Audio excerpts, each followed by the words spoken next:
Hello! What's up, everybody? Shazar, JR, Macaron, $10, Koilu, Rasta, Mr. Blue, UC Top, Samalot, Chipmunk, Minishling, Asterisk, Steven, Colette, Jonks, I don't know how to pronounce your name, Primus, Sionks? I don't know. Anyway, Primus, Isog, Pukabear, Zia, Mark, Enktar, Rissa, Sadino, Shepherd. Hope you're all having a beautiful day. It is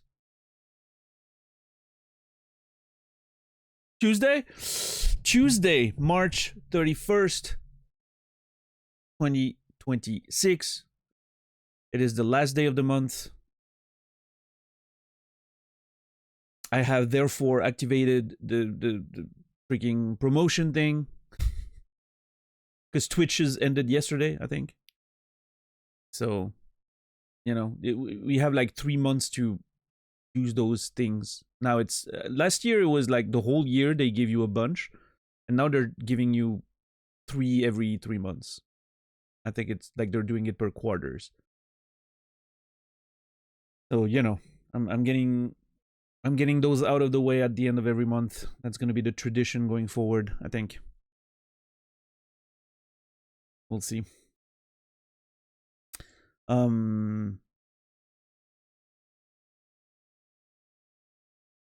Yeah. Tax season is over. I finished doing my taxes today. That was nice. I'm glad that's out of the way.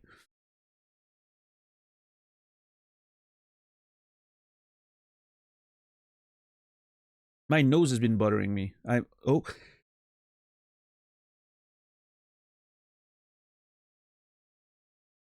That was a sneeze. A violent one. Now I need to blow my nose.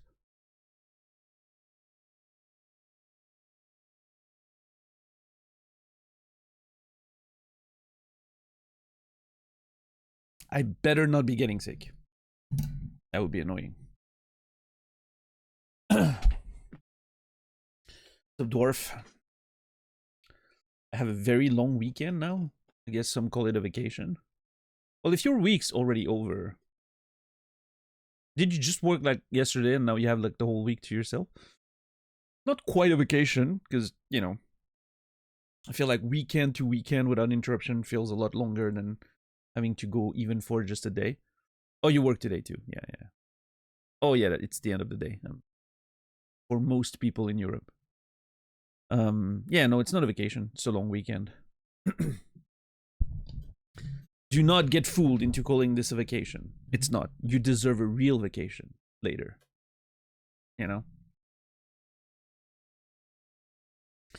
Okay, Steam was uploading every fucking game in my library earlier today. Like, fucking Arc Raiders got a patch, Marathon got a patch. Still updating. We need to talk for a few more minutes before I start the game, because I don't want those updates to be interrupted. Because then I'm gonna forget to do it, and it's gonna be a mess.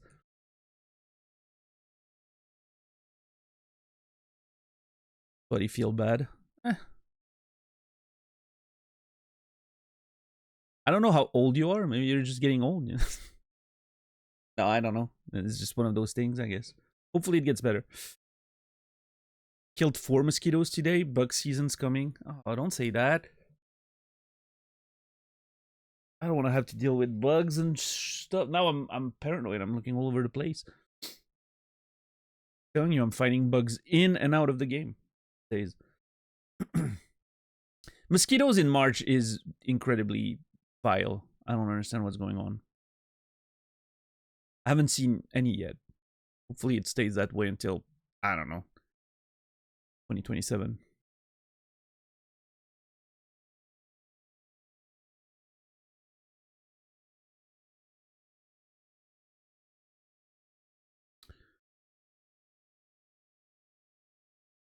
We have some a lot of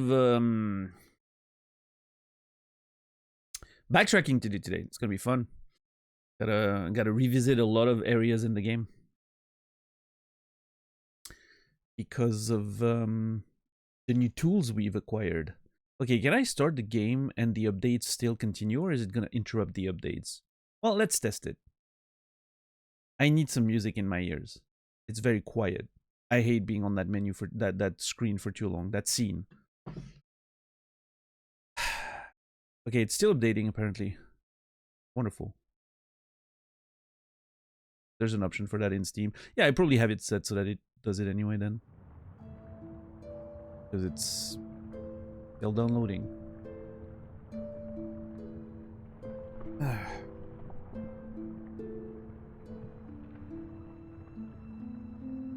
Boom, boom.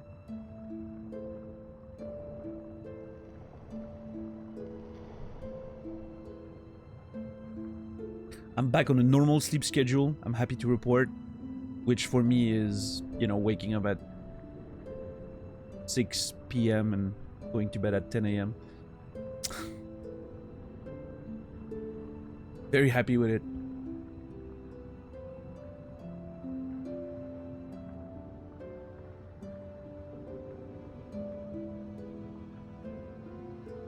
Steam has a setting to pause updates. Yeah, that's not what I want.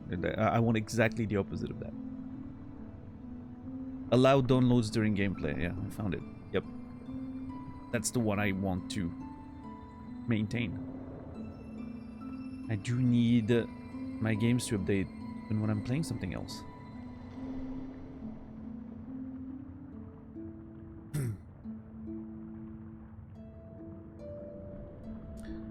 That's why I can't sleep properly these days. I've taken the curse and you've returned to normal.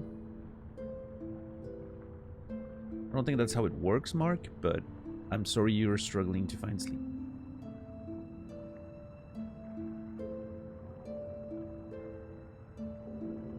For some reason, Steam keeps queuing updates instead of just downloading them. Started a few months ago. It's so annoying. Really? Must be like an, you know, like it's not a consistent issue for me, at least. My updates today started without me saying anything. I literally noticed earlier when I was starting the stream that Arc Raiders was downloading 13 gigabytes.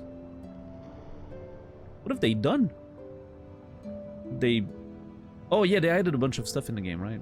I haven't played in a few days. I've been playing Tarkov with my friend Poltergeist a lot after the streams, and then I usually just chill a little bit, and then get into Marathon later in the morning when EU wakes up and there's more people playing. I haven't played too much Arc Raiders, but I've seen that they added a bunch of new things in the game.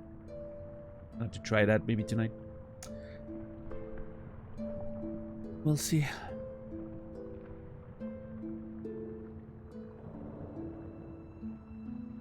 PC's on for hours, and when I want to play something, I have to patch first.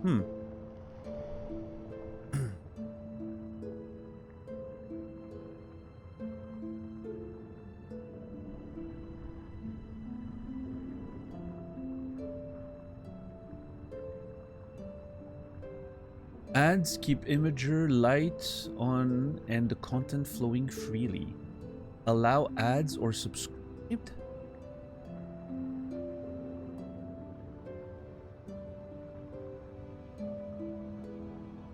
If I click allow ads, it asks me to remove my ad blocker. Instead, what I'm gonna do is I'm gonna take my little ad blocker zapping thing and I'm gonna click on that window. Bam! Get wrecked!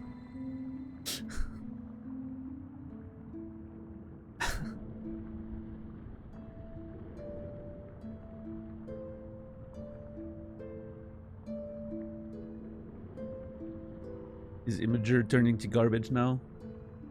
I mean, I don't know if it was ever anything else, but it's convenient, right? The only reason why I use Imager is because Greenshot has a direct upload to Imager function, which is very practical.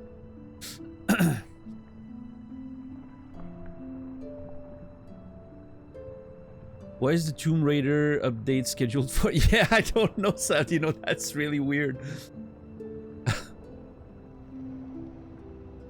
And then you got Arc Raiders updating on Thursday for whatever reason. Your Steam's going to keep you honest, you know? Trying to make you play your games at a reasonable pace. Like now you play Path of Exile. Later in the week you play Arc Raiders, and, you know, next week you're gonna play Tomb Raider. Can't play everything all at once.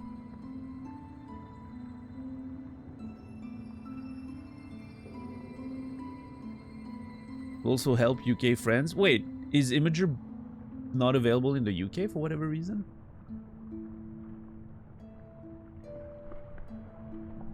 Yes? Huh. What is up with that?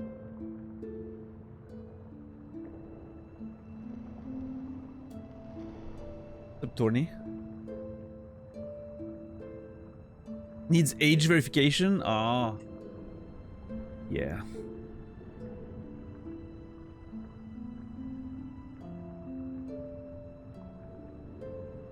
Can't see anything on Imager? That's wild.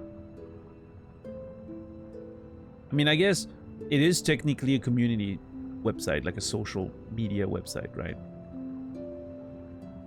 I know it's always kind of a joke, but when people realize there's an actual community on Imager with like comments and everything, it blows their mind, right? Everyone thinks it's just a hosting website. Which, you know, I've never read a single comment on Imager, but I'm just saying it exists.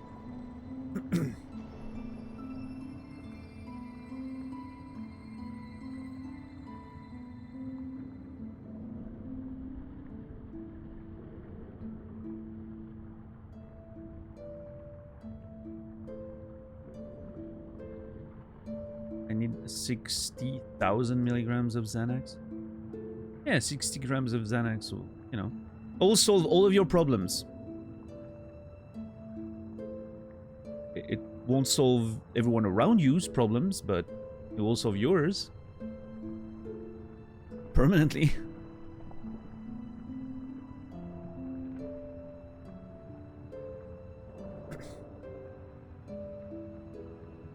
It's a Mystic Flame. People comment on Imager posts. I mean, listen, the feature exists. It used to be like a more social media site, right? Imager used to be almost like you know, kind of like Reddit, but with only images, or whatever other websites, you know, 9gag or whatever, those bullshit fucking websites. The idea behind Imager used to be you share an image, there's you know, you have a front page where stuff pops up, you can comment on it, there's like actual like social activity. That was the intended design of the website. But everyone just used it for hosting images and then post them to Reddit and all that, right? That's what it became just by the way it was being used, because it was so convenient to just post an image and then link the Imager, you know, URL somewhere else. But I'm pretty sure people still use it like a social website.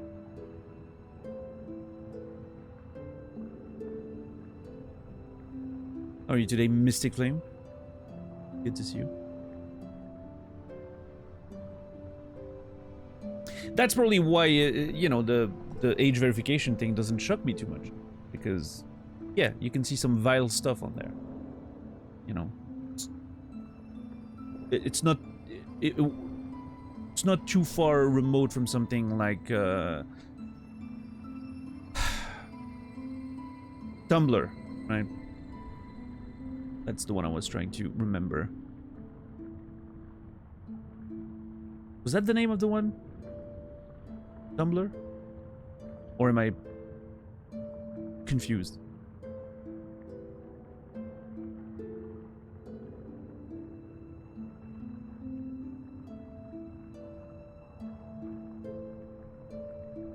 I thought Imager was originally created for the purpose of uploading pictures to post on Reddit, and then it tried to become its source. That's possible, Quasi. I'm not sure exactly how it sort of Yeah, you might be right. I'm to be verified. I'm not entirely sure.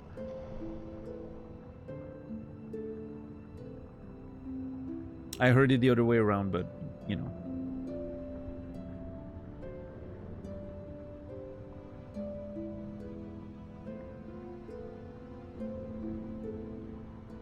I feel like Tumblr was a little bit like MySpace, an evolution of MySpace in the sense that it was highly customizable, right? People liked having their super customized profiles on MySpace, and then, you know, Tumblr kind of was the succession of that, I feel.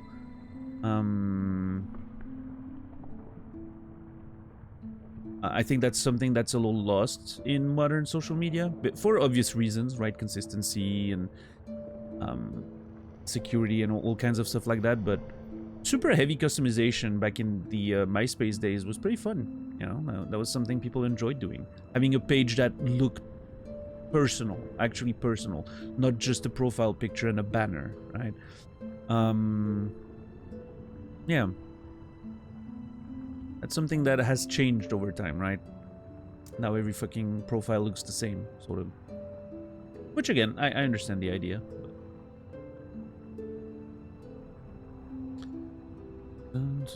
All the time recite never goes away. You get used to it or you stop.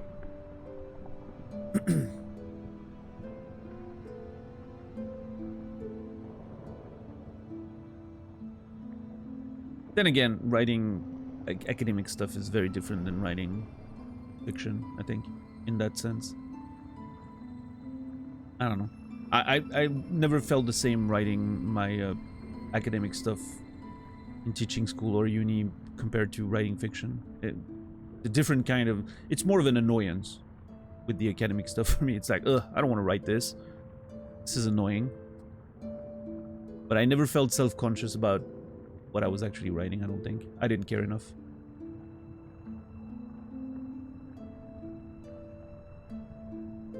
Fiction felt more personal. I cared. Felt like I was opening my, you know, heart.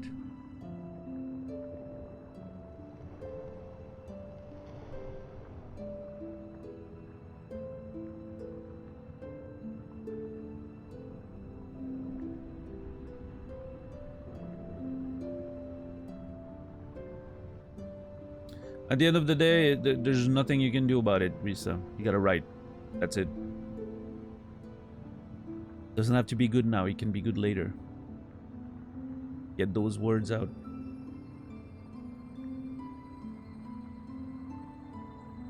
Unless you're super late on your deadline, in which case that's kind of on you, but...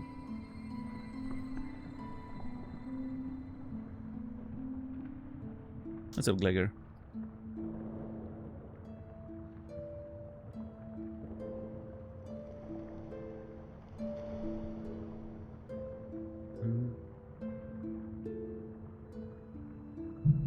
And we have a lot of things to do today. I think I need an early start.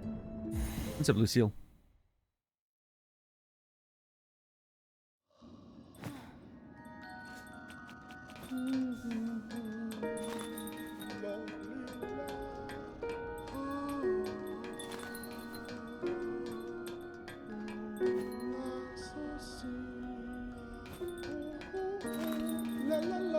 Experience with academic papers that they're shitty until they're not. Keep working on them. Yeah, I mean, also you have a tutor, right? Like you have someone accompanying you on the journey, right?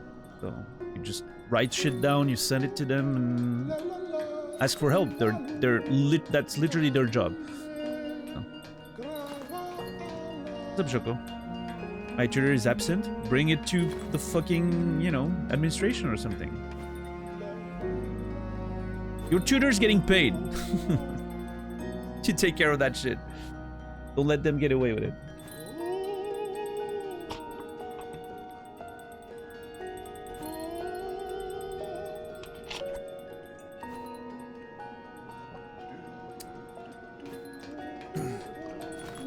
Hello. What the fuck was that? Hold on. I just saw the end of the little guy like flying off the screen. What the fuck?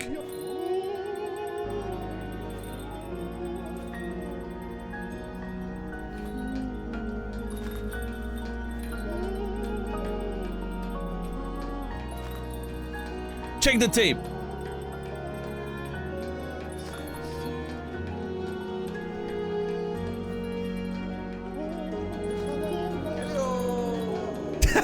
That was so cool.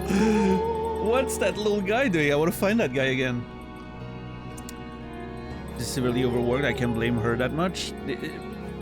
Nobody, as far as I can tell, nobody's forcing anyone to be, you know, to take care of all those responsibilities. If you take the responsibility and you take the money for it,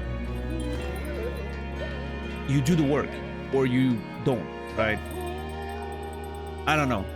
I think you can. It's not about blaming. It's about you deserve someone to support you. That's their job. They're being paid for that. So if you're not getting what you're supposed to be getting, you should make sure you do. Because it's not on you to shoulder someone's lack of capacity.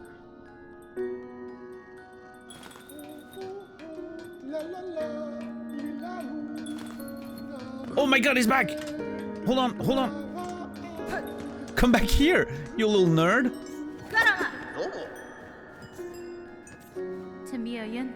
Garama stops people in their track. Love that. You seem hard at work, good bug. Hard at work, good bug. Are you a hunter of a sort? His name is Pondcatcher Reed. That's nice.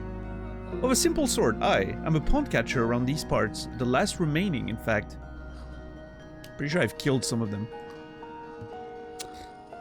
Us few bellharders are badly needing for fresh food. So my lone shell's carrying quite the responsibility. I need to cough. Fuck. I really hope I'm not getting sick. At least Shellwood Pond's still full of good meat, especially if your aim with a long pin is as good as mine. Maybe I can do something about that. Bellhart's lost much of its luster, but we still offer some comfort to the pilgrims who climb this high. Yeah, now that I've cleaned up the place, right?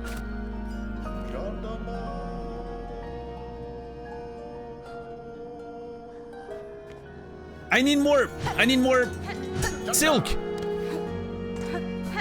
I need more silk. I need to play the music to everyone. Hear their thoughts. Oh yeah, I'm on this now. I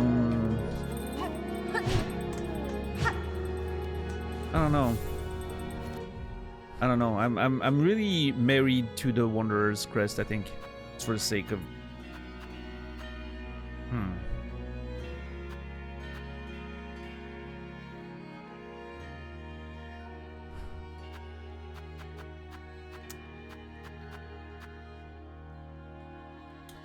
I don't know. I think I'm gonna stick... For now, I'm gonna stick to the Wanderer.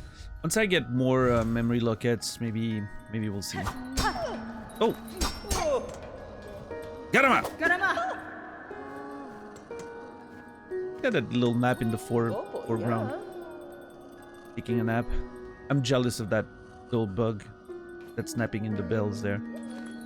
Hello again. Fancy buying something special before your tasks whisk you away? Frey.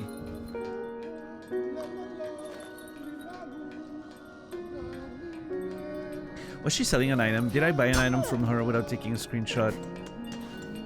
I may have. I'm an idiot. Where's the pond? Is it in that direction? Probably right.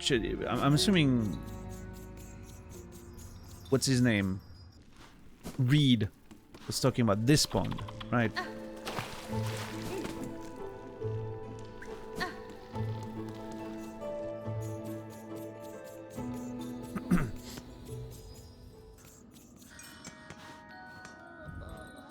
Alright, we have a bunch of these as well. Silver bells.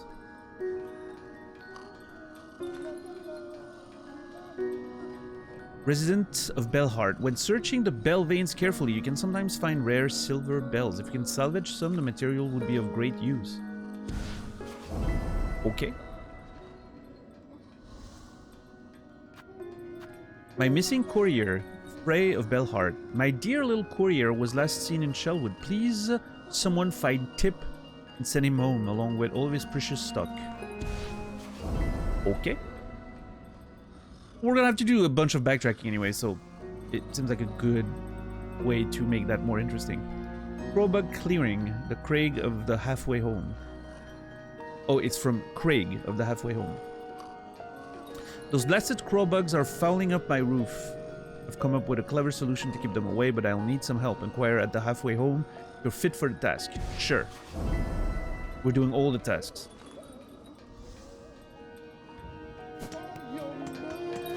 Which reminds me, I probably need to go back to Bone Bottom to get more tasks.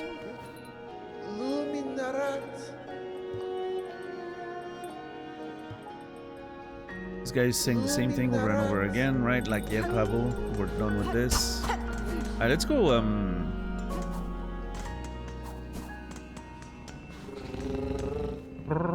let's go grab some more quests at Bone Bottom. And then begin the long backtracking journey all over the place. So many things we need to try. I need to update my map as well.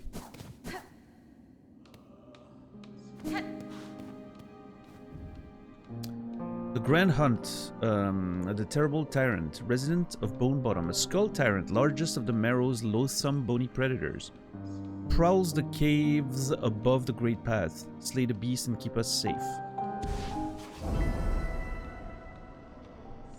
Okay. So that would be... Man, that's a lot of side quests. Skull Tyrant on the Marrow. Above the Great Path, so I'm assuming this is the Great Path, and then up above somewhere. I mean, again, we have so much to do. So let me let's look at the map. What do I need to update? Pretty much everything, right?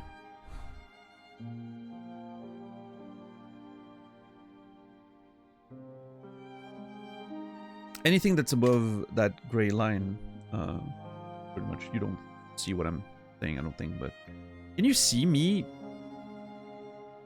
Can you see like my capturing thing when I'm capturing images or not?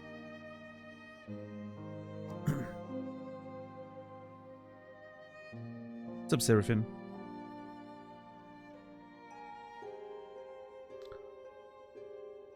Nope. Okay.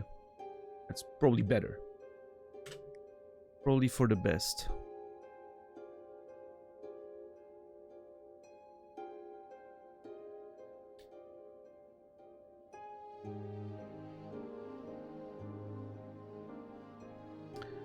Let's do it like that.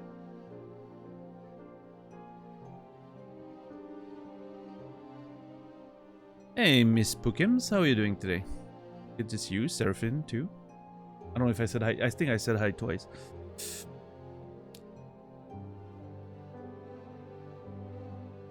Game's going great. We're doing some... we have a lot of cleanup to do today. We have also acquired new abilities, which will make us backtrack a whole lot. So, gonna be yeah, some cleanup. I have to update my maps in my notes. I have to go all over the place to yeah, we acquired a new ability yesterday, so I have to like backtrack all over the place, and actually 2 new abilities. So yeah, I have to see how everything works and find new areas to explore. But first, we need to solve the nodes problem. Send to back, I think, and then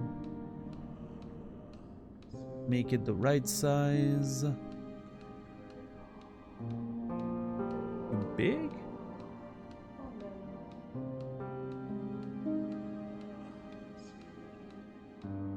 Not too far. Be a little bigger.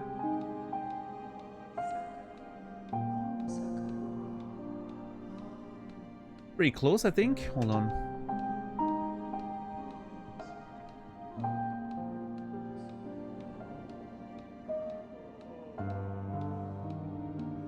I can't seem to, because like this should be here based on the gray at the bottom, right? Meaning it's bigger?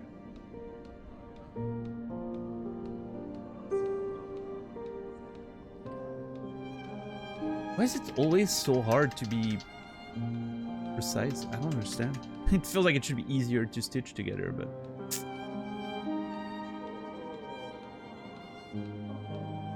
Ah, that will do, right? I mean, it's only an approximation anyway.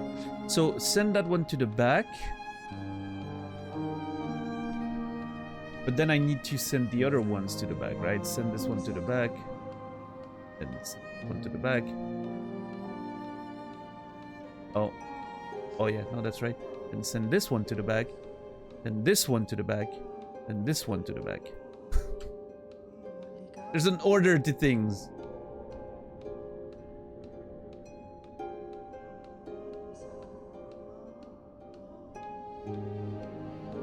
I mean, it's not very elegant. You can tell there's... Oh, there's a few... Some of the stitches are not too great. Like here, it's a little messy. But I think it works. Unacceptable?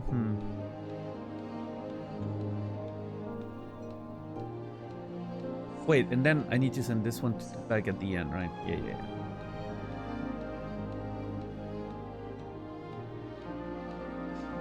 I mean, something's a little not great here, but it's a start. Yeah, I guess so. At some point, we'll have to maybe do a little bit more of, you know, we could grab a whole lot more than just a little bit of an area, right? We could remove some of the stitches eventually, is what I'm trying to say.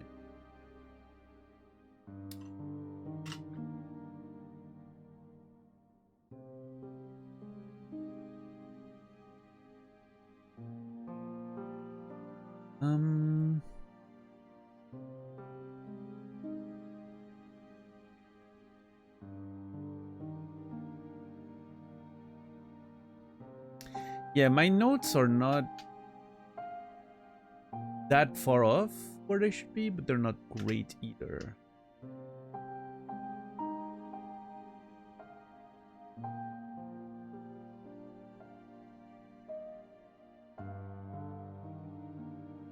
Get an 8K monitor, have the whole thing show it's the only solution. Not even sure a higher resolution monitor would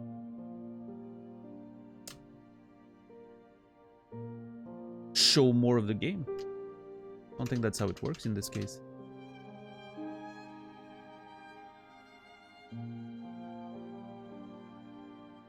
Okay, gray roots here.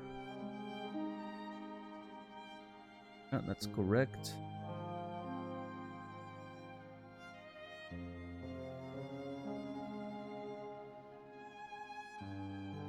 Was that here? Or was it on the other side? I'm not sure. It's somewhere in there.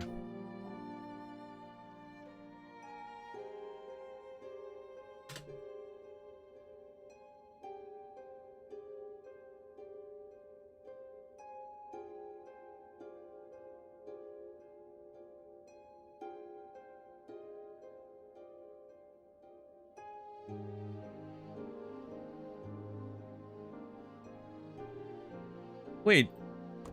Oh, that's so much better.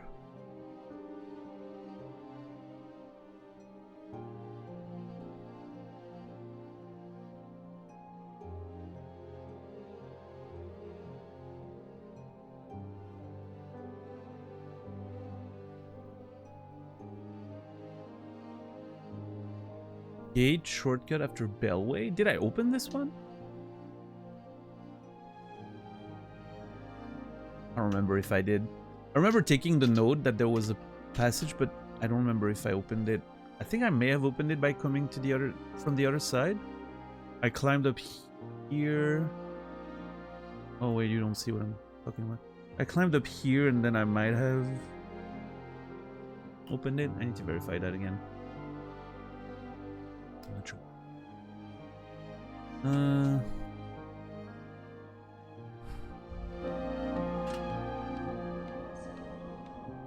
Yeah, I think we're pretty much good with the map at this point.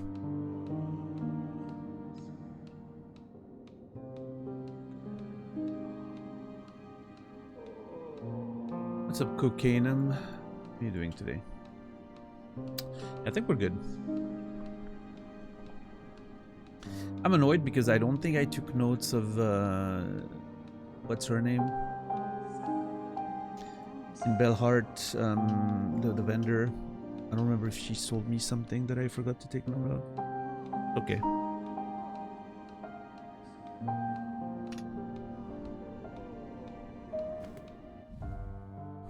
All right. Well, let's start from the bottom. We have new tools. We gotta try. You know, we gotta try them. This is gonna take a while.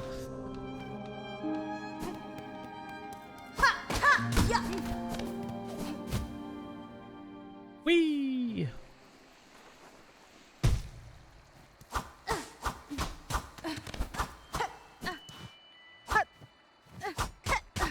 I literally forgot that this was a thing, but apparently I found it already.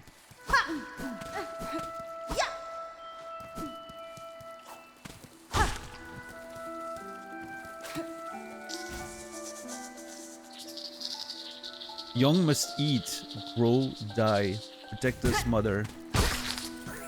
So cool. It's a little guy, he just wants to grow and, you know, get strong.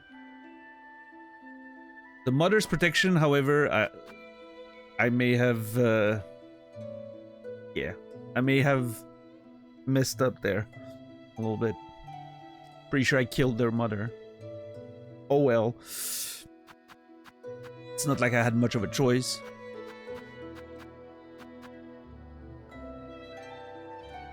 I kind of wish the journal, the Hunter's Journal, would like memorize those things as you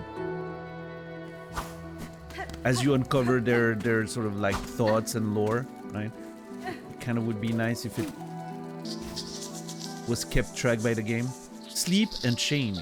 Have no fear.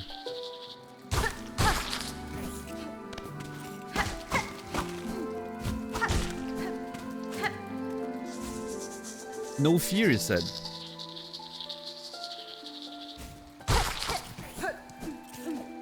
I'm assuming sleep and change, have no fear means that they're going to do like a cocoon thing, right? Metamorphosis and all that. That's sort of like the vibe I'm getting.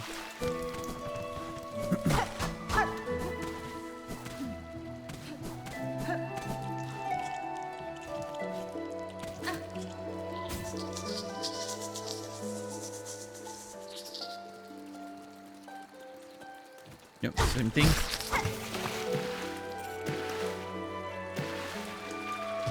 Did I ever knew about this? I mean, I don't think it changed us very much, because...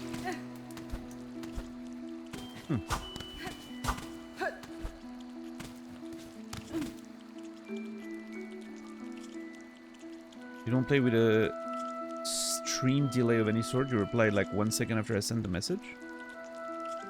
Oh, I have no latency or anything.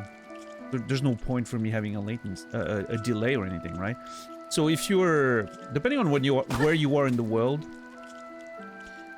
messages will almost instantly pop in chat, right? So if I'm looking at the chat right when it's posted, I'm gonna react right away, right?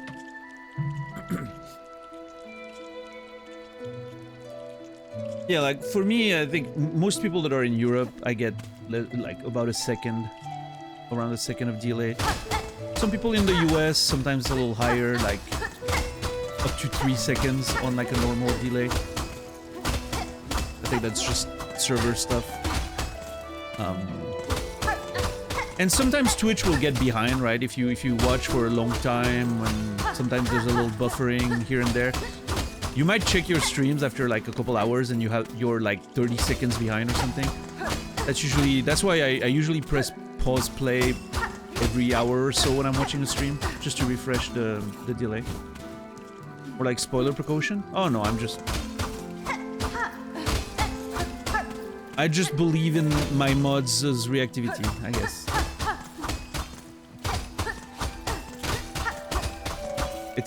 It's worked well so far. Also, I mean, there's a few sort of like, if it's when someone posts their first message of the day, it appears in a different color for me. So like I know when someone's posting their first message of the day.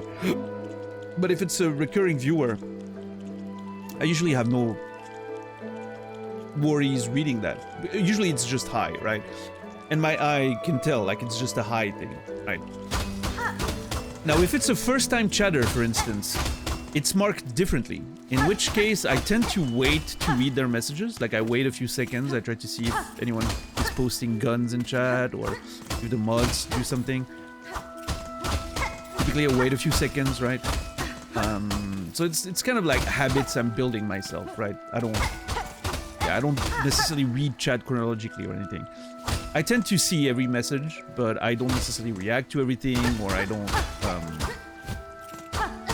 address everything chronologically. But yeah, sometimes I just wait a few seconds before reading a brand new viewer's message. Give the mods a chance to react. It's a whole thing, you know.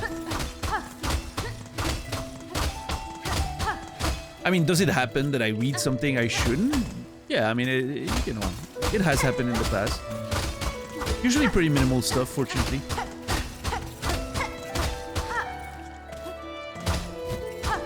I love that I can just grind this for shards.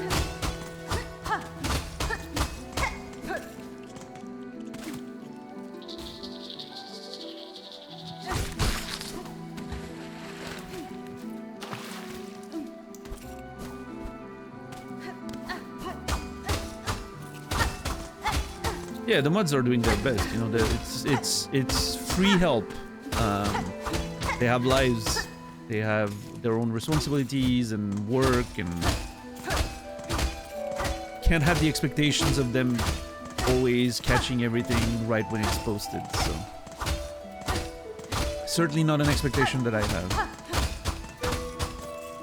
I'm just happy to get the help that I can, and I very much appreciate it. Wouldn't be possible without them, what I'm doing, so.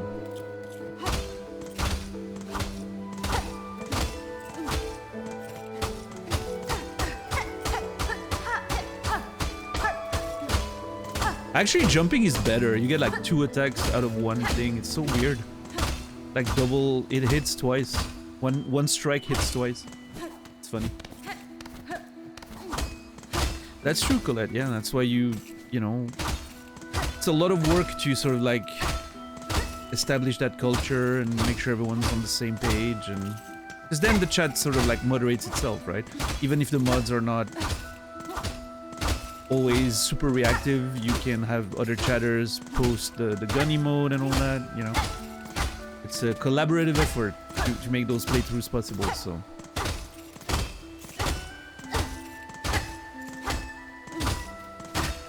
I don't know why I'm grinding this, because I'm about to just kill a whole lot of enemies trying to get the lore and everything, so don't need to worry about that.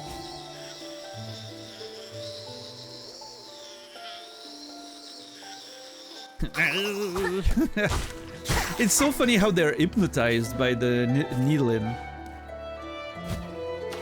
Quite fascinating. I wonder how that works on buses. I'm kind of excited to see how that's gonna play out.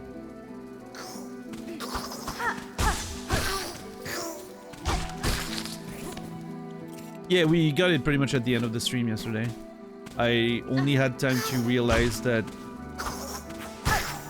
I was gonna have to backtrack the entire game.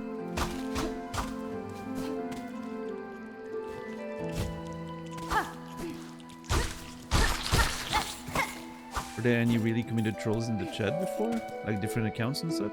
Not really, you know. We've had a couple of weirdos over the years, and some of them that we don't necessarily have proof, but we had very strong suspicions that they came back with a different account and all that. But yeah, pretty minor stuff. I mean,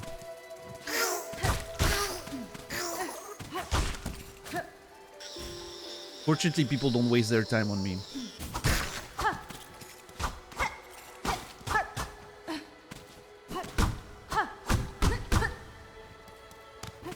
Yeah, no, I mean, I got 2 new abilities, which means that there's so much of the game we can now re-explore and maybe find some new doors and all that. Smited his ass, yeah, that's... You know, it happens less than you would expect, actually. We do not... We do not ban too many people around here. You would think so, because I'm pretty quick on the ban. Like, I don't, you know... I never keep people around if they're gonna be annoying to me, but...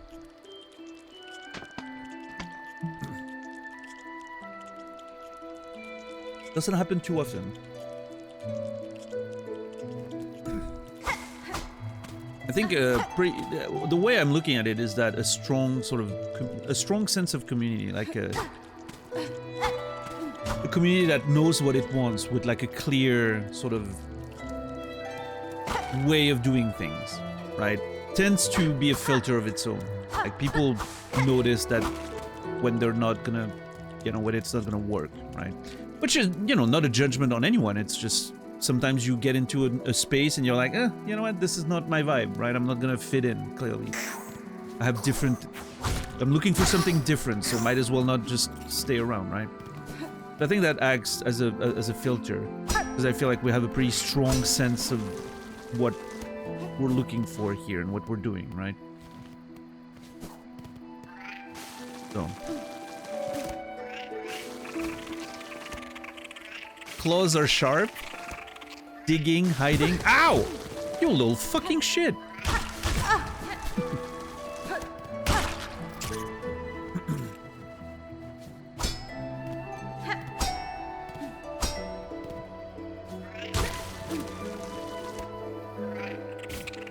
Okay, I can reach from pretty far. Rumbling, crackling, digging, hiding. That's really cool. Compared to the fucking dream nail, the reach of the needle in is pretty good. Friend.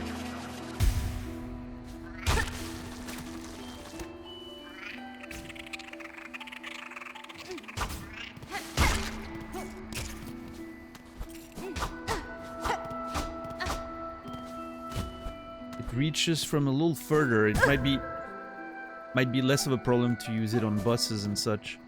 As fuck, the dream needle was sometimes a pain in the ass to get working.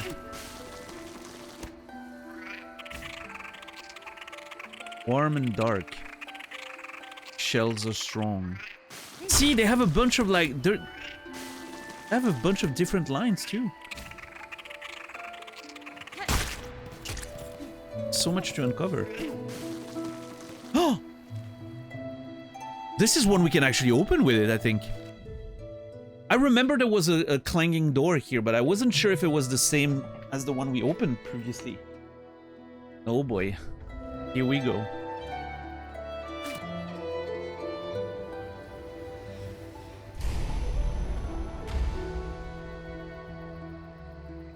Oh boy. Whoa! How dare!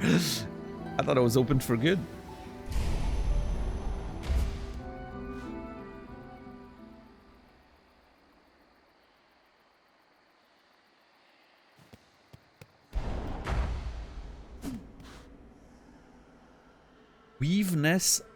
Weave nest Atla. Uh-oh. Why is it scary? Can I go out? Okay, I can go out again. Oh boy. I know I'm saying oh boy a lot. I'm sorry. Are you helping or are you working against me?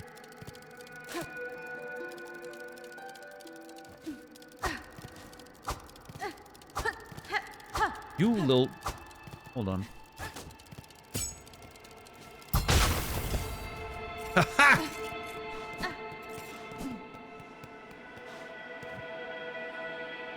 I didn't trust it.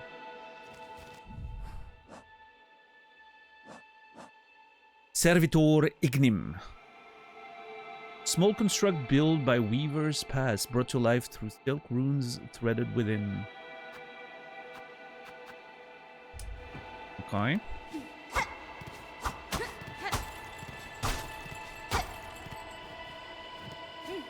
Buddy was just vibing on the ceiling with a fucking, you know, flashlight straight to my face. Like a mole cop kind of situation. I don't trust it. Oh boy.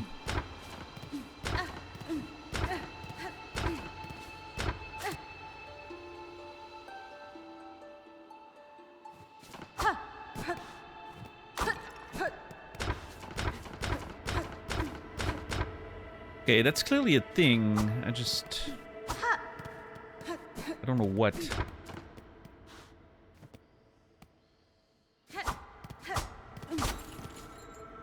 Weren't you saying it was dark and scary? Yeah, and it's even scarier. Think about it. Imagine you're in a deserted place at night in the dark. Do you feel safer in the complete darkness, or do you feel safer with a stranger pointing a flashlight at you?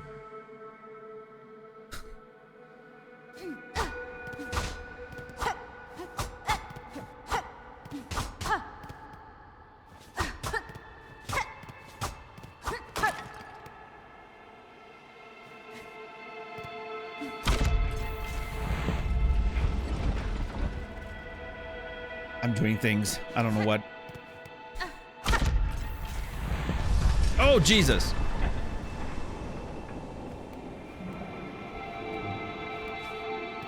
So those were sort of like silk batteries, kind of? Like that's sort of the vibe that I'm getting, right?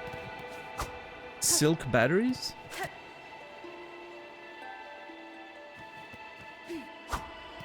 Oh, now the lights are working. Not anymore. Inspect. A rune depicting the weave nest. Take the map? Yes? Weave nest Atla map. Free map. Let's fucking go. Secret area and all that. Exciting. I love that. I love sort of like secret sort of areas and all that. Very cool. So now does the elevator work? Yep.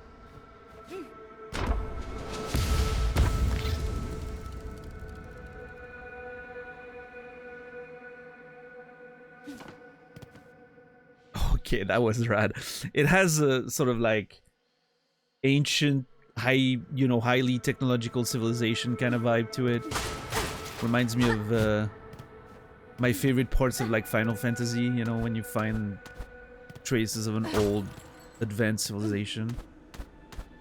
It's a trope, you know, in sci-fi, fantasy and all that. I always enjoy it. It works for me.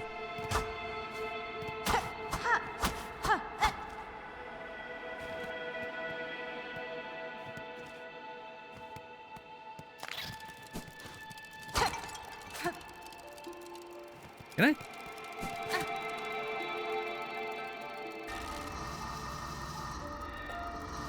Remember their song, await their return, execute their will, obey their laws, keep their secrets, watch their halls.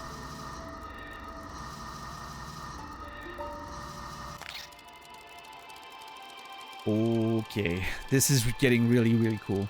I like that.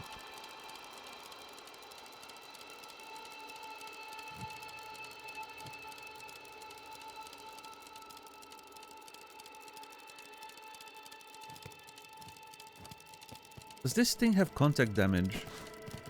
It does not. That's interesting. Might be the first entity or enemy I see in the game that doesn't have a contact hitbox. Huh.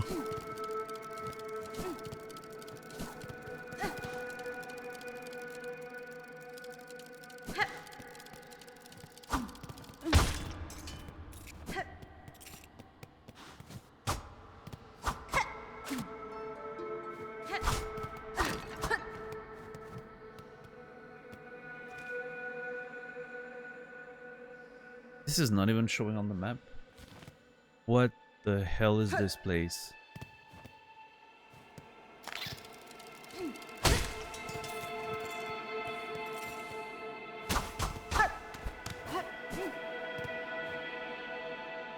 This low, her gaze escaped. Prepare, sisters.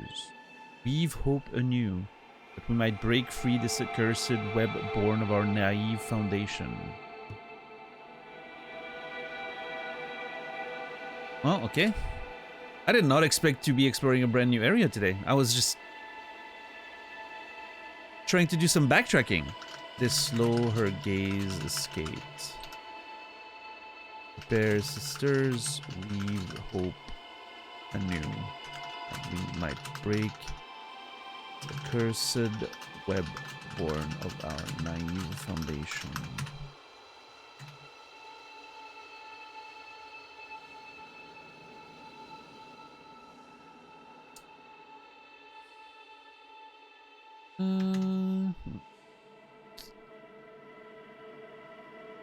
I don't know, it's somewhere in there, I guess.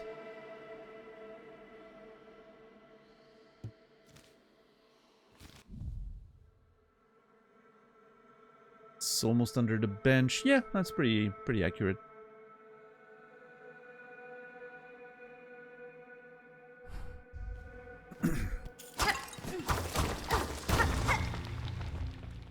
Oh my god. Fucking secrets on top of secrets on top of secrets.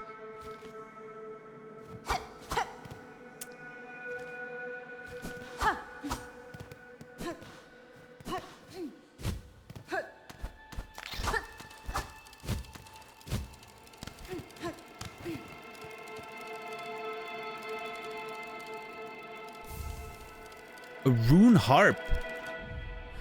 What is that? Please tell me it's something that... No, okay. I was hoping for something that removed the cost of playing the needle in. Rune harp, old weaver recording instrument strung with silk runes. The faded runes hold a weaver's words from ages gone. Relic of Farnham's past, interesting to collectors of historical items. I have to take screenshots of all those items and then give them, well, the relics, right? And then give them to the relic guy. I don't remember his name. I'll have to go back there and figure that part out.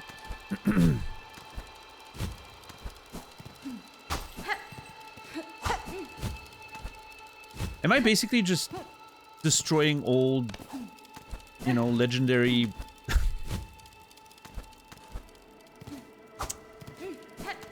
constructs and stuff at this point? Like, I'm just breaking all that shit. Desecrating,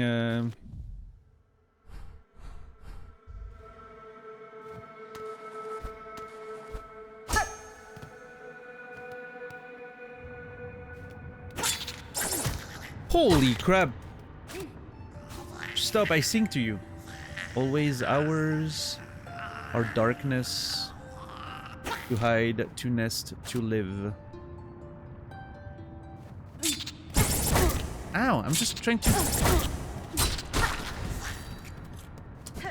to sing a song. Farley diver, arachnid that nestles within the dark holes in cavern roofs, pounces on prey from far above.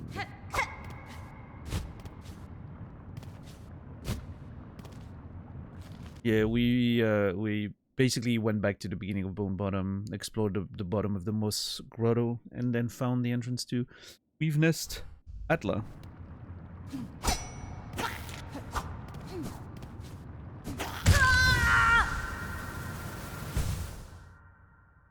Sometimes I think I'm gonna grab the ledge,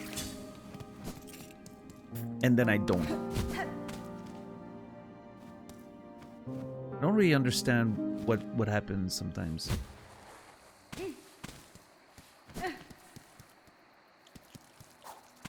Especially when it comes to like spikes. It's like I hit the spike before I hit the sort of before I can grab the ledge.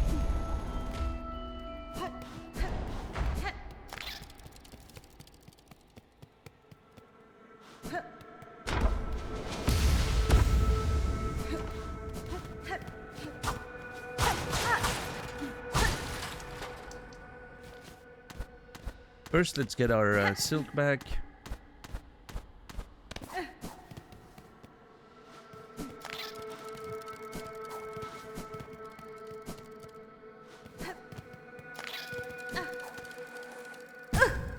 God damn it. What do you mean?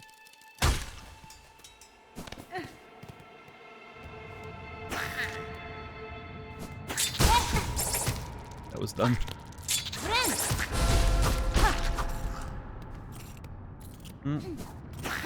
I'm not in a much better position than before. Yeah, those things are crazy, the way they just dive on you, 2 points of damage. I think I need to just dash backwards when they do that, and then I can probably hit them.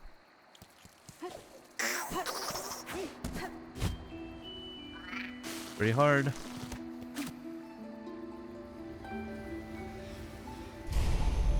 It's fine, I was being careless. I need to be a little more careful.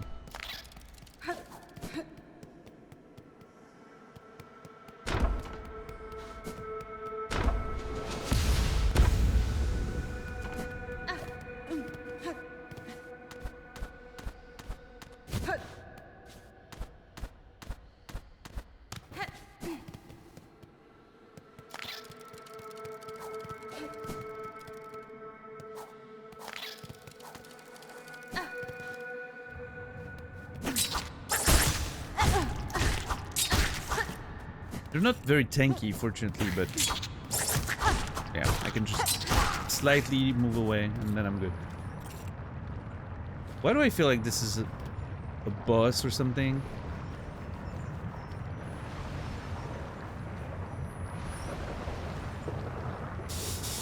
I don't like this very much.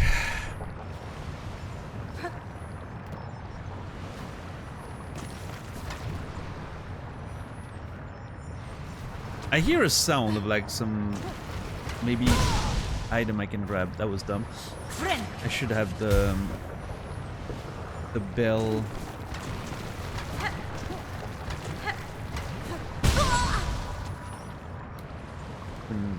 Literally couldn't get that to trigger.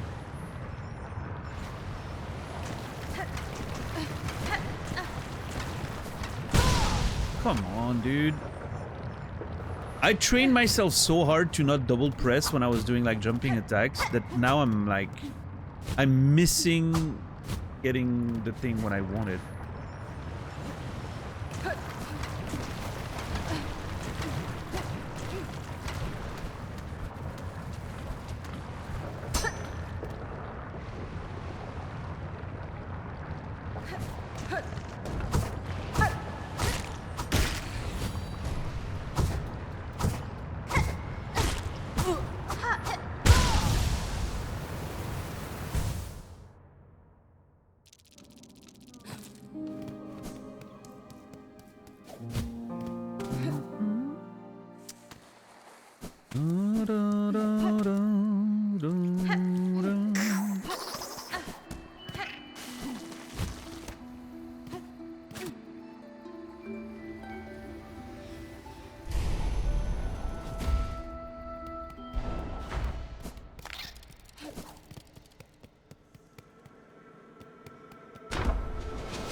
Little shit.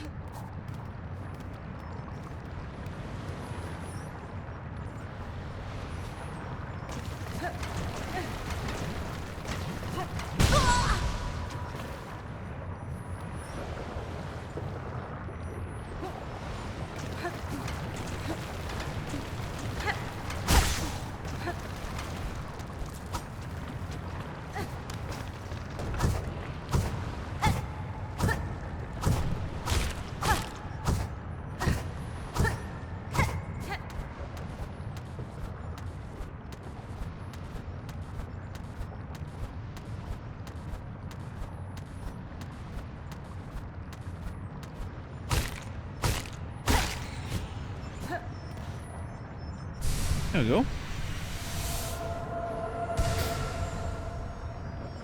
Quarter of a mask.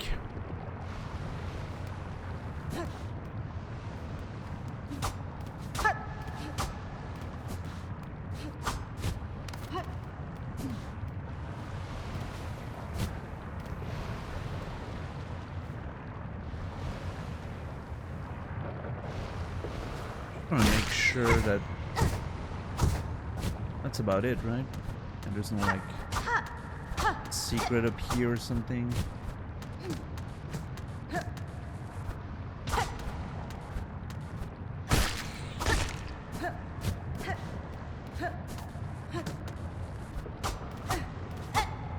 Okay.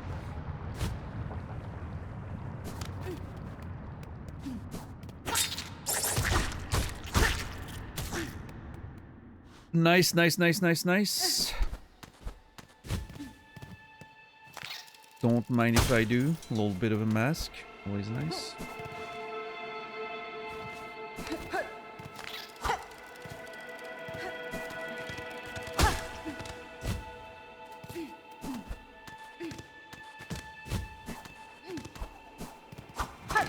I'm having a few issues controlling the like the wall running into jumps. I'm not great at it yet.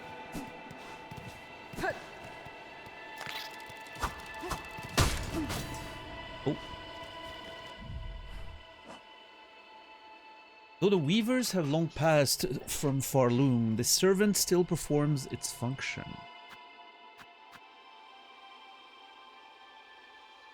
Oh yeah, that's one of the enemies in the blasted steps. We have to go back there eventually. That's literally our actual progress location.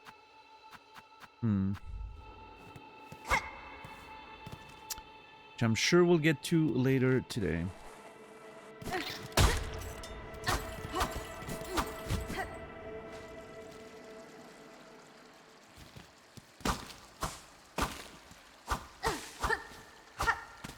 Oh, there's definitely something up here.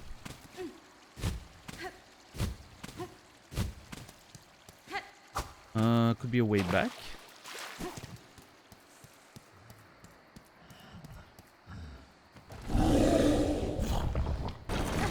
Oh my god! Fucking Indiana Jones type situation.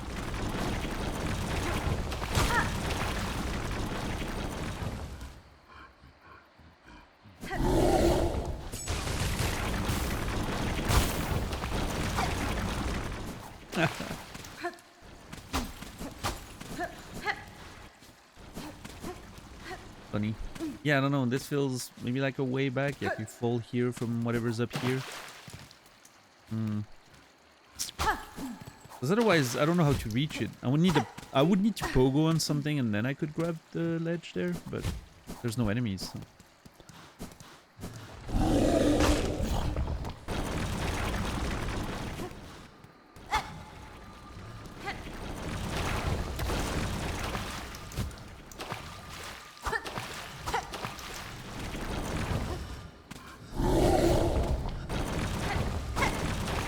Shit. I'm back.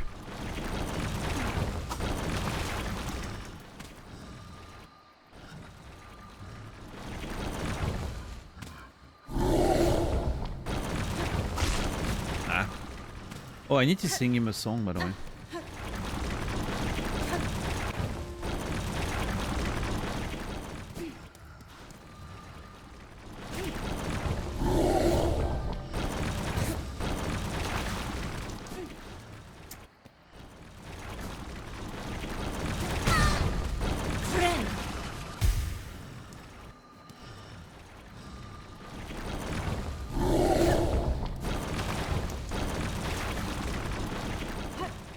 Awkward.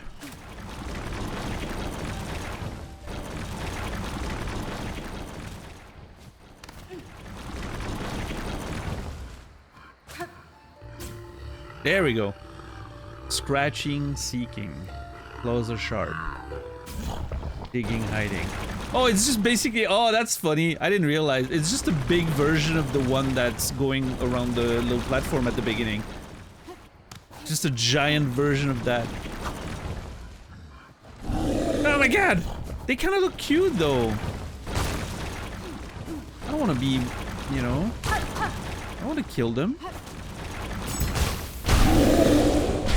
I don't want to, but I will.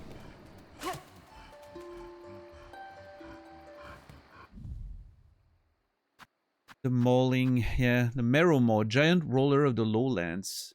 Its ridged hide will crush smaller creatures beneath it.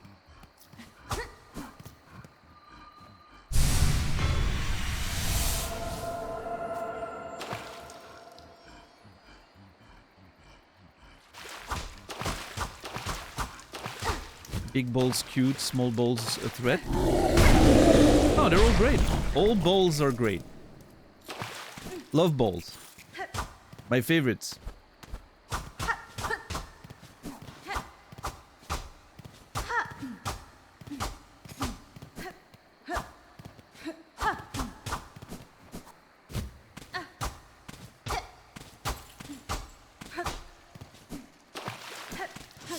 That doesn't fucking solve the problem of how do I get up here? There's clearly something up there. But there's no enemy for me to jump on, I don't think.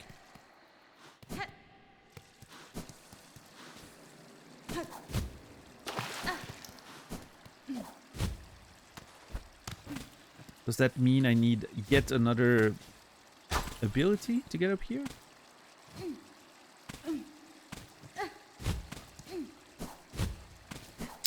Or did I miss something?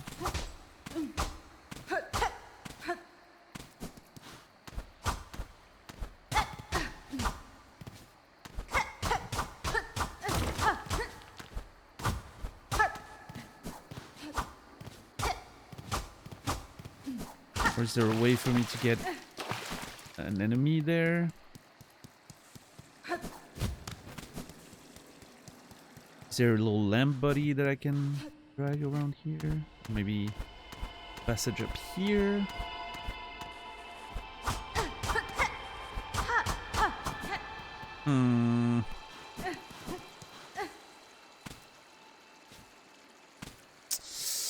I need to take a note of that. Don't think. Okay, where's that? Shaft going up. Higher jump? Question mark.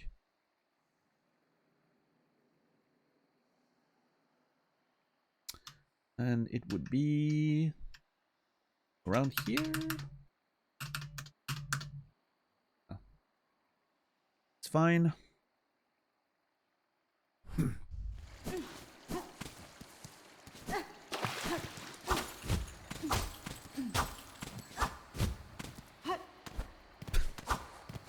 Yeah, Shoko.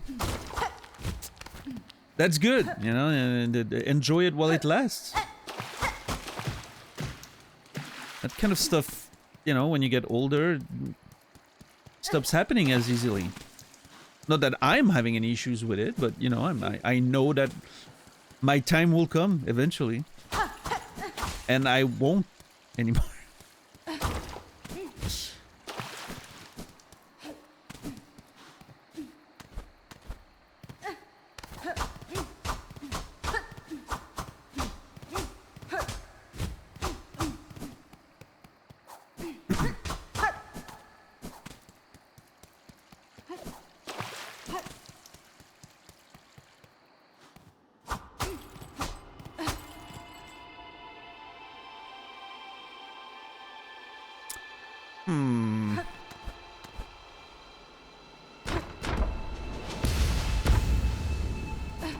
Could it be somewhere like the ground here?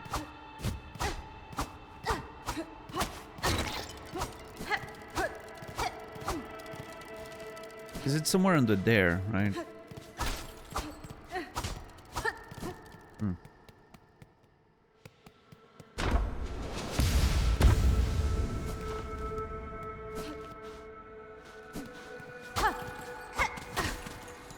Oh! See, it would have helped if I had found that earlier. That's me and avoiding sort of like the obvious path right away and just going to the fucking secret little locations first.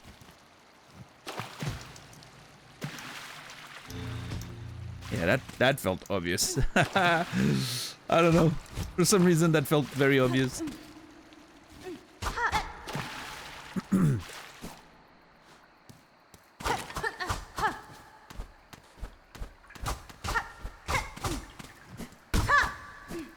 Okay, there's clearly something else up here, right?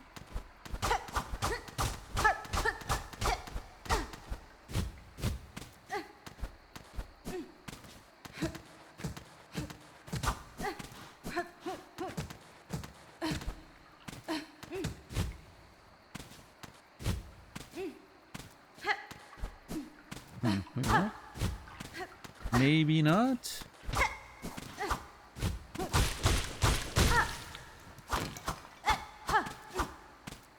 This place is full of secrets. It's amazing.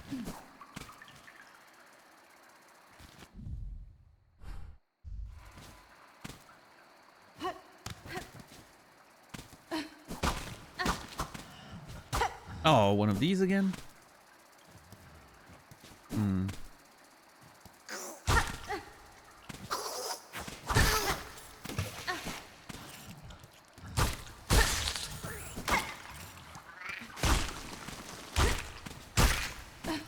Oh, I forgot. I upgraded my nail yesterday. That's why I'm doing so much damage.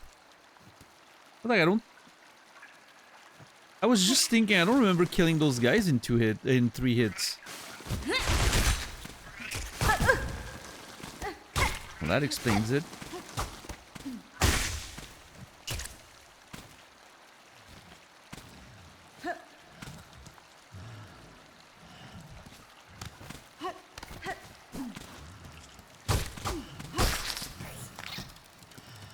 This guy is covered in moss. That's kind of cool.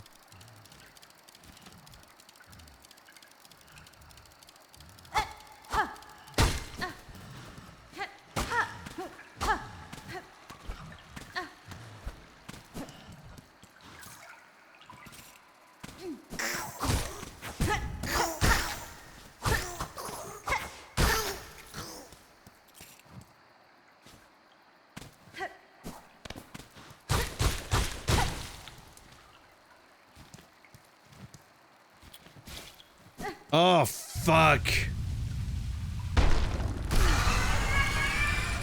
The one time I don't suspect a boss fight, then there's one.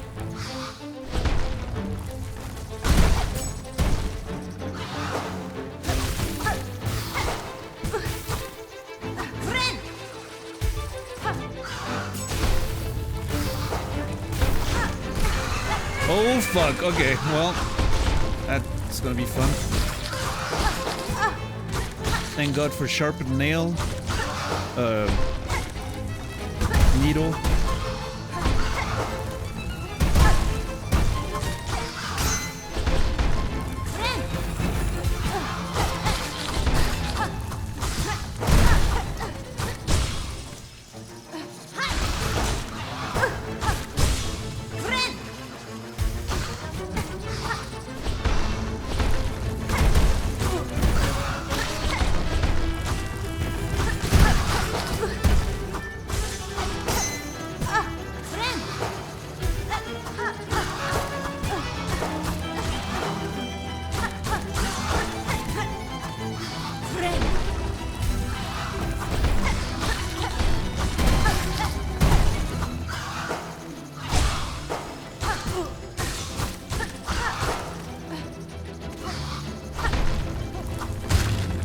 Okay, that's one.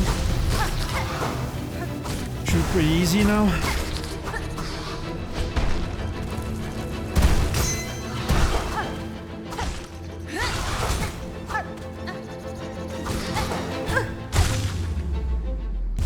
Let's go!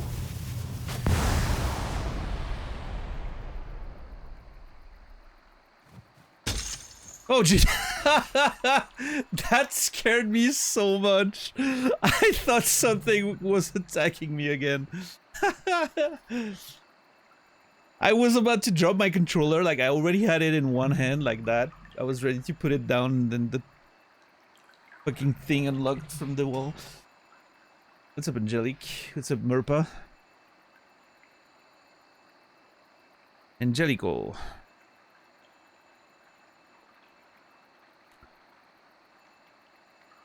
Are you a fan of Lucha Underground?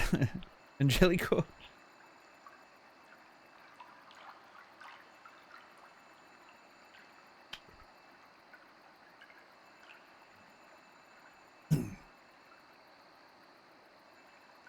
Hated this fight, gave me a lot of trouble for some reason. I think I'm very happy that I got here with my nail upgraded. My needle. I don't know how possible it would have been, because you kind of get all those things at the same time, right? I don't know how much I could have gotten there without having my needle upgraded. It would have been a lot harder, right?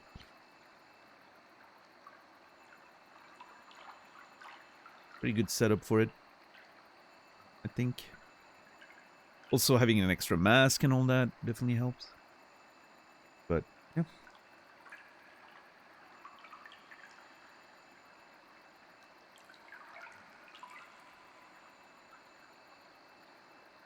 What do we get? The Weave Light. What is that? Gleaming apparatus of a weaver make. Its core emits a faint glow. Increases the speed of silk regeneration.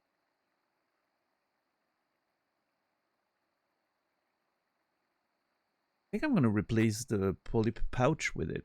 I don't care too much for the venom. Friend. Anything that gives me more silk, now that I have to play a lot of needling, is probably great.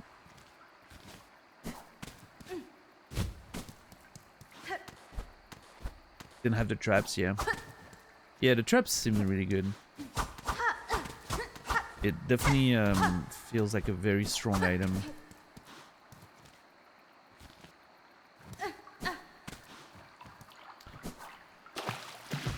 Quite a rewarding item to use when you sort of like start seeing like the enemy patterns and all that.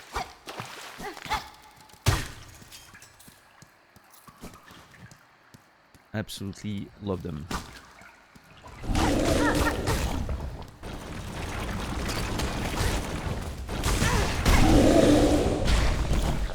Okay, 6 attacks to kill them.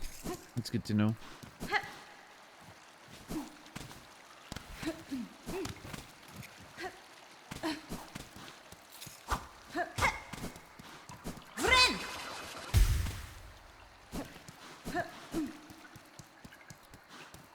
Just making sure I'm not missing anything in here.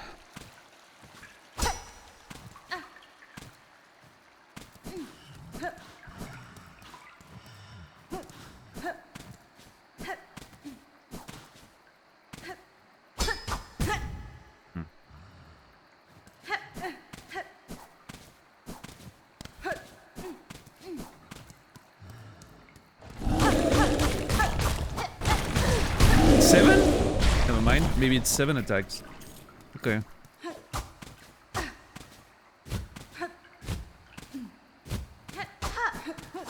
Oh, maybe the attacks on the shell do less damage.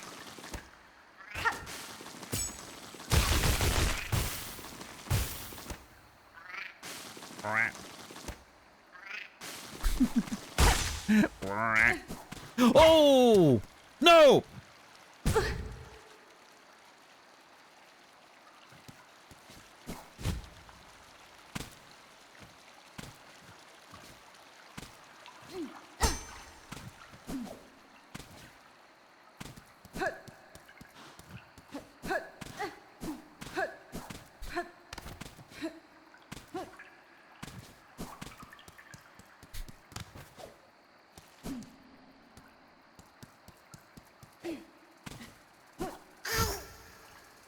I think it respawns if you don't grab it. Friend. I think I saw the light. Let's see. Nope. Wait, that wasn't here. It was all the way over there. There it is. Yep. You little... Fuck!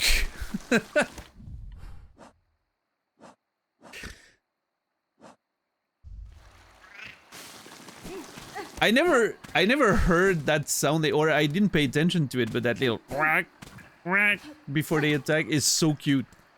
I don't know how to do the sound, but you know what I mean.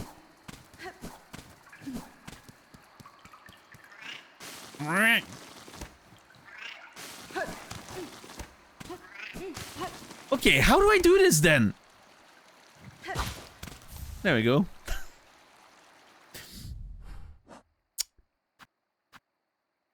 So the druid wanted more. I need to go back to the druid to give him a mossberry.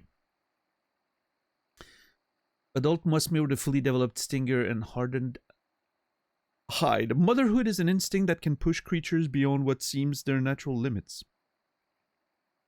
It turns even weaker beasts like these into formidable foes. Well, now we've killed all the mothers that we've seen in those lands. 3 of them. I don't know what the little creatures will do without them, but we're reuniting families. It's okay.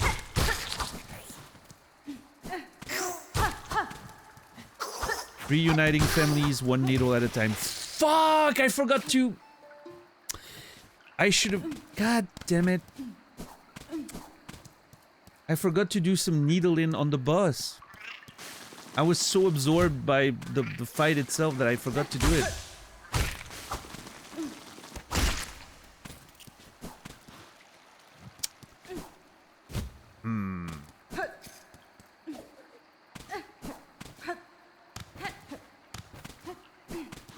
Well, hopefully we find another Musk Mother at some point. And we can do it again. Did you dream nail bosses in HK? Oh yeah. I would intentionally prolong the fight and die and try again and again and again. Just to make sure I didn't miss like a secret dream nail pool or something. Which we were rewarded with, by the way, with the... what was the name of that one in the Sanctum? I always forget the name of that boss. We did that one for like hours. The Soul Tyrant. Yeah, I was so fascinated by the whole lore of that character and the Sanctum and all that, that I literally like died and nailed that boss for an hour over and over again. Just to see if he had like a, you know, an interesting line or something. And I believe, if I remember correctly, we had a line pop up like once after, you know, 30 minutes or something. Like there was a one line that popped up just once or twice among the many ones that would repeat all over again. It was interesting.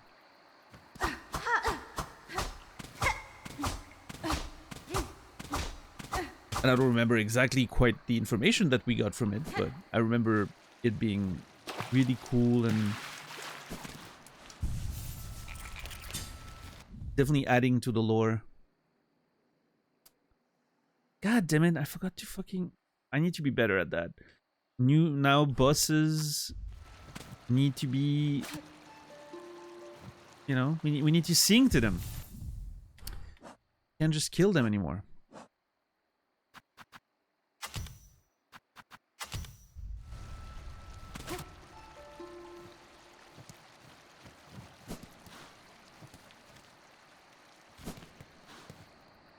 It's okay. I'm sure it was some really sad lines about how they're just trying to protect their children or...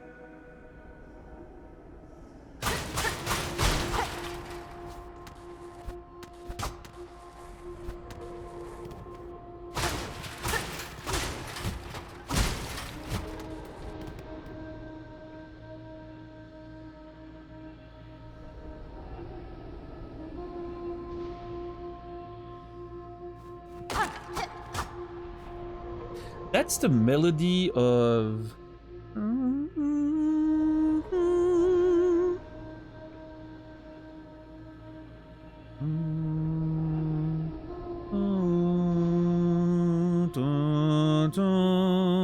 that's Greymoor? Question mark?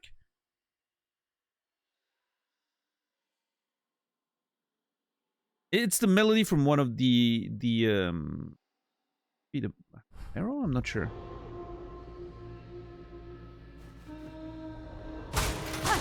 It's the first two notes of that.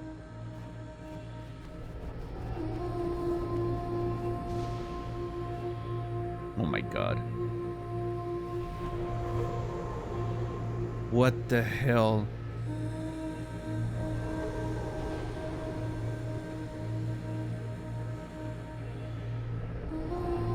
This is so cool.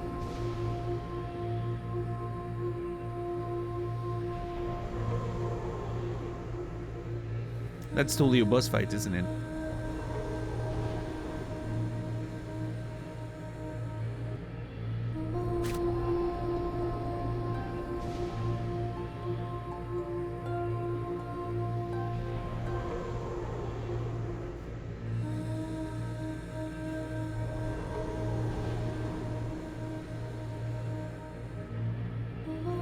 I love this sort of vibe of like, again, like it goes with the sort of trope of ancient advanced civilization that you're finding the ruins of in a secret area, and then you find some, you know, leftover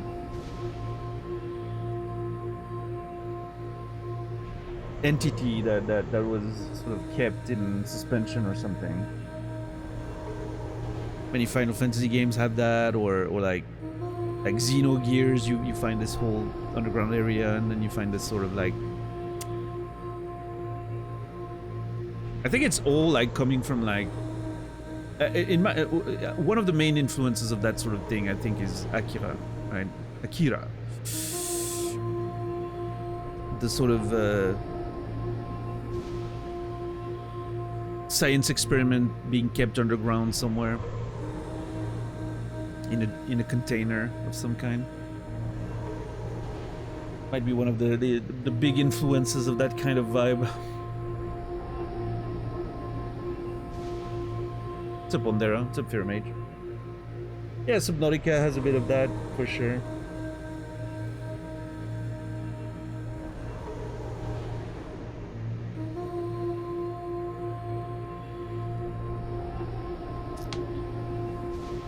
Don't know how much of that is intentional or not, but Hollow Knight has that low splash of HR Giger energy, some of these things visually. Yeah, I mean, I'm pretty sure we talked about that in the first game a few times. It does have a little bit of that sort of biomechanical thing, right? Which also obviously is very reminiscent of his work in like Aliens, like with those tunnels carved that look almost like skeletons and all that. Very much Hollow Knight sort of influence. I mean, very much an influence on Hollow Knight's aesthetic sometimes.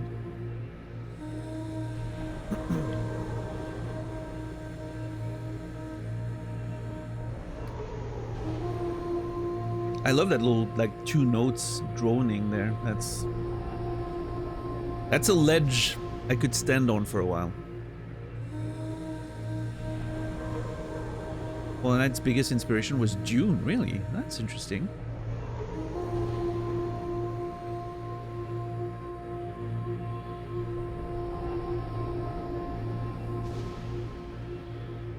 Definitely it's not something I would have picked up on, I don't think.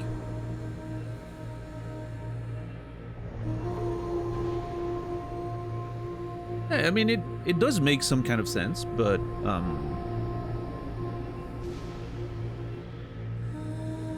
it definitely it's not something I would have picked up on, like, you know, naturally, I don't think.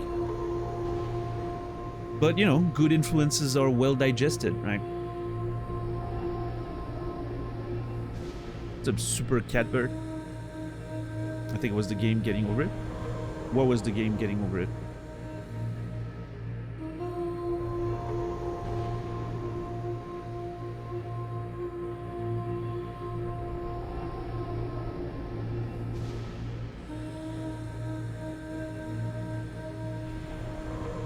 You think Getting Over It inspired Hollow Knight? I'm pretty sure Hollow Knight released before, but might be wrong there. Wasn't Getting Over It like 2018 or something?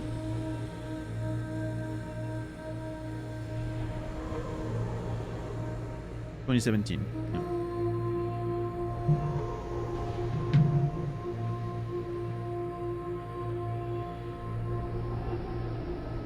Ants and a Bug's Life. How are you today, Malachaz?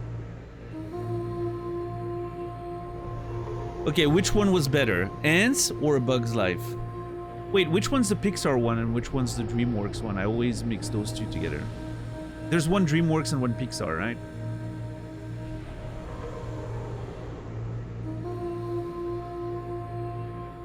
Bug's Life is Pixar. Okay. Am I correct that Ants was DreamWorks, or am I wrong?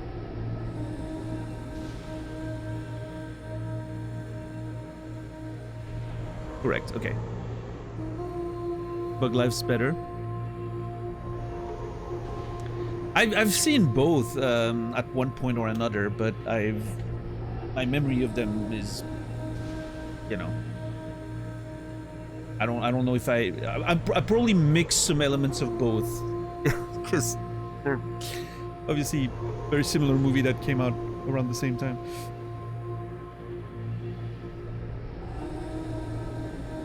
I remember the devs named Metroid as their main inspiration, one of the biggest. I mean, that obviously, you know, I don't think you make a Metroidvania if you don't have Metroid as one of your inspirations.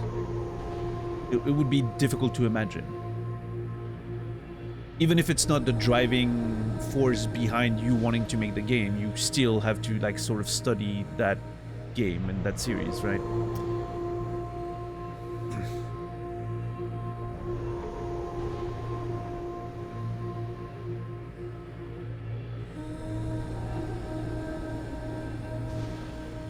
Yeah, Kuma.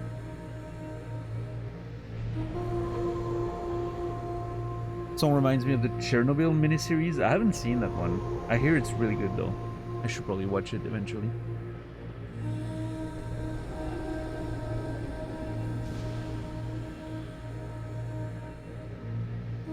Yeah, it's one of those things, right, Minishlings, is that if you can't avoid the sort of the ancestry of the game you're trying to make or the genre you're trying to make. It's the same, in my opinion, it's the same with writing.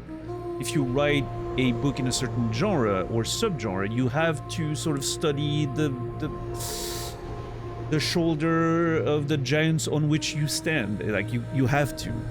It may not be your main influence. It may not be the thing you consume that made you want to create something in that sort of subgenre, but you have to at least be aware of it and study them and understand what made them work and their place in the process of getting to where you are now, right? So, yeah, if you make a Metroidvania like Hollow Knight, inevitably Metroid is in the discussion, Castlevania is in the discussion.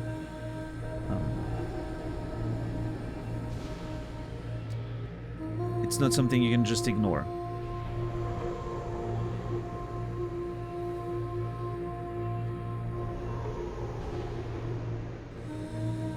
But then it's about digesting those influences in a way that makes it, you know, not feel like you're just retracing the same paths, if that makes sense. Which is, I feel, what a lot of games fail to do really well, you know?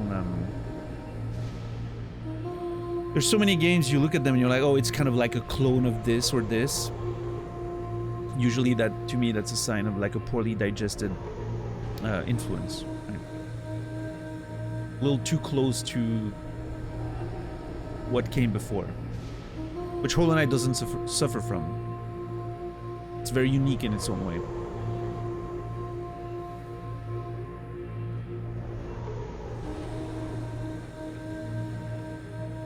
A lot of, yeah, no, I mean, it's a thing in every art form, of course.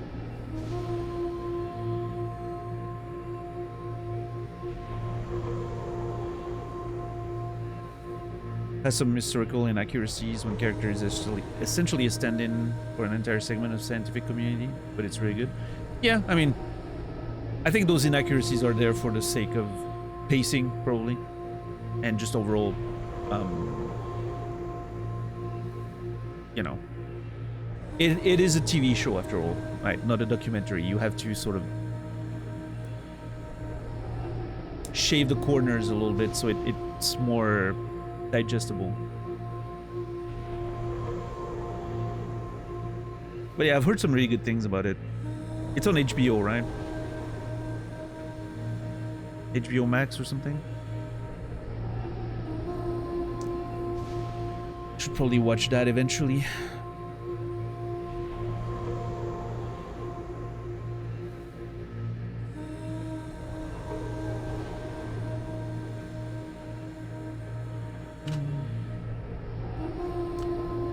Ooh.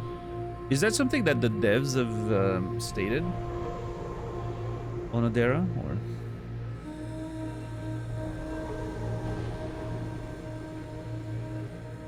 Devs said that the Dark Souls inspiration was unintentional.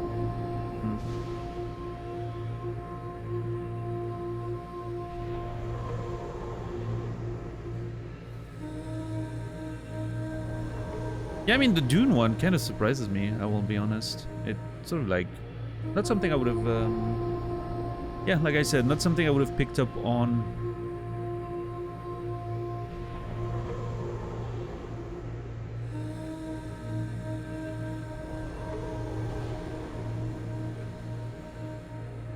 The guy who directed the Chernobyl miniseries went on to direct the Last of Us show.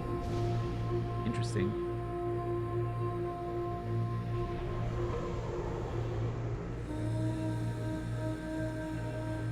See a heavy resemblance to Hungry Night as well.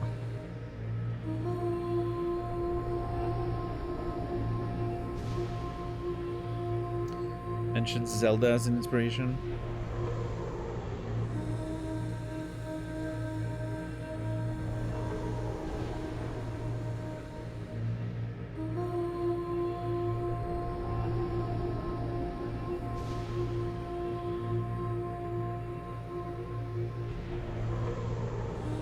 Big worm.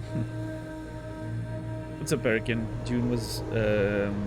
They mentioned that they read Dune while making the game. I mean, again, I don't think it's completely out of left field, right? If you think about some of the themes, I think it kind of works. But yeah.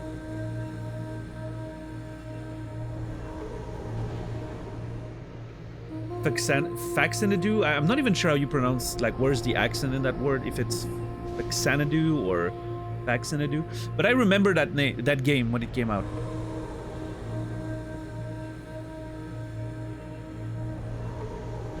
I remember when that was that Faxanadu? Okay. Was that a Super Nintendo game or even NES? Yeah, that was NES. Holy fuck, dude. I remember that game. It was balls hard, is what I remember from it. I mean, I was a kid, so maybe that explains why it was so hard, but...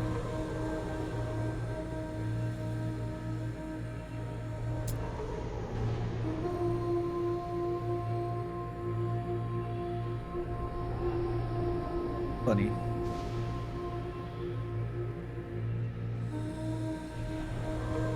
Original NES game was awesome, yeah. Yeah, I mean, I loved those games when I was a kid. Like, it was, for me, there was like a whole series of those games, right? Faxanadu, Simon's Quest, of course. You know, Castlevania. I mean, Simon's Quest was a bit of a weird one in the Castlevania series, but I thought it had a charm to it because of that sort of what we call now Metroidvania nature, right? Which was a little more than just the stages from the early Castlevania, and even Castlevania 3, which is my favorite NES game, didn't have that much sort of exploration. It was just stages, right? There was different paths, but you could only take one per game. Yeah, like Simon's Quest, Zelda 2, my favorite Zelda game. I know. I know, blasphemy, but Zelda 2 is my favorite Zelda game. By far. And what else? Battle of Olympus. Do you guys remember Battle of Olympus? Those of you who played it back then? Man, that game was underrated as hell. I thought it was amazing. It was very hard. Figuring out how to progress in the game was very complicated. As a kid, I barely got to make any progress. Like, I would play so much of that game and never go anywhere with it. I beat that game like 2 years ago, actually. Yes, stars. That's amazing. Battle of Olympus. The music was incredible in that game.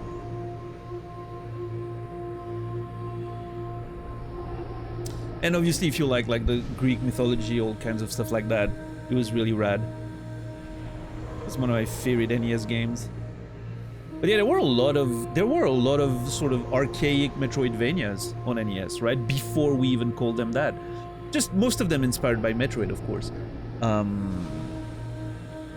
Which, you know, I think Zelda 2 was also a big influence on all of those games. Like Battle of Olympus is clearly something that, you know, they played Zelda 2 and they were like, we can make something like that. But obviously Zelda 2 was itself sort of, you know, took some inspiration from Metroid for sure.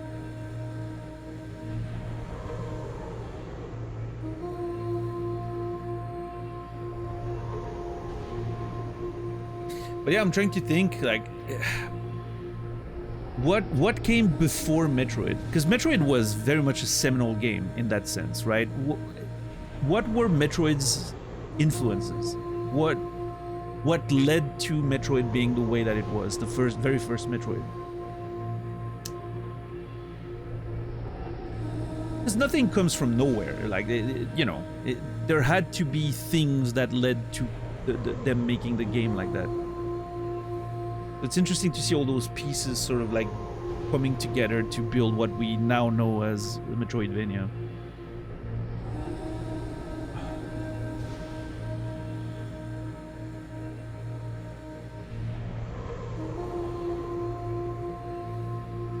In the early days of video games, figuring out what a sequel game should be. Yeah, I mean, the Mario 2 was, you know, the Mario 2 we know in the US and Europe was actually a different game. That was not a Mario game at all, and they reskinned it with the Mario universe type stuff. Which is a funny thing, is that a lot of those enemies and even characters were not supposed to be part of the Mario universe. And now they became part of the Mario universe because of that sort of weird reskin of another video game.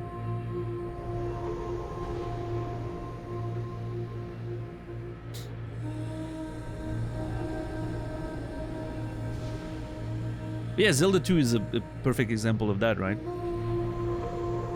Trying to do something completely different and then ends up being a little bit of a black sheep in the series, even though Doki Doki Panic, yeah, that was the one, the Mario 2 reskin.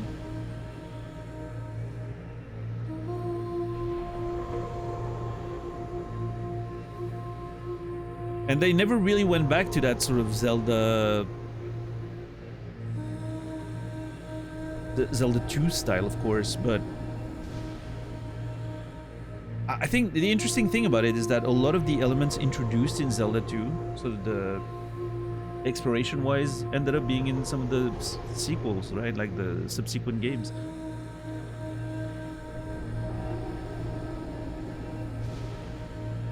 The CDI games. I've never played them. I don't think... I'm not even sure the CDI was available in Europe when I was a kid. Maybe it was, but definitely not something I had my eye on. But I've seen the videos about them. I don't really know what happened there. What a mess. But it always reminds me of the Zelda TV show, the cartoon, right? That's some of you may have seen when you were younger. There was this whole Super Mario show, right? And there was like a Super Mario cartoon, there was a Zelda cartoon, and then there was like live action stuff with Mario and Luigi. Man, what a weird era in TV and video games. Most of you are way too young to know what I'm talking about. That's okay.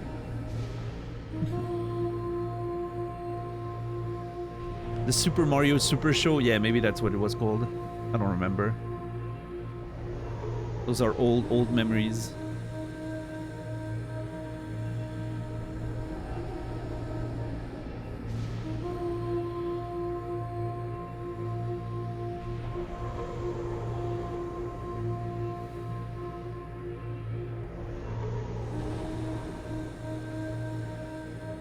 I think it's the Marrow. I think it's the song of the Marrow that she's singing. The first two notes. I'm gonna have to go to the Marrow later and confirm. Yeah, I think it is.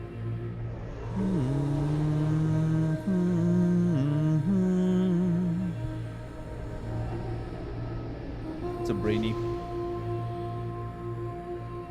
Never saw the Zelda show, but I read the comics. The Zelda show was really bad, but when I was a kid, I loved it. I had no discernible taste at the time.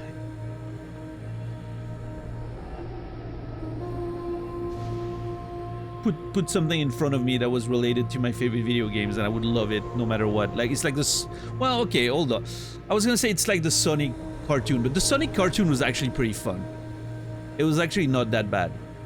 It wasn't, you know, that's why it probably lasted longer than any of the other ones, right? It lasted longer than Mario, Zelda, and all of that. That Sonic TV show was actually pretty good. I remember liking it quite a bit. It got really weird too. Like, I remember I was watching, when I was a kid, I was watching the Sonic cartoon a lot. And then later, like years later, realized it was still running. And I remember like seeing an episode and I was like, this has nothing to do with what I remember. It was completely, like, it was a fucking completely different world, and I was like, holy crap, they're really going places with this Sonic thing.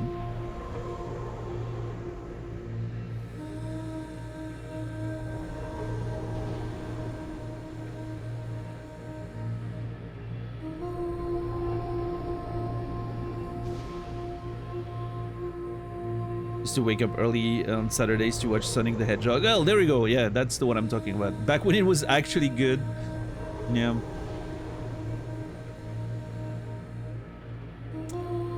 Listen. I'm gonna say it. Sonic is a better video game than Mario. And I'm saying that as someone who first had a NES and a Super NES. I only got a Mega Drive later. But my cousins had a Mega Drive. And I would play Sonic at their place, and I would always think how much better it was than Mario.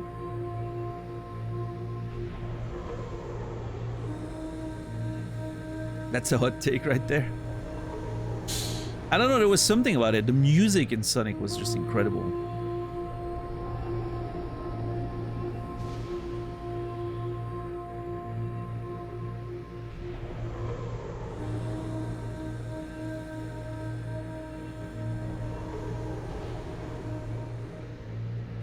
Both franchises have great games and bad games, you know.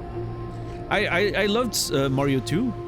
Mario 2 was, again, one of the weird situations where I'm like, it's so different, but it was my favorite back then. Chemical plant level music, Sonic goes... Marble Zone. Sonic's Marble Zone music. Best in the series. What's up, Rico? In my opinion.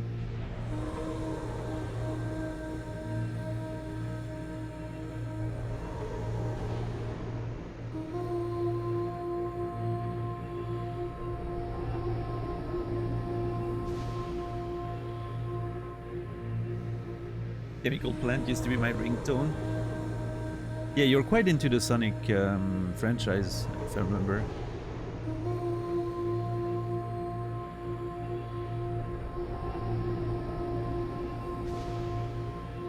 It was either go fast and miss a lot of stuff, or go way too slow to be fun.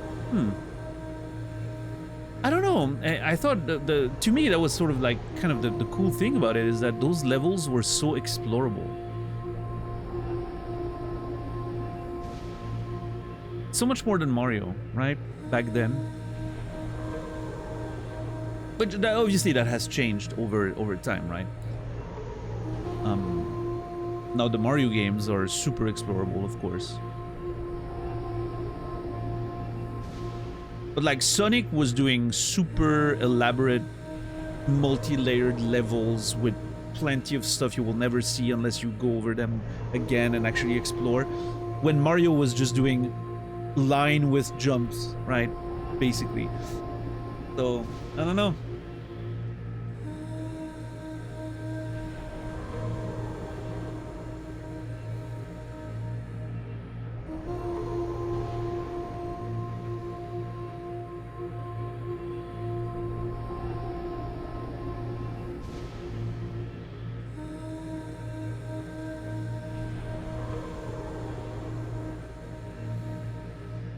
I also remember there was a Dreamcast Sonic game, which I don't think people liked too much, but I thought was pretty good.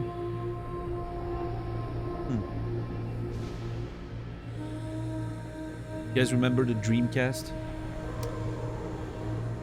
What a sad story.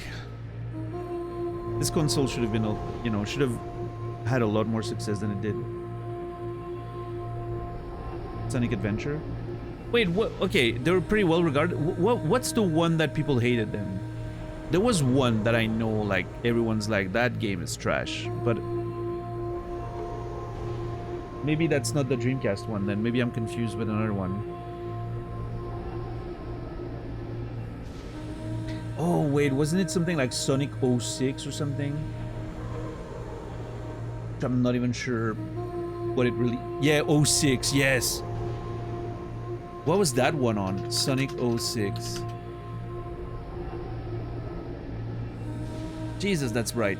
I need a dark mode for Wikipedia. There it is. Oh, thank God. Oh!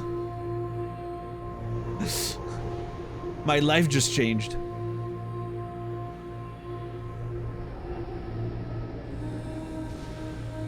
It was on PlayStation and Xbox. Okay. Weird. Dreamcast was a console without any real exclusives? What?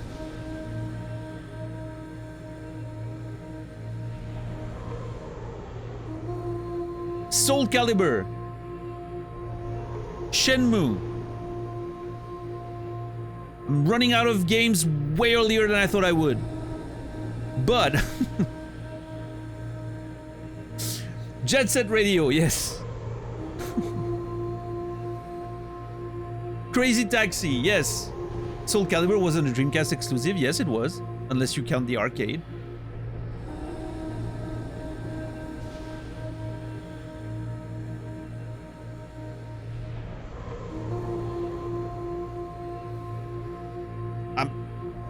I'm not even sure, like the first Soul Calibur, I'm not even sure it was ported later. Soul Calibur 2 started becoming like multi-platform, but I don't even remember if the first one was ported on anything else. But it was definitely exclusive for a while. I literally got a Dreamcast for that. Power Stone, yeah, that was a thing. Wasn't there... Hold on.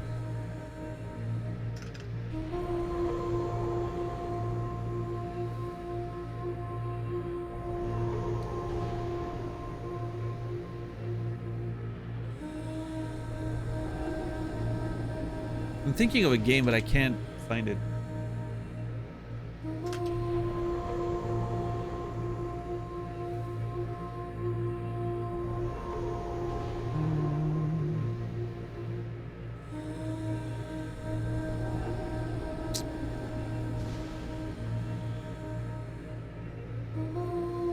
That's a Warren.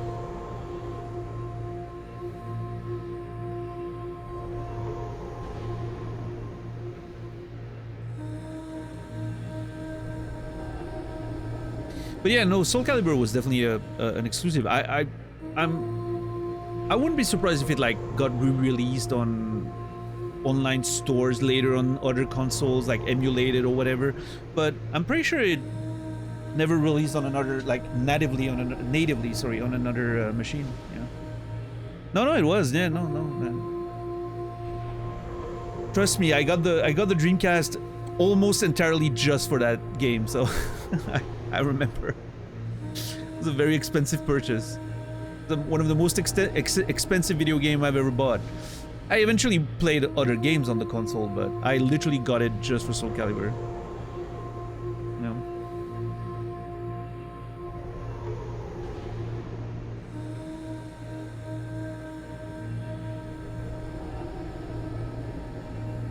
House of the Dead with a gun controller.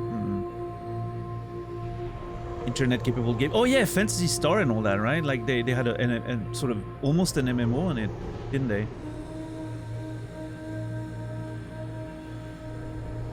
Before their time, you know. They yeah, that console was ahead of its time for sure in many ways. I think it had some issues also, you know. It was difficult to compete with PlayStation at the time, but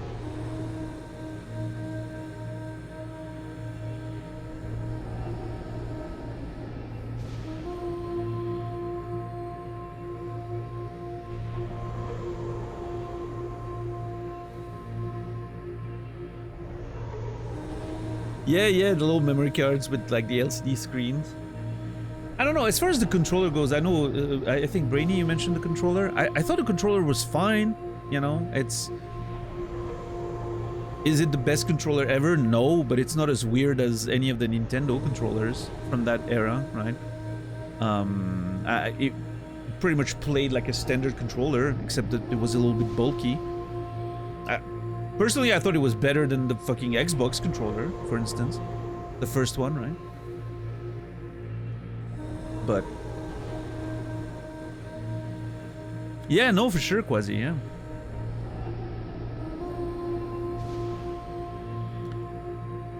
And many people regard the Dreamcast as a great freaking console, even though it completely flopped.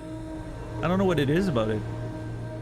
Has that sort of, you know, mythical aura about it. I still have mine and it still works. That's crazy, yeah.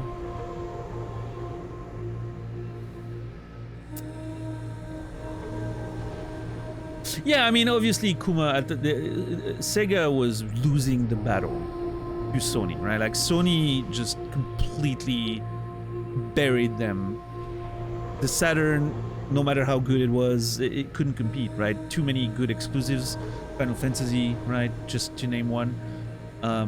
Like the fact that, yeah, Squaresoft, Namco, all those people working with PlayStation, it was very hard to compete, yeah.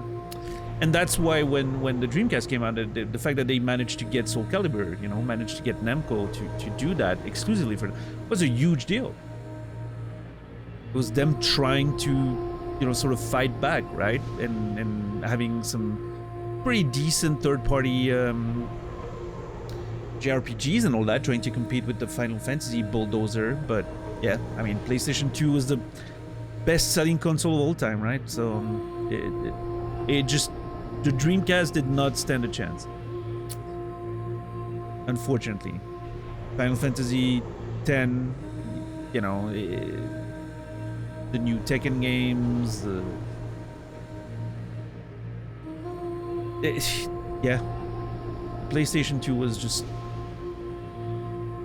too big. And then whatever chance the Dreamcast might have had, then the Xbox just sort of like, you know, slid in there and was like, hey, we're gonna attack the US market really hard with our aesthetic and our marketing, and, you know, Microsoft coming in with the big shoulders and all that, a lot of money to throw on marketing, and that sort of vibe that they had about them, with a bit more American oriented sort of marketing and aesthetic and games. And that also played a huge part, right? Like the Xbox, even though it wasn't that big outside of the US, I think the Xbox gave the PlayStation 2 a run for its money on US soil, right? Which is a pretty huge market at the time, still developing and still sort of explosion of video game in the mainstream there. I think the PlayStation 2 did a lot better in Europe and Japan, of course, but I think the Xbox kind of really got a hold on the US market with stuff like Halo, Gears of War, and, you know, all that stuff. Wait, what's the first Gears of War? Was that the first Xbox? Can't fucking remember, man. Or was that a 360 already? No, that was 360 already, yeah. But still, like, sort of that same era, right, overall. It's crazy to think that so many of those things happen in the span of, like, a decade, right? Like, 98 to 2008. There were, like, 3 generations of console over that course of that you know, not the release, of course, but, like, 98, there's still PlayStation 1 games coming out. And then 2008, you get like PlayStation 3 games coming out so fast. And now you think about it, it's like 8 years, nothing happens. Are we getting old? Yeah, huge hardware jumps. Obviously now it's like, sort of like the generations seem to be extended. I mean, we're still literally, even though the PS5 is the you know, the leading console right now, it still feels like games are coming out on PS4. I'm not sure if that's the case, but it still feels like it.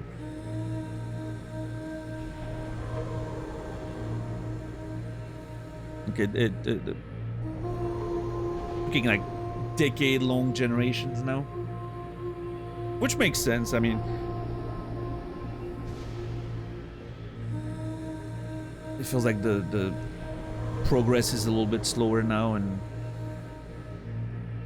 obviously the supply problems and hardware costs and all that.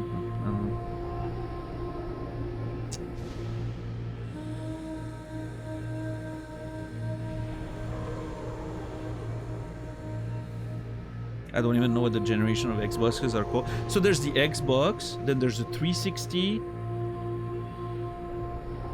Xbox One, and now it's the Series S, X, whatever. I think that's it.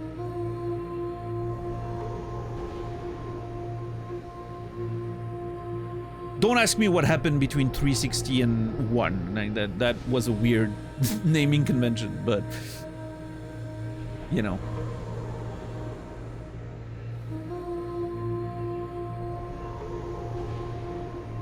The Halo consoles, basically. I get it. I never got into Halo. That's one thing that I completely missed the train on, was Halo. Never played a single Halo game in my life. I played a little bit of Gears. A bit later. I played a little bit of Gears when I got a 360 later because I just wanted to play Lost Odyssey. Which, fun fact, I never got around to doing. I have the console, I have the game. I never played it. I started playing it at the time, but then got distracted because I was in teaching school at the time, so I didn't have much time for gaming, and I never got back to it. But anyway, that's why I got a used Xbox 360 just to play Lost Odyssey, and I never played it. Anyway, and then I played Gears of War. I had a few games that came with it because the friend that sold it to me just gave me a bunch of games. I played a little bit of Gears. It was fine. And then recently, like a few years ago, played one of the Gears game at a friend. We played in co-op. It was okay. But I'm kind of sad that I missed the Halo train, because I get it. Like, I'm seeing some of the more recent Bungie games. Obviously, I love Marathon. I loved Destiny 1 when I got into it. So I understand, like, Bungie makes good fucking games. Interesting lore, great gameplay, you know. So I really retrospectively regret never getting into Halo.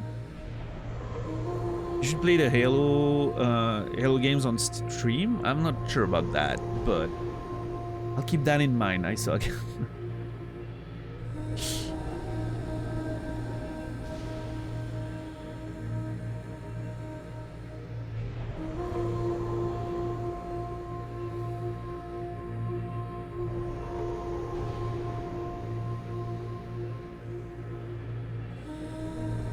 When the Xbox One came out, they tried so hard to call it the one console you will ever need, but everyone collectively were like, it's the X-Bone. Yeah.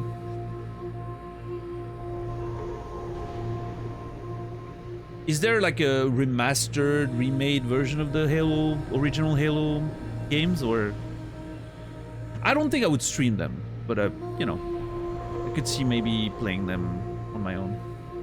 Master Chief Collection. There's a remake of 1 coming out. Okay. Interesting. Master Chief Collection. Okay, I see. Yeah. already like 10 years old at this point.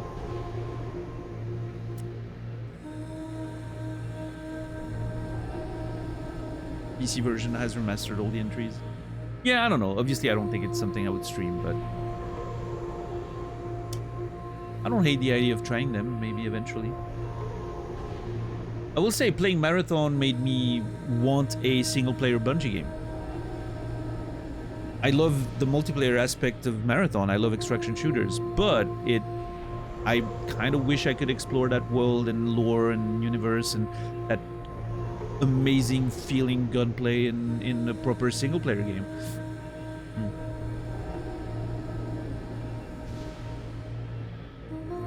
So much that I was looking into Destiny and I was like, is there a way to play the whole story of Destiny, start to finish, solo? Turns out, no, you can't. They fucking literally removed the ability for players to play their game. You can get into like Destiny 2, right? But the story, the early story is not available. You can't go through the whole thing, which is so weird. But oh well.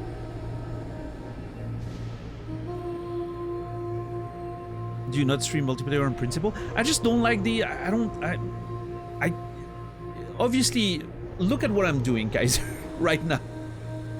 You can't do that in a multiplayer game. You can't just chill for an hour talking about random video games and stuff while sitting on a ledge and listening to beautiful music. That wouldn't work. I mean, I could sit on a main menu, right? The lobby music in Marathon's incredible. I literally find myself waiting 30 minutes between matches and just sitting there and listening to the music while I'm, you know, randomly going, like, organizing my stash and removing some stuff and all that. Because it's so nice. But I don't know. I also, yeah, I don't know. You can't really interact with chat in the same way because you got to focus on the game when you know, during like long matches or anything. I started doing multiplayer games. My first streamed games were StarCraft 2 and then League of Legends. I started as a multiplayer gamer because that's what everyone was doing at the time, I guess. Those were the games that made me want to stream, right? StarCraft 2 was the first game I've ever streamed on Justin TV back in the day.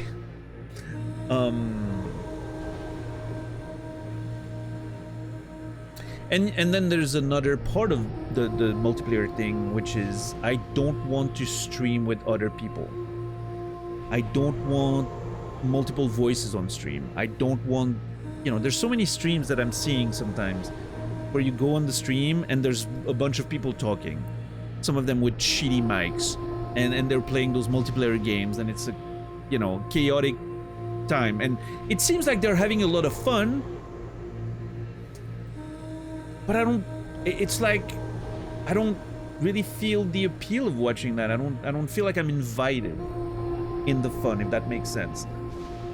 And I'm not saying, you know, oh, I want to play with them. No, that's not what I'm saying. It feels like as a viewer, I don't feel sort of that it's a show that I can really enjoy or / be a part of, right? It just feels like, oh, it's a bunch of people playing together and it's very loud and chaotic. My approach of stream, and it's totally personal. I'm not judging or anything, right? It's just I'm explaining why I don't like that. I like a show where it's a little more focused, you know. You come in and then you have a conversation with the people, and it's. I don't know if that makes sense, if I'm explaining it correctly, but you know. I think the multiple voices on stream is a thing that I will never be able to do. It's a personal thing, right? Again, absolutely no judgment. I think it's awesome that people have fun with all those things and play games together and all that. I absolutely think it's awesome. For me, if I tune in on a stream of someone I enjoy watching and I hear other voices, quickest way to make me tune out, for sure. I don't know, it's just that.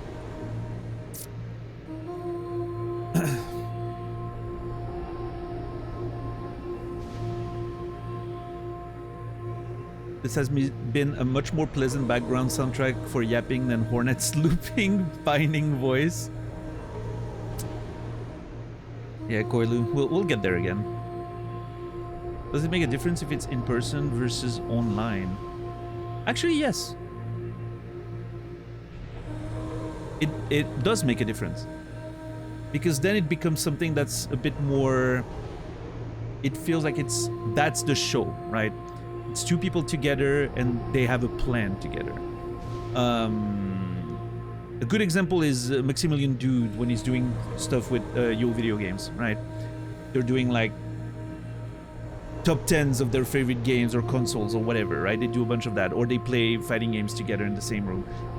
That to me is different because it feels like that's the show. It's controlled by the streamer. There's you know, something a little more. It's not just people in a voice chat with shitty mics. It's just the mic quality that rubs me the wrong way. Sometimes I do watch, you know, people that do like play multiplayer games and they're playing with someone else, like League of Legends or Marathon or something, or Tarkov back in the day, and they're playing like several streamers playing together, right?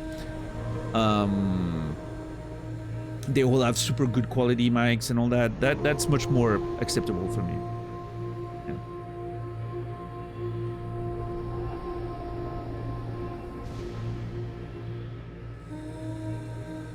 Why, Colette? Are you doing a two-person stream soon, or is that what's happening?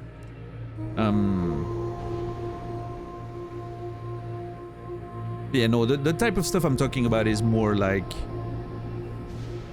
basically people streaming with their Discord call in, you know, actually active, and they're just either like all playing on a server, a multiplayer game, or doing some like one of those, you know, new genre of Friends game and all of that. Yeah, that stuff I'm like, doesn't work for me.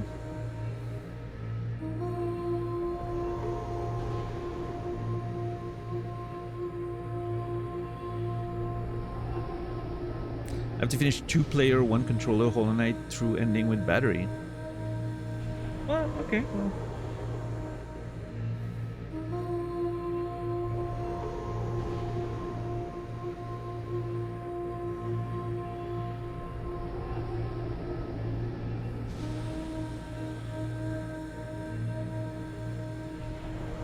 If I'm familiar with a lot of people and if they're still interacting with the chat, watching a bunch of streamers, I mostly have watched individually play a game together while still looking at their own chats. When they get the chance, I enjoy. Watching a streamer play a game while talking to a bunch of people I don't know isn't as fun. Yeah, I think that's a good distinction, Quasi, yeah. Yeah, like an interesting collab between people you would watch anyway. You know, I can see that being interesting. I remember back in the day when I was watching a lot of Tarkov stuff back during the pandemic, like Dr. Lupo was streaming with Amy.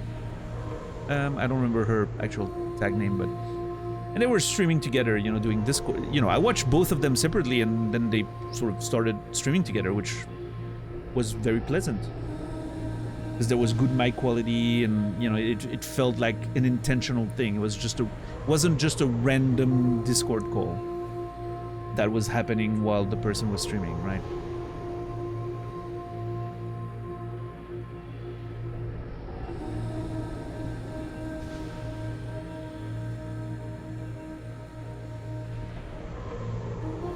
Shared chat helps.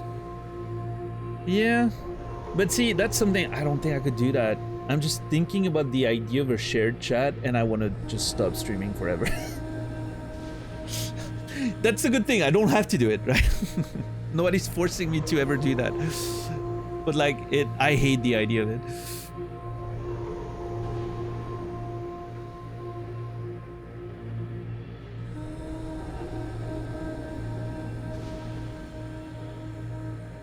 I think I'm very particular with what I like and how I like to do things. And I don't think it works very well with other people being involved. I guess that's the point.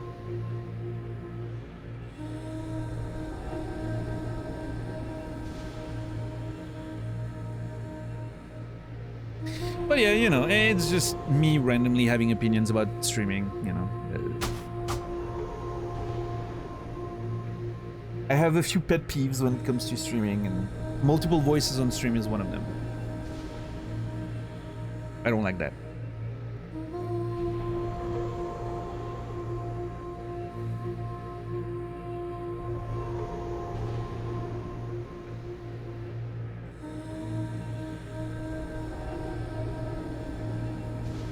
Another one is when you get into a community and you join a stream, and the only thing you see in chat is mod badges and VIPs. And I understand, you know, like it's hard to build a community on Twitch, and sometimes you just have a tiny community and everyone's a mod or a VIP. I get it, right? I understand how you get into a situation like that. But for me, if I'm joining a stream like that, it makes it very hard for me to feel like I can engage with that. It feels like a sort of private club, if that makes sense, right? It's like getting into a party or a club in real life where everyone knows each other and you don't know anyone, right? It's very hard to feel like you can join and feel comfortable. Which, you know, again, it's unfortunate because I don't think as a streamer well, I mean, I guess you could just not give VIP to anyone. That would help. And not mod too many people. That would help. But I understand that it's harder to manage, especially with the fluctuations of how Twitch works and all that. But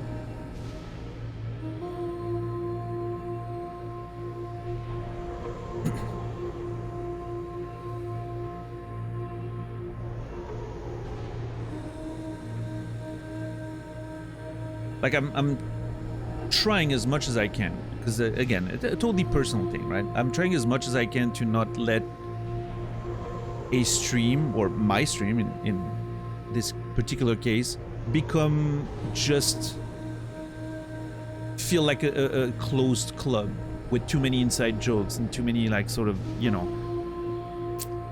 I think that's not very welcoming. I already have enough working against me in terms of like my streaming rules and all that, right? I don't want any other hurdles to stop people from joining in.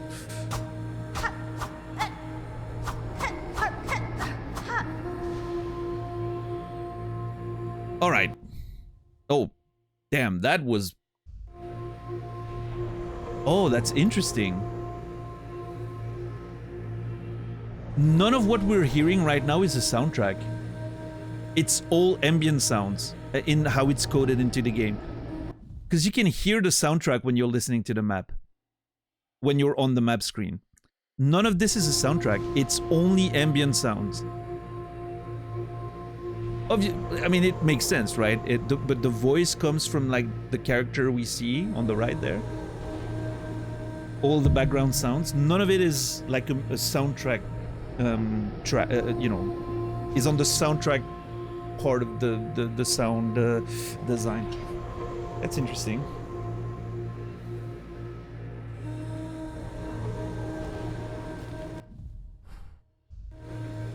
So strange. Anyway, it was a nice little conversation. I remember that ledge. We love a good ledge, you know.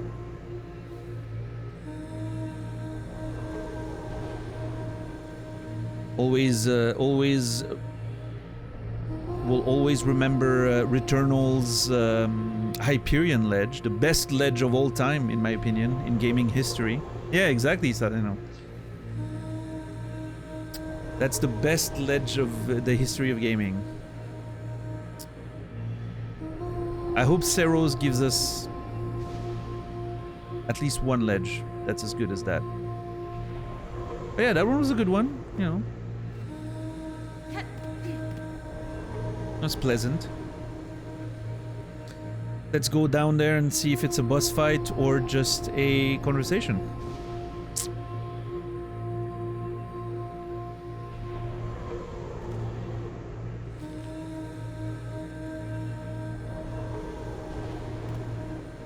Oh boy. Okay, I think it's a conversation. Fuck.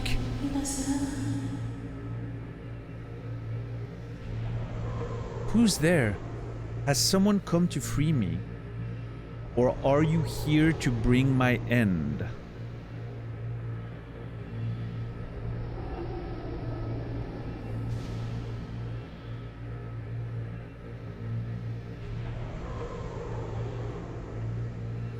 Well, that's the first line. Da, fenestra.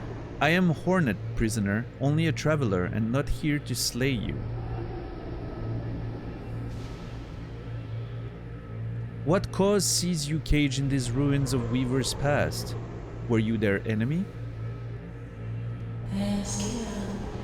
No, not their enemy, and their prisoner not through malice. I am Eva. Eva? For some reason, I kind of want to go with the sort of French-esque pronunciation, Eva. A thing difficult to describe, a child of weavers, yet not quite their kin. Yanara. How strange that description. I was gonna say that kind of, yeah, that's kind of the deal with Hornet, right? Wasn't that the thing in the first game? Like she was the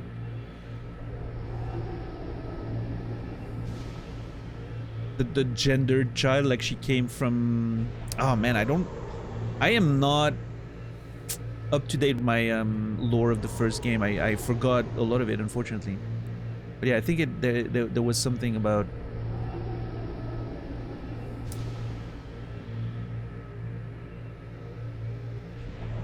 Anyway, how strange that description could fit me as well as yourself.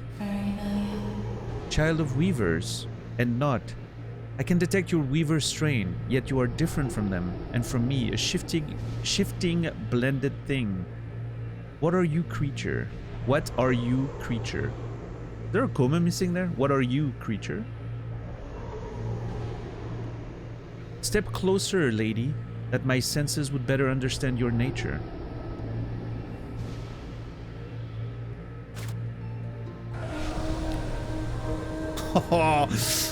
Our silken sight, our senses light, this form so fragile.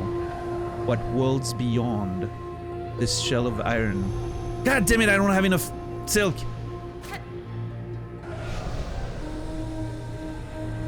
Our senses limit this life confined. Our senses limits this form so fragile. What worlds beyond? God damn it!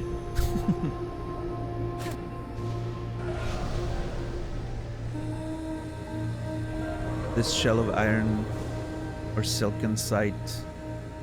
This shell of iron. It's like there's a random, like there's a pool of sentences, right? And it sort of like pulls random lines from it.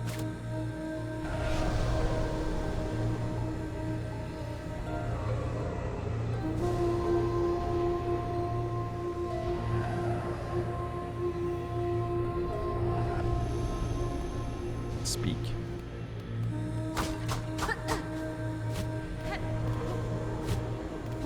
I'm fascinated by what I'm looking at right now, I'm gonna be honest.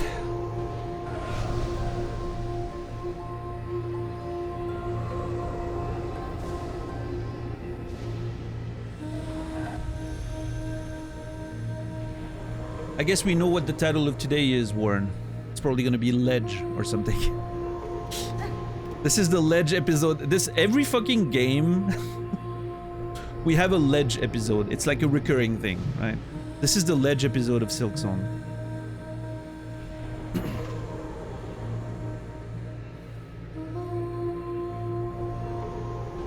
There are a few conditions necessary for it. You used Ledge for an earlier one? God damn it.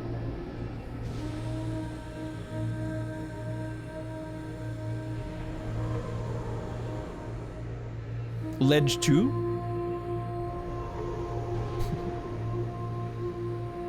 Yeah, the Ledgening.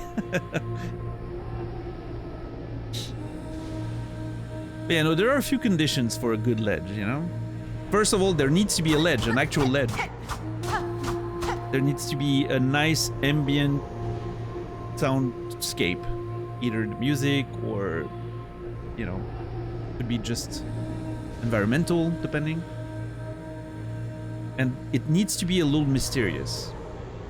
Alright. And then we need to have a good conversation. That's how it works.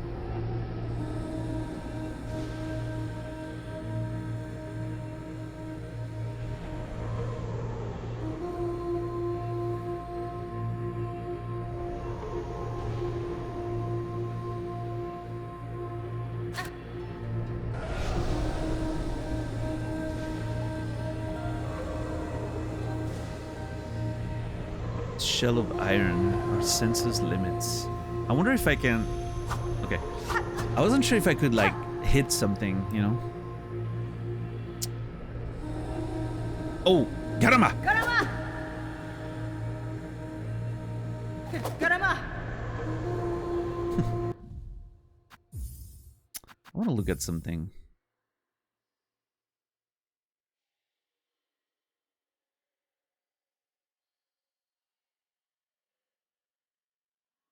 Triangle, needle in, bind, jump attack.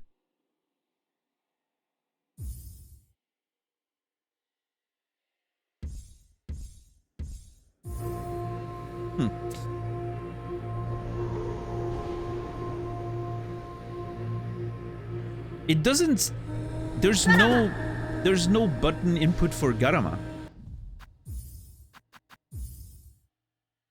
Like, it doesn't... You know?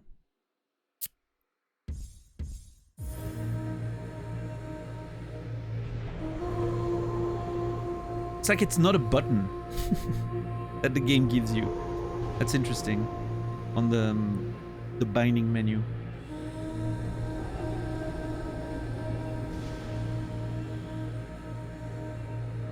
Like, I was curious, what my point here was, I was curious what they would call it. You know, like, this is attack, this is jump. Circle is bind. This is the needle in. This is dash. What do you call Garama? Garama!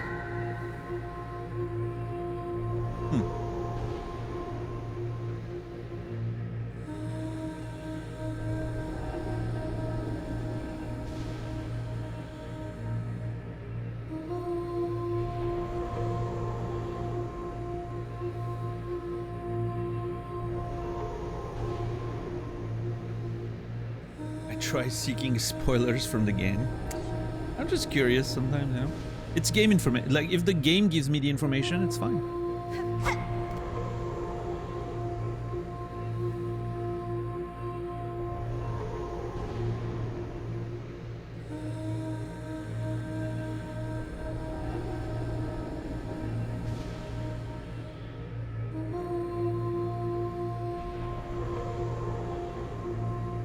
Alright, speak. Cadestre. You see one's nature, Eva? It is a skill far beyond bugs. One not without cost, my sight perceives a bug only through the imprint upon their soul. Nesvir. You speak of their crest, that signifier of a bug's essence and their invisible yoke born through a lifetime. The fact that she mentions the soul is really interesting. Because obviously this has a little bit of a soul sanctum vibe to it. Like, you can, like, it almost feels like a sort of forbidden experiment or whatever. Wouldn't be surprised if there's a sort of a link. Yeah, this is what a fascinating location in the game so far. Crest. Yes, the old weaver term. A simple word to attempt description of something so profound. But wait, your own nature. Is it... Lady, permit me to look deeper still, that I may offer clarity. Allow insight. Oh! Okay.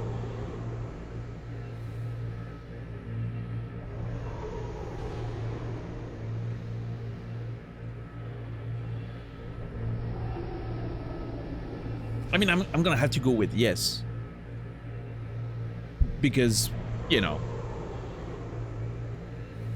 if the game asks to look into your soul, you say yes. That's a rule. But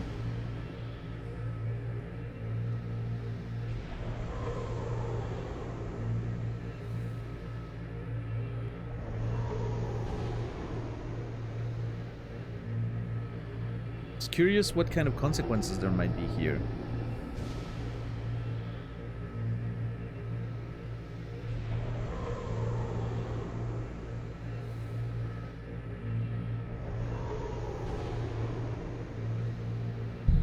All right, let's allow insight. I'm gonna get flashbanged, am I not? Yep, no, I saw that one coming. Jesus!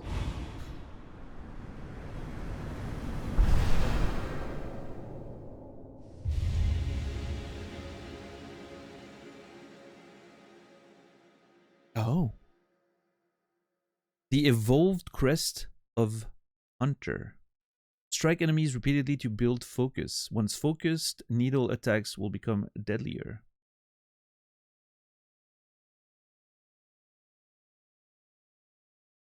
Interesting.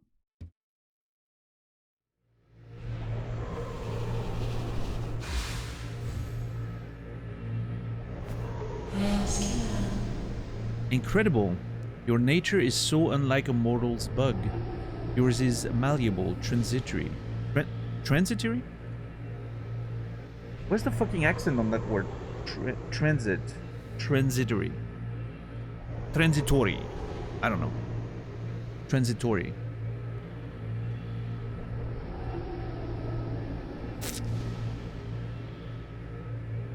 It is a marvelous thing, worth my long life to behold. Last one, transitory. Okay. Thank you. Transitory.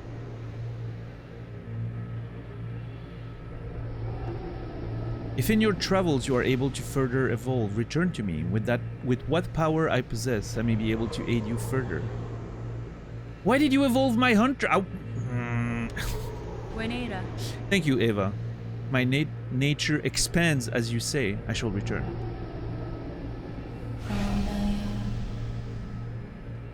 Lady, still my senses resound. You seem so far beyond the bounds of a bug. Permit me to gaze again upon your nature, that I may offer clarity. Oh, jeez. Okay, I should have seen. You know, fool me once.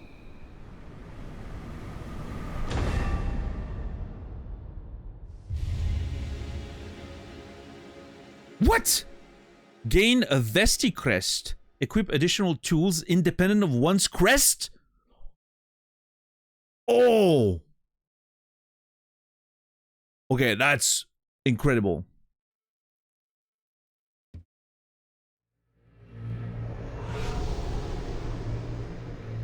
I'm getting all the upgrades today.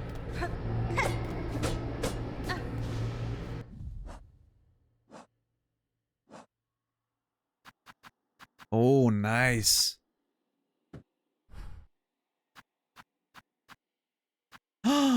Wait. No, never mind. I thought it opened new memories, but no, I don't think so. Oh, yeah, no, it only switched to my... Yeah, okay. I was gonna say it changed my setup, but no. My setup was memorized. So now I can equip an extra tool. Okay, that actually is really good. I think it opens up maybe playing the Reaper for me a little bit. I do like the Wanderer though. I don't know. We'll figure it out.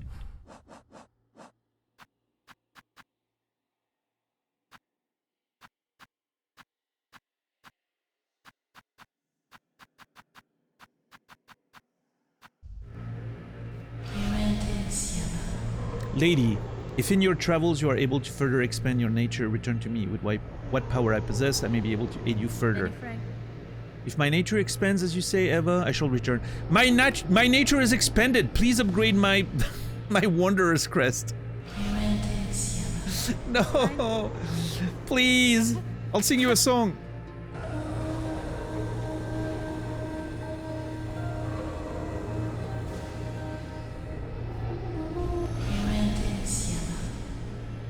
Megina Fora.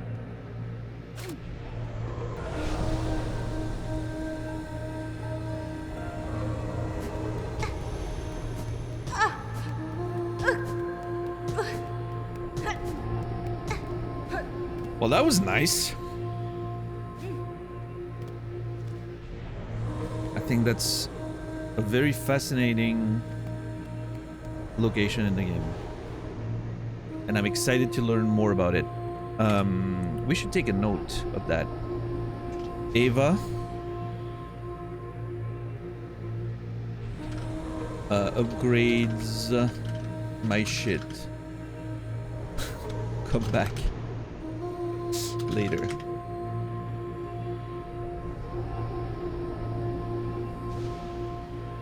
Where are we?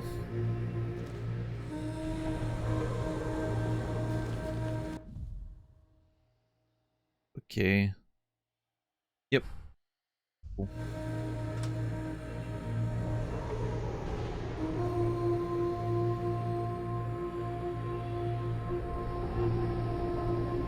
More here, I would say.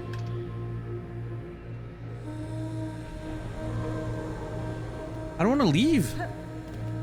Ooh.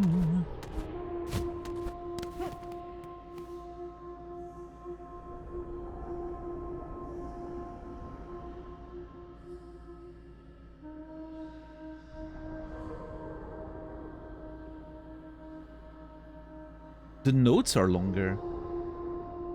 Or maybe not?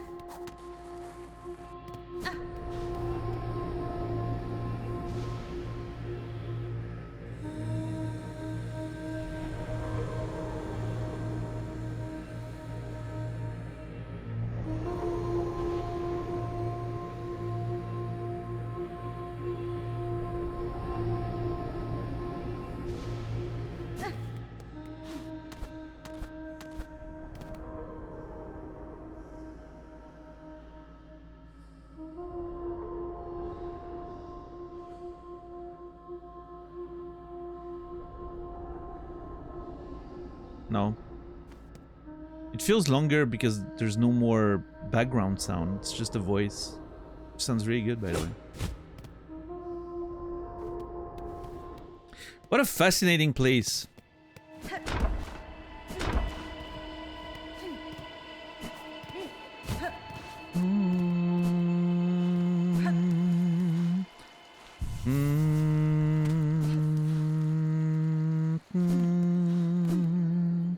I'm telling you, I'm pretty sure it's the first couple notes of the Melrose soundtrack. I want to confirm that. ASAP.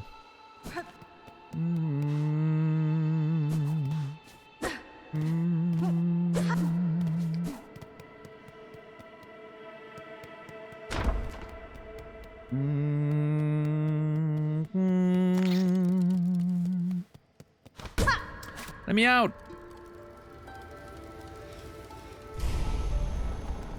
Man, that was awesome.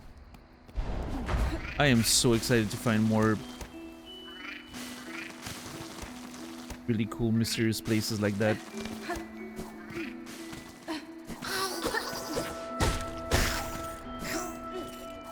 Anyway, we were in here for a long time.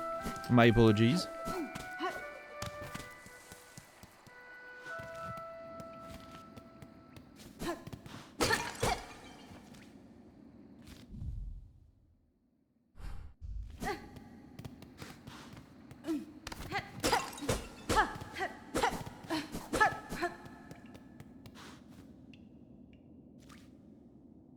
Why are you here?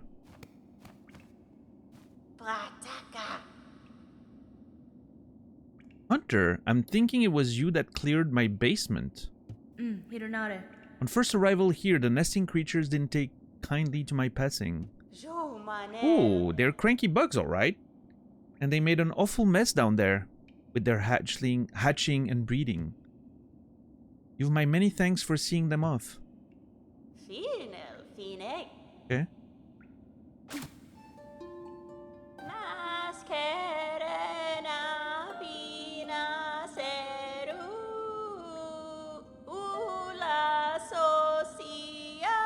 Hide and wait?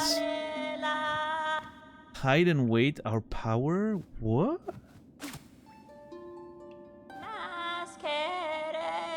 Hide and watch. Only a simple bug.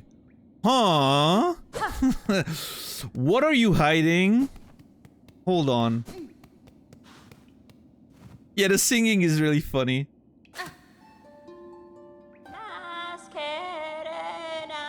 A kingdom lost.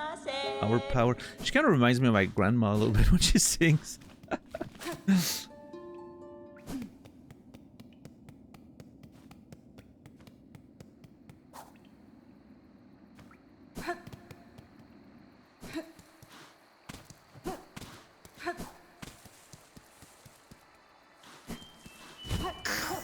Give me silk.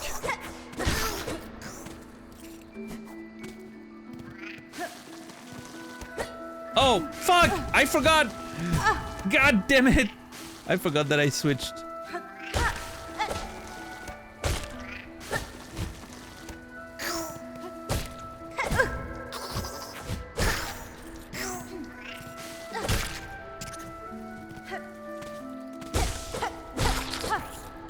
I'm not sure how the focus works. Something I would have to experiment with. We need to go to the lab! Oh my god. We need to go to the lab and experiment with...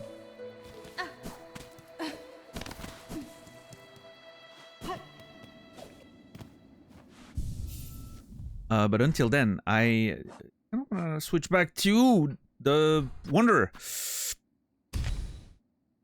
And now I can have another tool, which is actually kind of useless. Huh.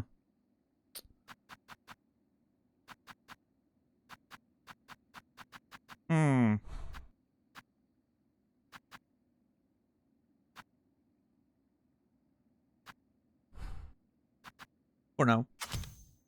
I'm sure it'll be more interesting later.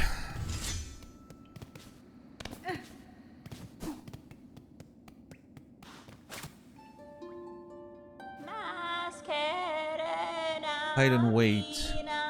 Spiraling outward. Oh, soulful ones. So many souls. Strength in despair. Hide and watch.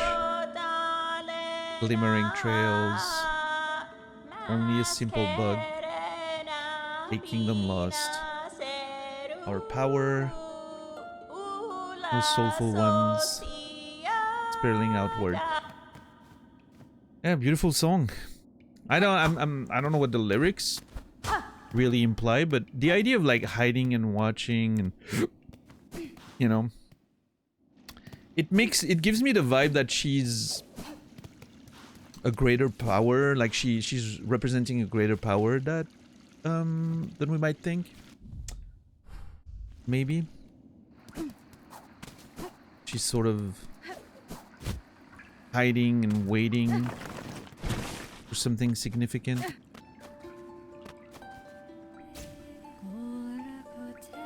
Am I worthy? Shining bright, our citadel waits. Raise me higher. No, come back. Oh yeah, what happens if there's more than one enemy? Hold on. You little shit. Okay.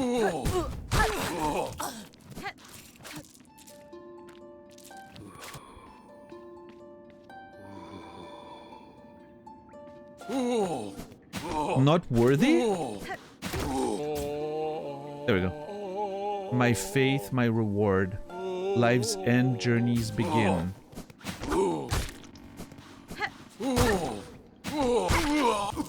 Yeah, those pilgrims seem, you know, like kind of like they have that sort of fascination and their faith that pulls them higher and higher, and obviously it feels like, to me at least, that they're being misled by whatever power is pulling those strings up here. You know? That's sort of what it feels like to me. Oh shit. That goes back to the warm ways, right? Yeah, I don't care to go back there for now. Yeah, the warm ways is also still something we need to explore properly and map out. Oh my god. I'm not looking forward to that. Jesus. Hey, tons of birds.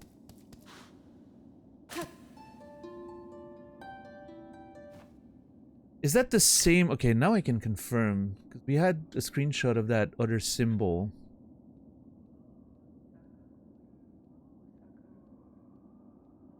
It is the same. It's just tilted, right? But it's the same symbol.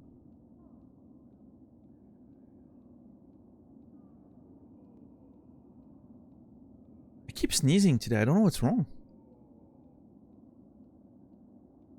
Can anyone tell me what's wrong with me if I just keep sneezing? I don't have allergies. I just keep sneezing. My nose is runny. Am I gonna die? Something stuck in your nose? I don't think so. I mean, I've blown my nose several times.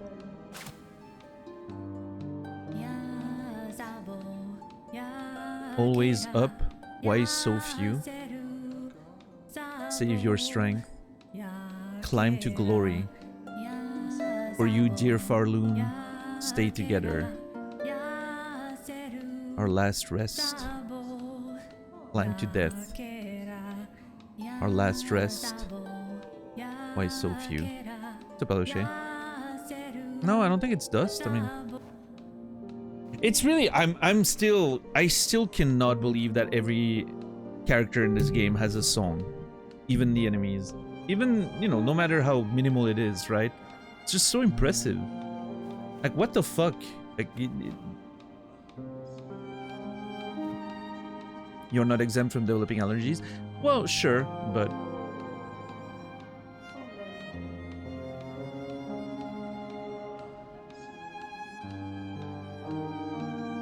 yeah, I don't know.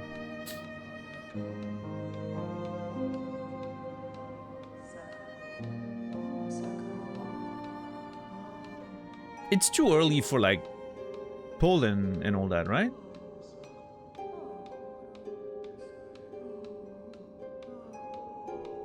No, not here.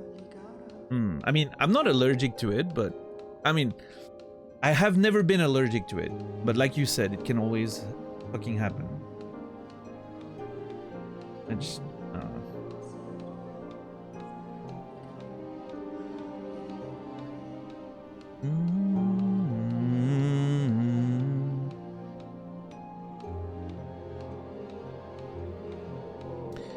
What I will say is it's very annoying, and I don't wish that on anyone.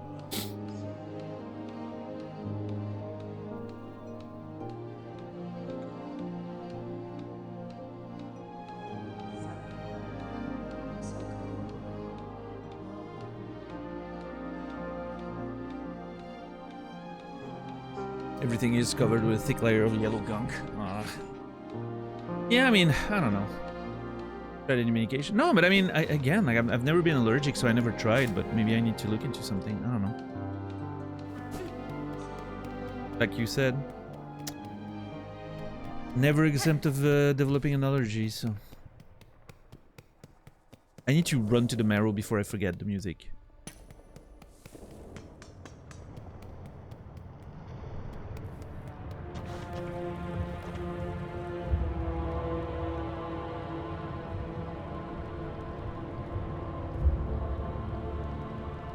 Was it not the marrow, maybe?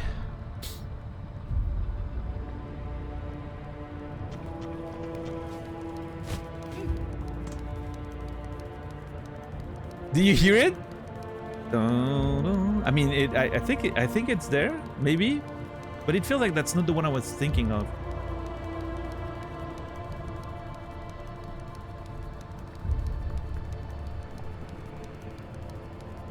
Maybe it's not the area I was thinking of. I need to go to...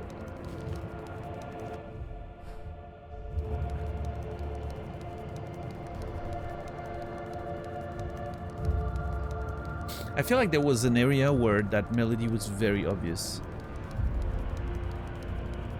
And it's not this one.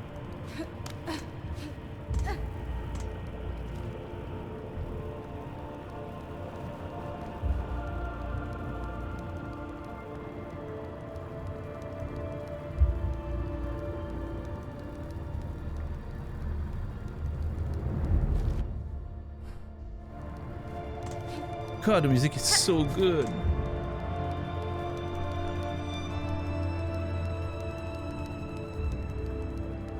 No, it is!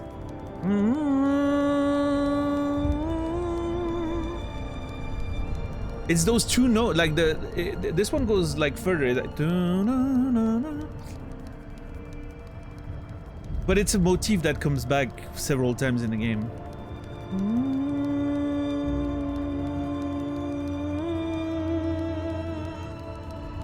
Right?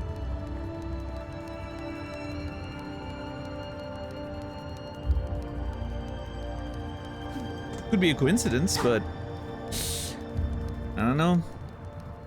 That interval is kind of, you know, it's very present.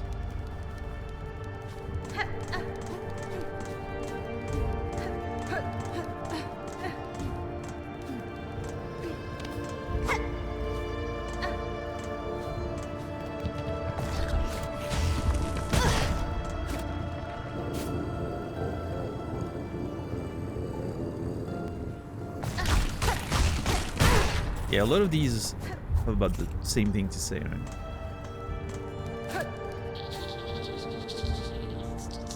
Yeah. Oh shit. Bye.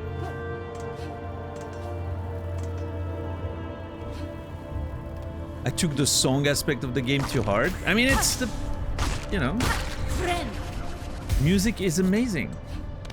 Music is one of my favorite things in life. Obviously, I'm gonna be attentive to the music and the, you know.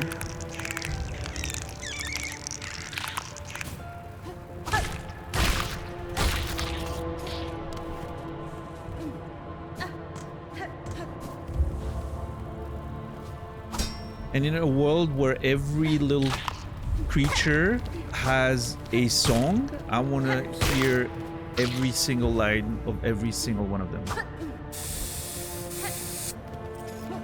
And I hope I get to do that. And I'm already sad that I forgot to do it on the mothers, the moss mothers. I'm very upset. It's okay. I'm sure there will be other opportunities.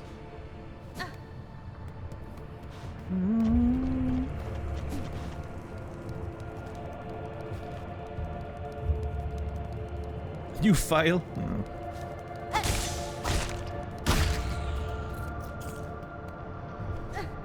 Nana. Alright, you see top. Have a good night. Oh, and also, something I've been wanting to mention because I noticed it yesterday. I think we have officially crossed the highest level of PP we've ever had. I think we broke the record this month. Not by much, but, you know,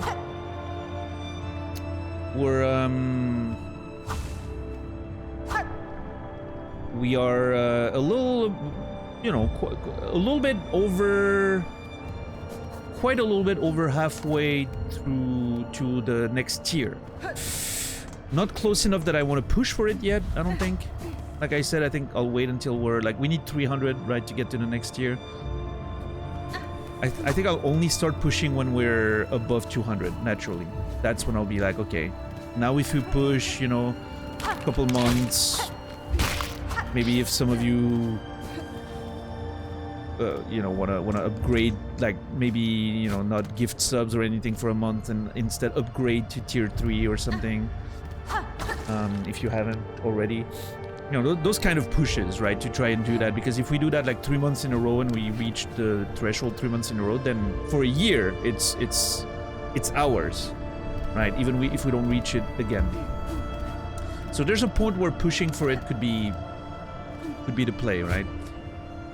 Because at the end of the day, I mean, it's, you know, obviously it's for me, right, but it sort of benefits the community in general, because more of your support goes directly to me instead of Twitch, because we would get a better cut on tier 1s and tier 2s.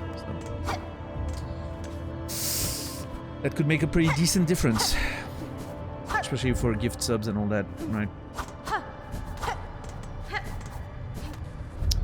So yeah, we'll you know, hopefully we keep making good progress and eventually we get there.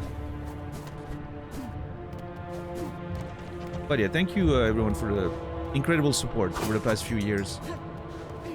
I have not been the the best, the most consistent, and all those things, but I'm lucky that you guys are still sort of supporting me anyway, so thank you.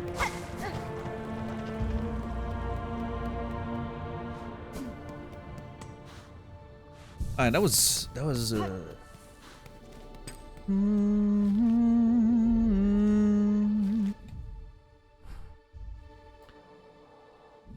hold on, because I wanna hear that song she was singing.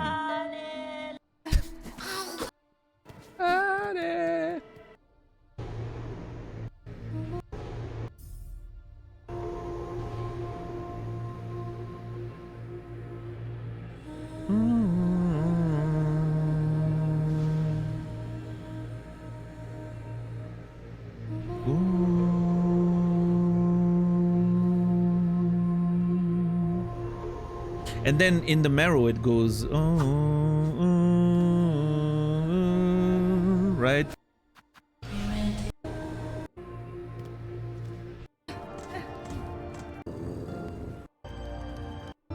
Yeah, that part with the strings.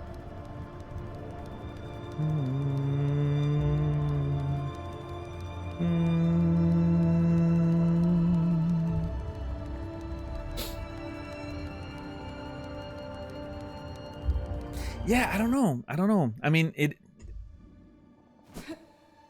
I'm not sure if it's just a coincidence and the intervals hitting the same, or if it's actually like an intentional sort of motif that's coming back. I can't tell.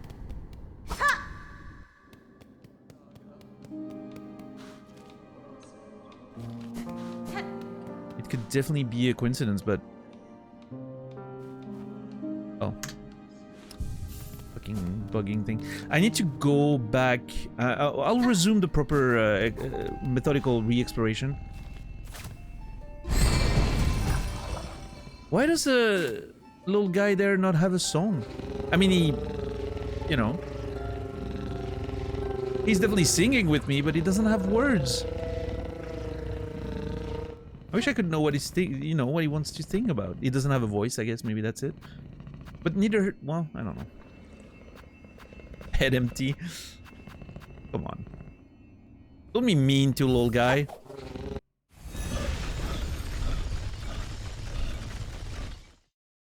I mean, I wish that was me, frankly.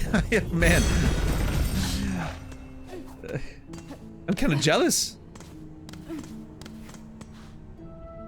Yeah, no. I'm with Tropa here. I kind of wish that was me sometimes.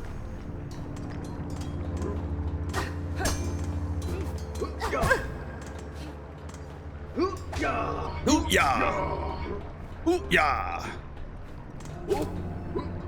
Oh, fucker! I'm trying to get you to sing. For grace above, toil and toil and toil, smell dug and churn? Did he say? Why did I stop the music? I don't want to stop. Seek the shine, find the ore, tunnel, breach, bore. Don't stop singing. What the fuck, dude? You stop when I say you stop. I feel like the guy in Whiplash. Fletcher. Yeah, no, the guy does not want to sing. He's just done. I love his voice, though. I love the way he sings with the echo and the thing.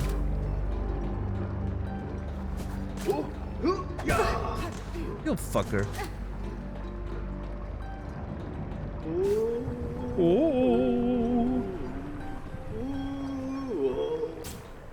Still my favorite enemy in the game, in terms of like the cuteness factor. Cuteness factor, favorite enemy in the game.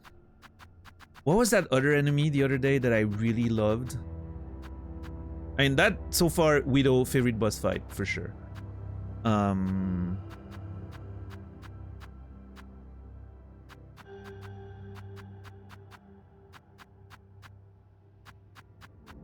Yeah, this enemy. Fuck, I love those guys. I need to see what they think. I need to make them sing. The Silk Snipper. Favorite design. you know, like gameplay wise and animations and all that. But this little guy and his voice, cutest for sure.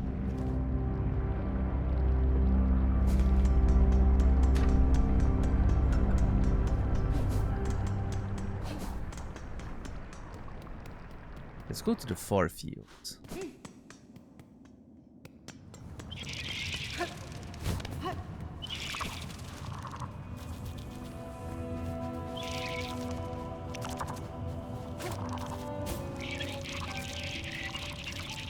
Between bone we sprout, shells soft.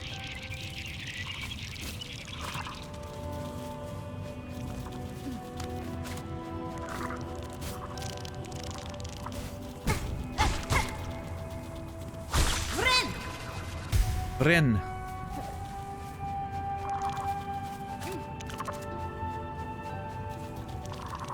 I'm trying to get this one to sing, but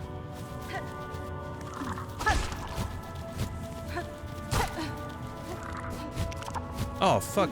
Come on. Grab the damn ledge. There we go.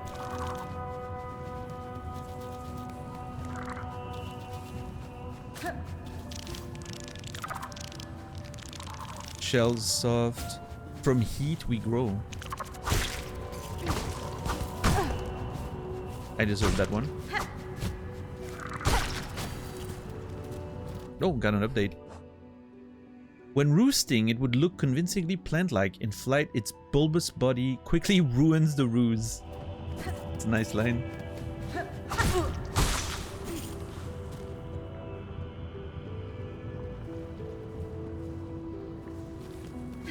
Oh, wait, I can go up here now. I need to... Oh, fuck me, dude. I need to be methodical. I can't do it this way. I'm just going all over the place because I want to listen to the soundtrack because of that. I'm trying to find... I feel like there's a moment in the soundtrack that sounds even more like the singing than the marrow. Oh no, I haven't sat in a bench in a while. Eh, it's fine.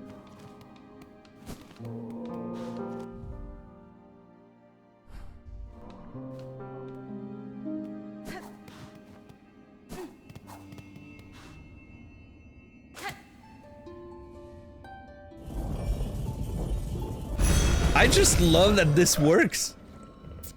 This is so cool.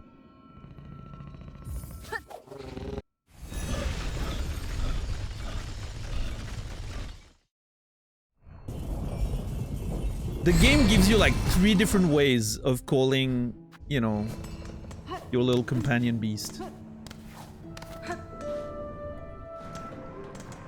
Oh yeah! Oh yeah!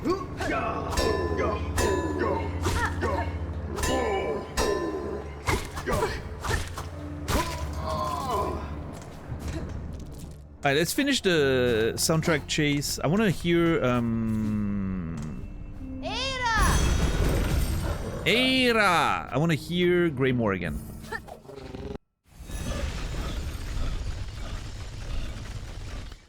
I don't think that's it, but maybe I'm misremembering.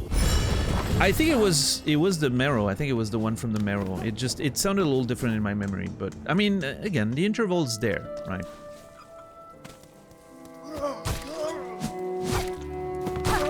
No, it is!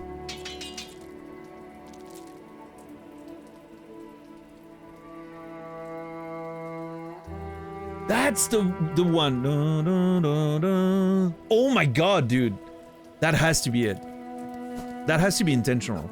There's no way you put the same interval, like, in the soundtrack 3 times on accident. Like, that's a motif right there. It has to be intentional.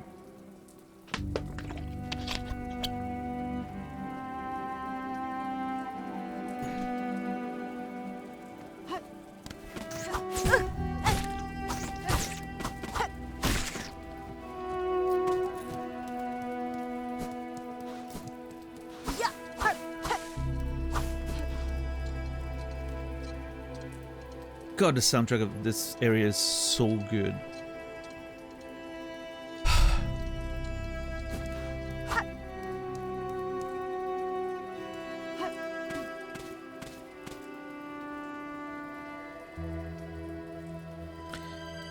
Oh my god, it's so good. I've heard it for hours already, and I just, every time those fucking strings hit, man.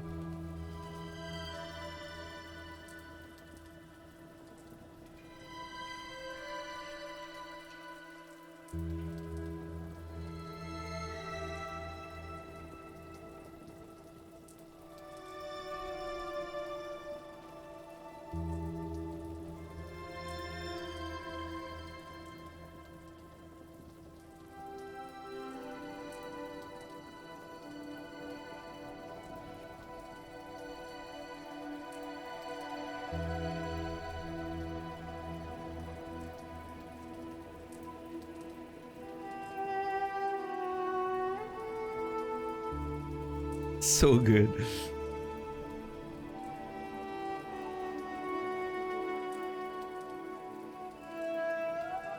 Oh.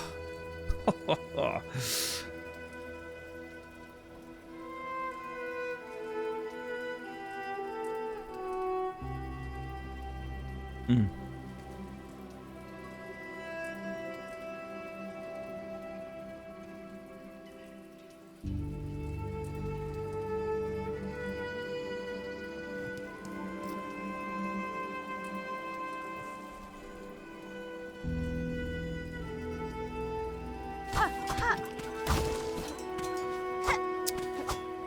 Yeah.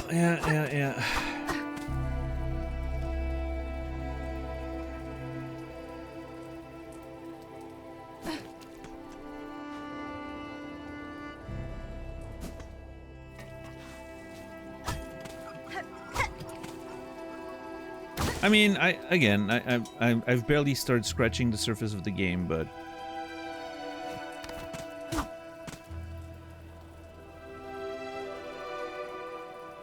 second best soundtrack of 2024, 5 for me, for sure. Could be first, depending, but at least second, for sure.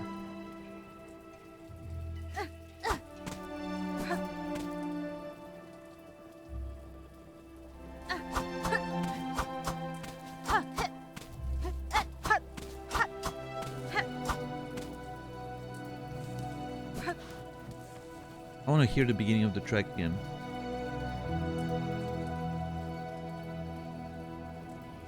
There.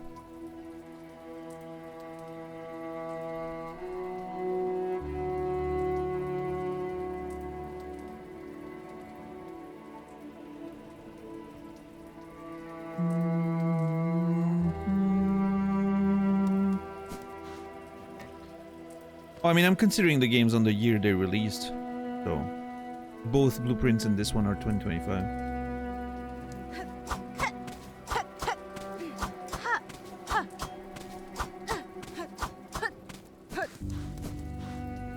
It's just, you know, I don't know.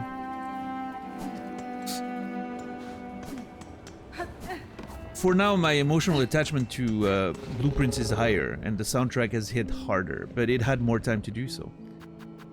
Is this one gonna beat it soundtrack-wise? I don't know. I don't think it's a competition, but, you know.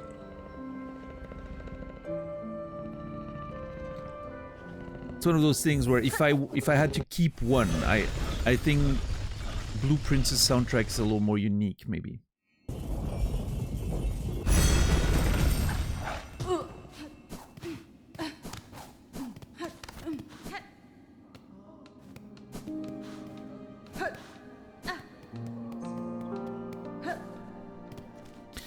I also have a bunch of quests to do.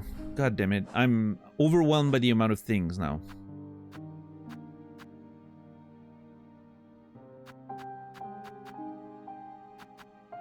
We've made some good progress on the journal. We started around 30, I think, right? Late 30s?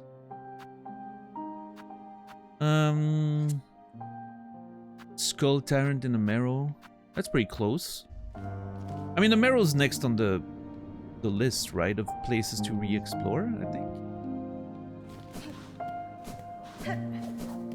I don't know where Peb is. I'm kind of annoyed. I'm also annoyed that I can't know what Flick is thinking. I want to know if he's singing about his awful bridge that he built.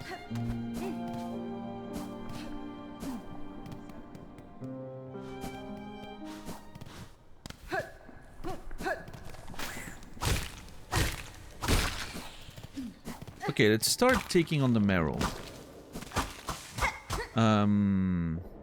There's definitely one space up here. There, there, there, there, and there. Those are the places that we need to recheck. And then somewhere in here, there's a hunt. The tyrant shell.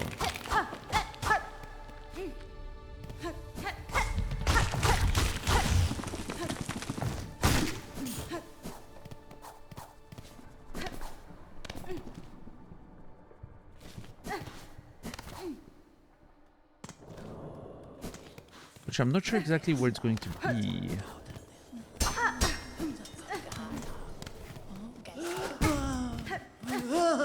Oh my god, dude. I just want to sing!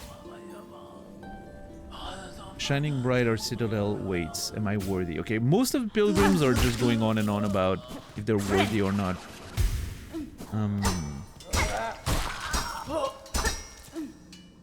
Seems to be their whole thing.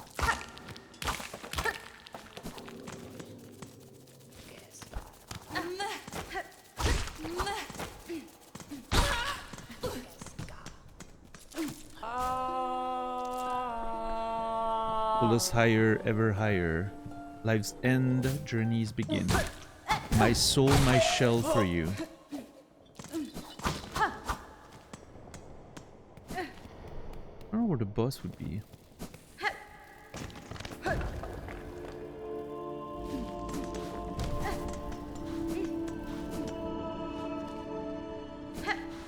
Just sit down before we die.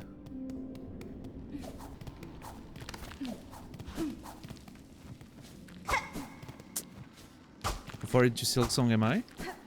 I mean, I wouldn't know, right? Because I don't know how big the game is, and please don't say anything that might indicate how far I am, but that's how much I've explored, if that helps. The last area we really explored was Shellwood and Belhart, right? Like that kind of area up there, and then we found the Weaver's Nest Atla today, which is where we spent most of our time, and now I'm kind of sort of backtracking because I got, not only did I get the wall clinging thing, and I also got the needle in. I'm sort of like backtracking and looking at all the places that I couldn't previously access and trying to get some of the enemies to sing and all that. So yeah, I don't know how far I am. I'm that far. Best I can give you is a look at the map.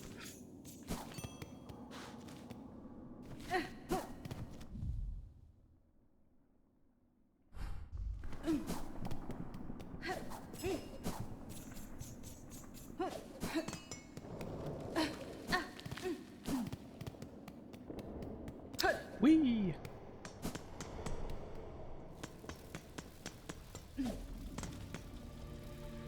Okay, let's go up here.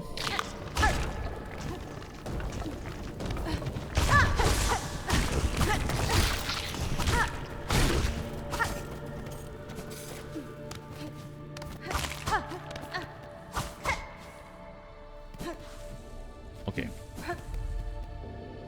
It was right there that I couldn't go up. Now we can.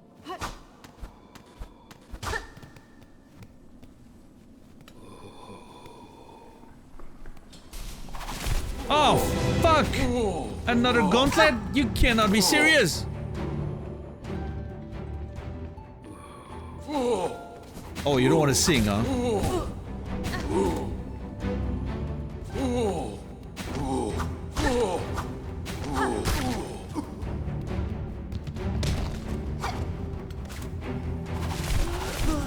Yeah, it seems like they don't want to sing while in the middle of a gauntlet.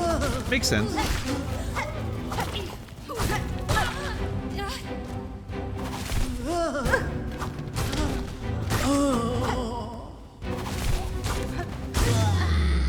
Well, that wasn't a very hard one, but it kind of makes me feel bad. Like, I feel like I've just massacred a bunch of poor lost pilgrims, you know? All that for a memory locket. Well, I'll take it. Worth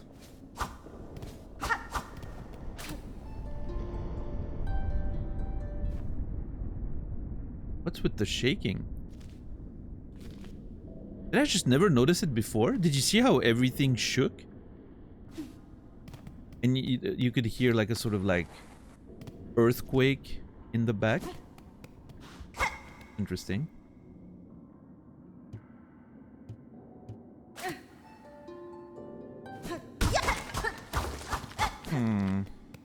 Okay. Well, that's sorted.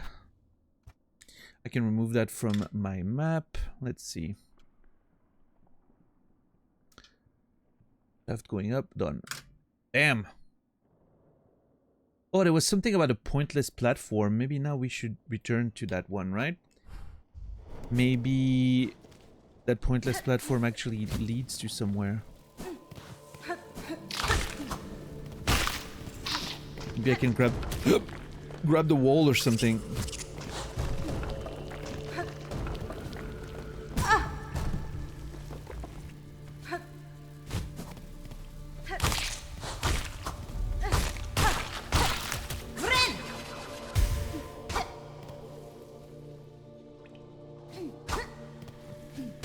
What a terrifying wall. I can't jump on it, right? No. I can't hook on it. Oh, can I...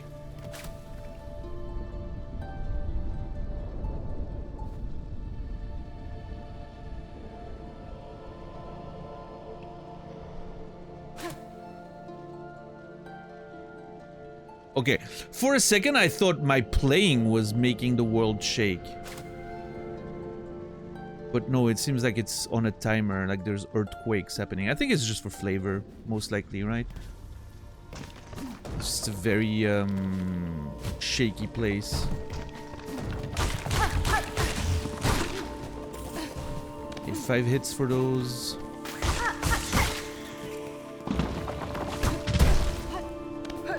This was the pointless platform, right? Yeah, that was the one that I'm like, I don't know why it would be there. It leads to nowhere and does nothing. There, maybe something up here?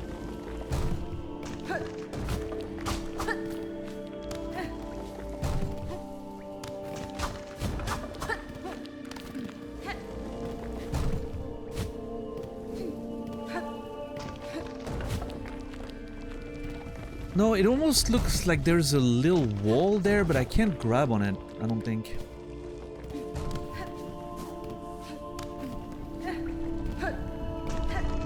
Oh, I guess it's just a pointless platform. Okay. I mean, I'll keep it in the notes and we'll see if we ever figure something out about it, but...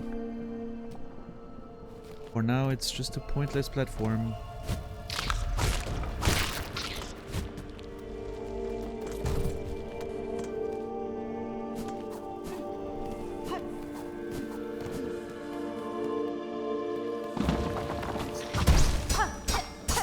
Oh, I want to make you sing.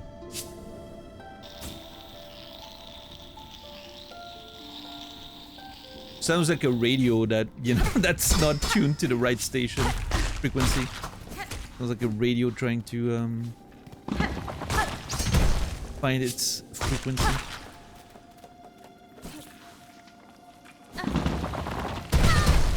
Wow, that was kind of fucked up.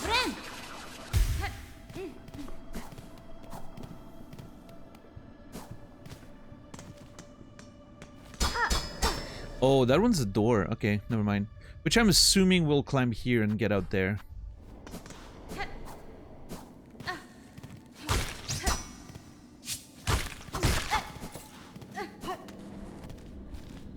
Let's see if that is...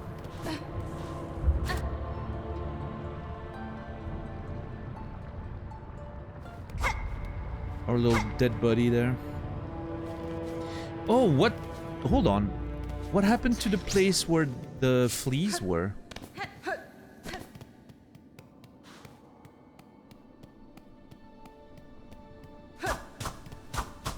Huh. Nothing, huh? For a sec I was like, oh, maybe that's where the bus would be, right? Like the hunt. Obviously it's a big space that's unoccupied now, but... no, it's just a big space.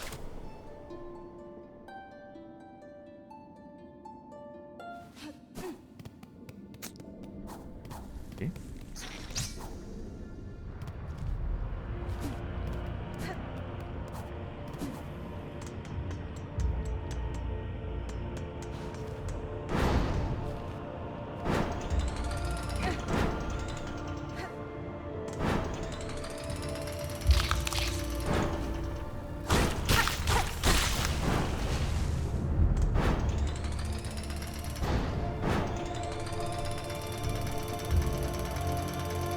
Nothing on the ceiling.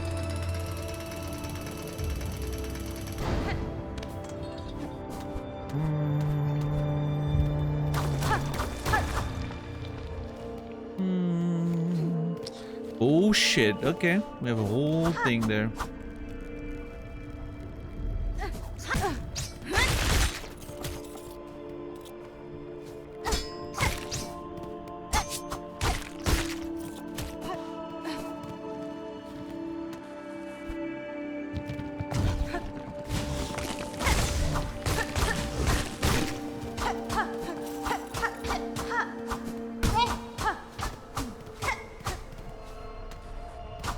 Is that just a trap?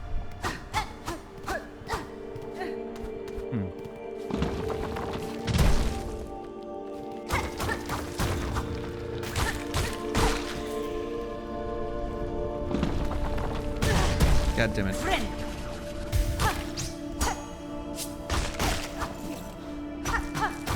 Beads. Alright, I'll take that.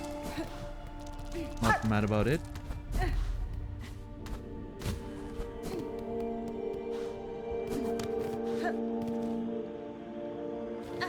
Okay, before I go towards what I'm sure is going to be the shortcut from earlier, let's check that side that I uncovered too.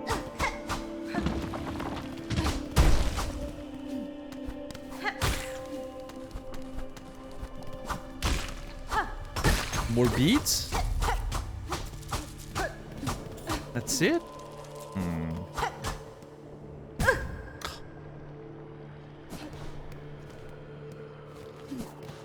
This is like, you know, in a Souls game where you you explore an area, the only thing you get is, oh my god, why am I playing so bad? The only thing you get is like one of those souls you can crack to get extra souls, right? It's like, I mean, I get it, but at the same time, I get so much currency anyway. I explore so much and kill things over and over again. I don't feel very rewarded just getting a little bit more currency, right? For me, it's one of those things, there's nothing really the game can give me outside of maybe a new power that would make me feel like I'm rewarded in that sense. The best thing the game can give me is lore.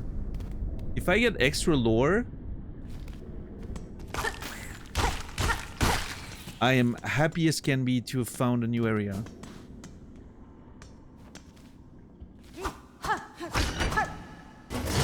Nice. Okay, well that's sorted. Now we know where that leads. I can remove the shortcut lever door and I can remove the shaft wall jump.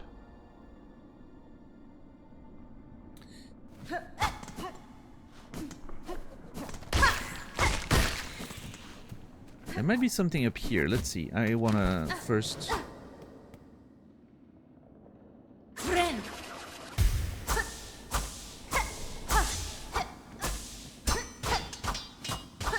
The animation of getting the silk from the spool is actually pretty rad. I like that. Oh yeah, okay. Gauntlet or a boss? Let me guess. Oh, that could be the hunt that I'm supposed to find, right? Yeah, I'm feeling boss right now. I don't know, that could be the hunt that I'm on. What is it? Terrible Tyrant.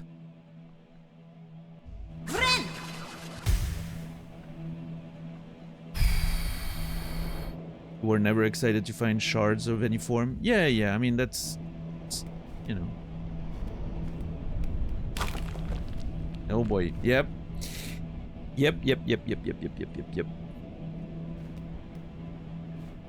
That's definitely it. Garama! Garama!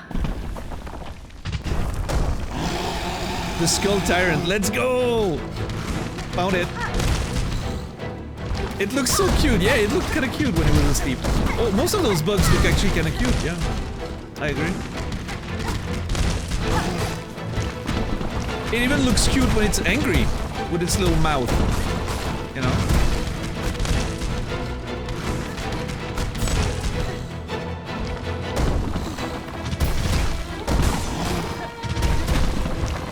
Oh, I need to sing to it. Oh shit, hold on. I need to try to sing to it. It's gonna be impossible.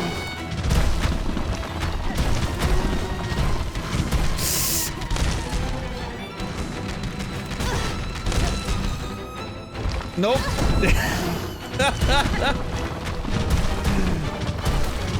It is not interested. Maybe I should have done that before waking him up.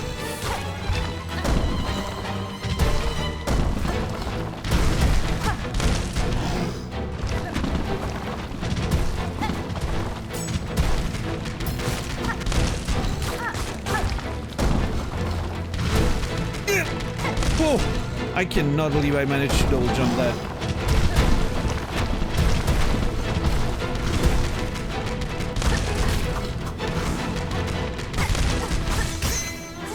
No, I'm so fucked. I'm so fucking dumb. Yeah. I kind of greeted that out. It's okay. It's alright. It's okay. At least now we know where it is. Oh my god, it's so far. Isn't there... What would be a better bench for this? How are you, Naz? Has to be a better bench than that. Hey, listen, I've first tried a few of the bosses already. I don't need to first try all of them. Actually, it seems pretty okay. Let's just go down and then right. Those are gonna be annoying. Trying to find the best way to... Yeah, especially if I get that wrong every time, that's gonna be great.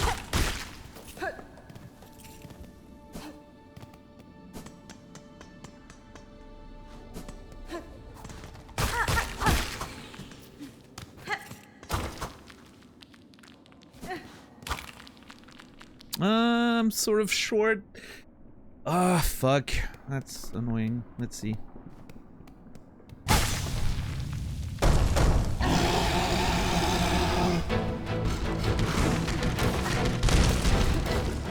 I really want to try to make it sing. You asshole. You...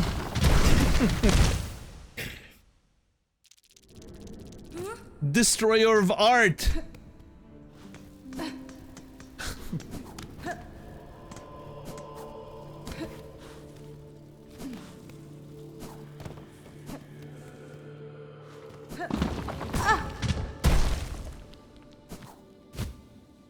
Oh my god, can I please play a little tighter?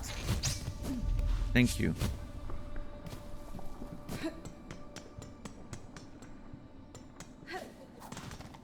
Yeah, okay, the shortcut really makes that a good run back, actually.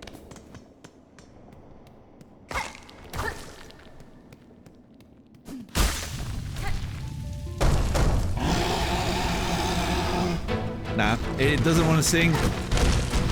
It does not want to sing! Well, I'll kill it then.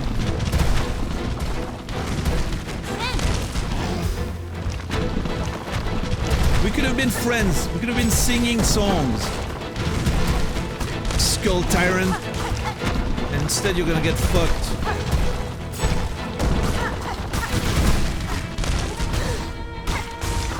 Well, maybe I'll get fucked before you. Who knows?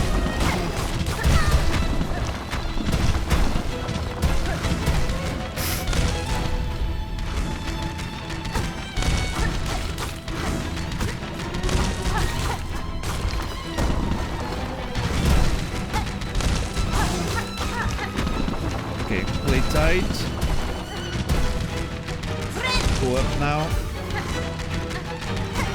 Dash, stay close.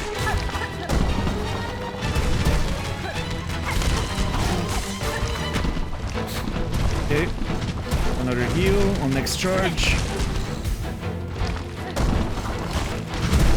Stay close. Too close.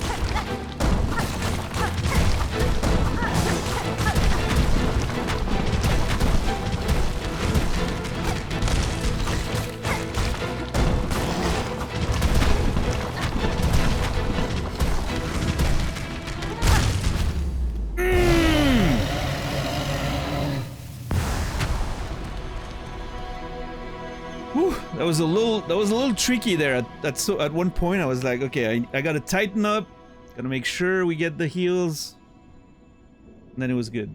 He lacks whimsy. He definitely lacks whimsy. Yes. This could be us, but you're dropping boulders on me. Hey, I tried. You can say that I didn't try. I tried to be nice and, you know, sing Kumbaya and find a peaceful resolution to our disagreements. But you called what's a whimsy? That's funny.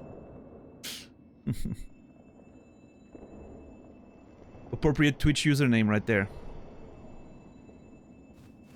Alright, what am I getting from this? Is that a soul? Am I gonna get a soul memory or whatever? No, I get a crown fragment. Is that how I prove that I defeated it?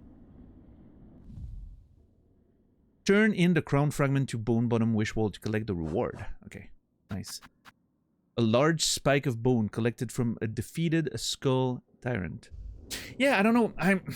I need to be more diligent about trying to sing to things before they get mad at me. It's really interesting that Garama sort of starts so many fights. I'm trying to wonder if it's a bug equivalent of an insult. I've been going around insulting people.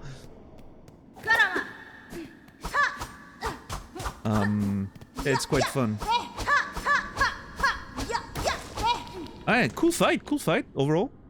You know, nothing too crazy. You know, it wasn't as good as some of the boss fights we've seen before, but it was pretty good. It was better than the beast fly.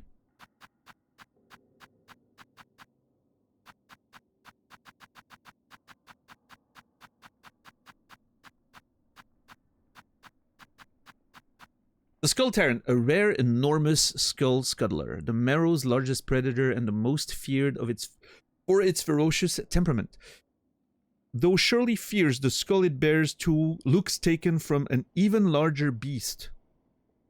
If not for the bones as proof, I would scarcely believe bugs could grow to such scale. Karama derogatory.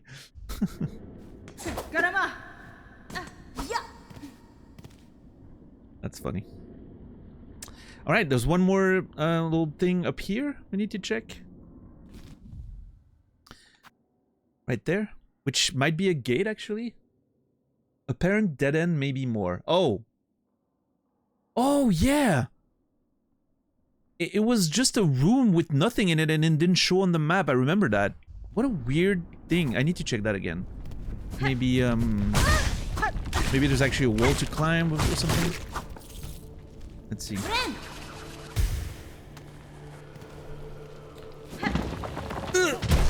Fucking asshole of the place, man.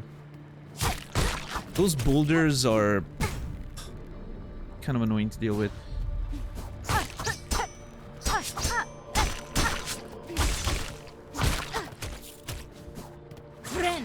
I'm gonna friend just to make sure that I get a bunch of silkback. What am I using to take my notes? Scalpel. I wouldn't recommend it. It's a mind mapping software that I'm using in sort of different ways. I'm like doing a patchwork of the maps, right? So I can take notes directly on the locations and everything. I also take like just random notes about the characters and everything, which I've been pretty bad at keeping up with. I need to make sure I get on that. I keep track of all like the items that I can buy because you can't see the description once you've bought them, most of them. And what I've bought and what's still available at the vendors, which right now is nothing. I'm pretty sure I cleared out every vendor.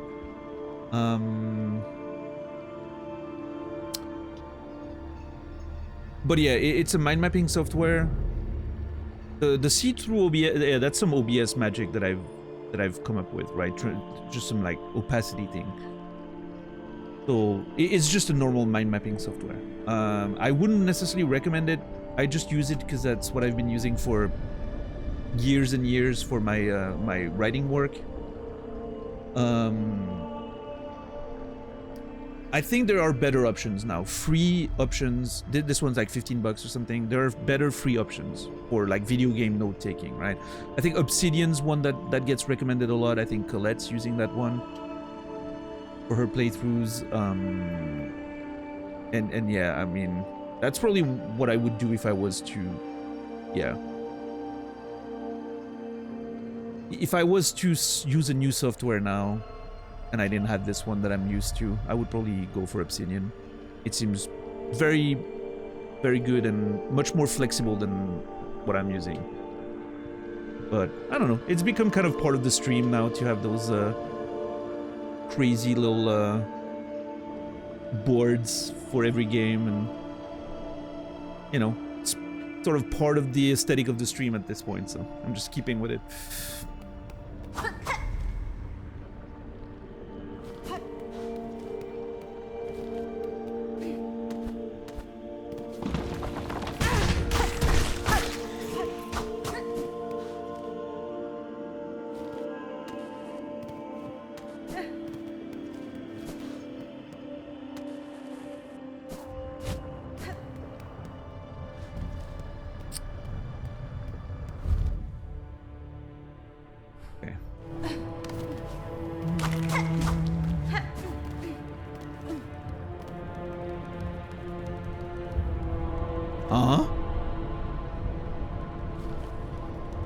I don't know if I've seen that before.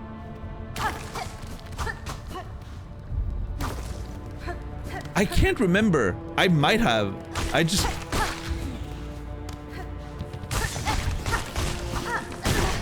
Ow. No, okay. Something's going on here.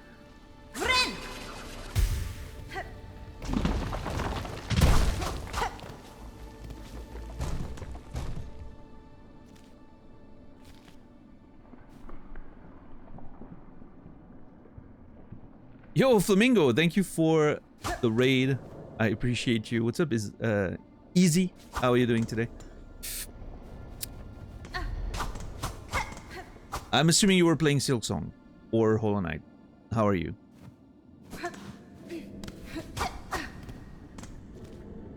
Okay, before I get in there, I just want to check that room above that I had a note for.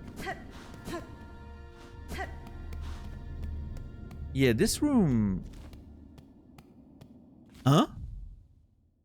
No, it's not this one. Oh my god, I was like, what the fuck is going on? No. Different location. Silksong, yes? Hell yeah.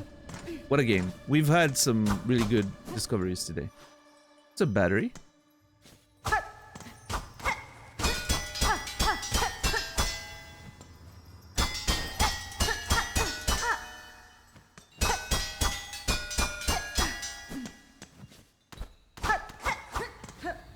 I see you've met my wife. Did I? It's me, I'm the wife. Oh, really? Wait. Are you guys an actual married couple IRL? Is that what's going on here?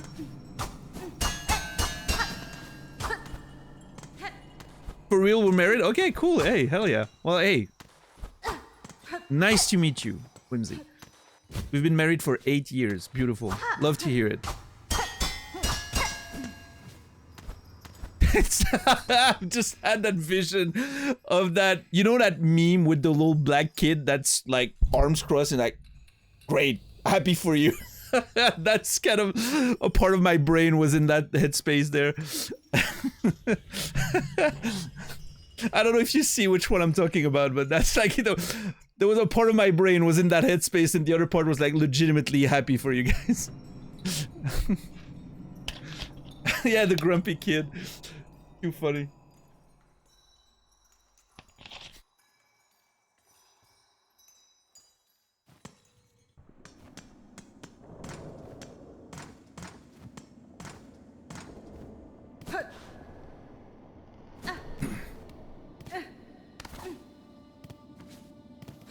No, it's great.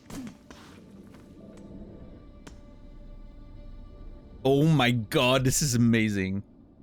What the fuck are we doing? This game is insane.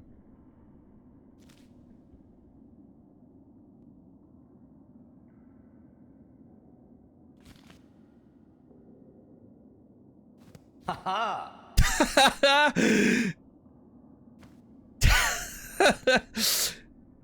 Alright, let's sing and see what's going on. La la la. Oh, you could have started earlier. La la la ferabaka. La la la yomentova. La la la. Take your aim, count your spots. Let's win, let's lose. I need more silk. I'll be right back.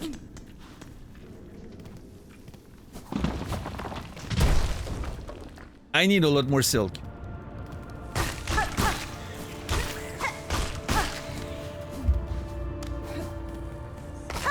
Oh, come on.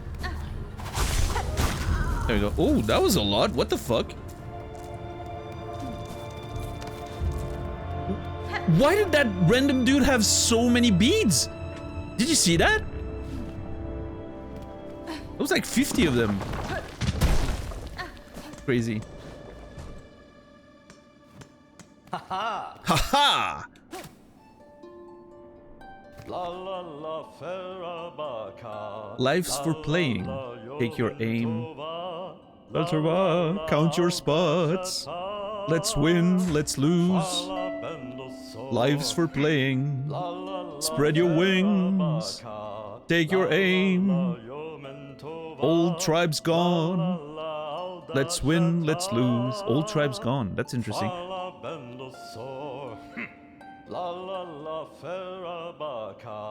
That's what I should have been doing the whole time. I should have been actually singing those, right? For chat's enjoyment. I'm sorry in advance, but I think I'm gonna have to sing all of them from now on.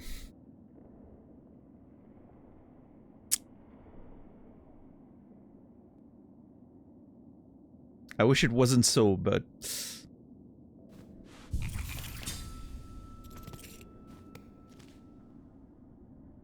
Wait, what was this place originally? Was that the prison? Hold on. Notes! Yeah, it was. It used to be the prison where Grindel was.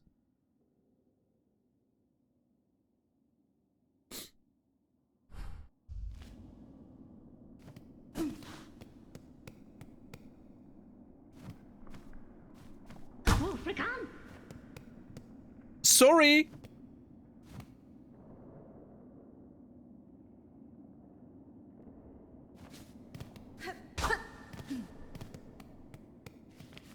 Okay, I need to... Okay, let's talk. Haha! Rancamentis faradalia. Recommendis Faradalia. Lodi. Hola, hola. Welcome, my lady. So glad you found us here. I can see you are blessed with strong limbs and keen sight. Fond of frolics, are you? Keen to test your aim? We'd be right honored to play a little game with you. A little test of skill we've set up. Oh boy. Miofene? I have no need to test my skill, sir. Nor do I have time for frivolities. See, that's another name. Another word we need to use more. Frivolities. What was the other one she used the other day? Pernicious. This game's gonna help me expand my vocabulary, and I love it for it. Oh, but we'd make it worth your while. A prize await if you can meet our challenge. Fadastama. If you offer a prize, that changes matters. I can meet any challenge if the reward is sufficient. What are the rules of your game? Haha! Rancamentis faradalia. Recommendis Faradalia. Exceedingly simple, my lady. I'll provide the pins for throwing and my associate will provide a target. Hit the target 15 times and you'll earn yourself a worthy prize. Start a challenge? No. Bromat to tantak. My lady, I pray you reconsider. Would be an honor to see those strong limbs of yours in action. Truly, whoa, okay, hold on, sir. Please.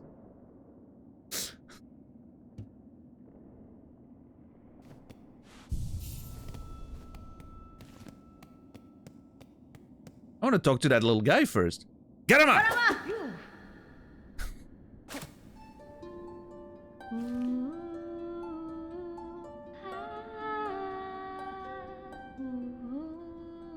Okay, low key, super pretty voice.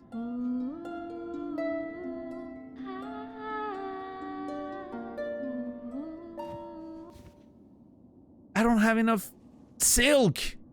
The fact that the needle in takes silk breaks my heart every time.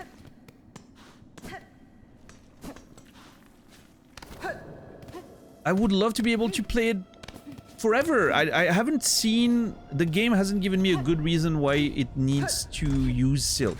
Outside of, like, flavor, lore reasons, right? Mechanically, it hasn't given me a good reason for it. So far. I don't doubt there might be good reasons, but... Why can I just not play my fucking needle-in? And hear them sing forever?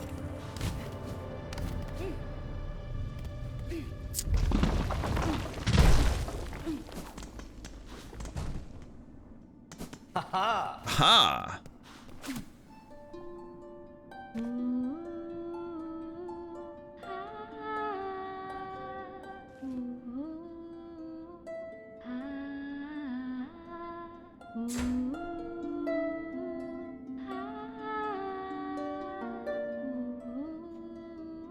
So nice.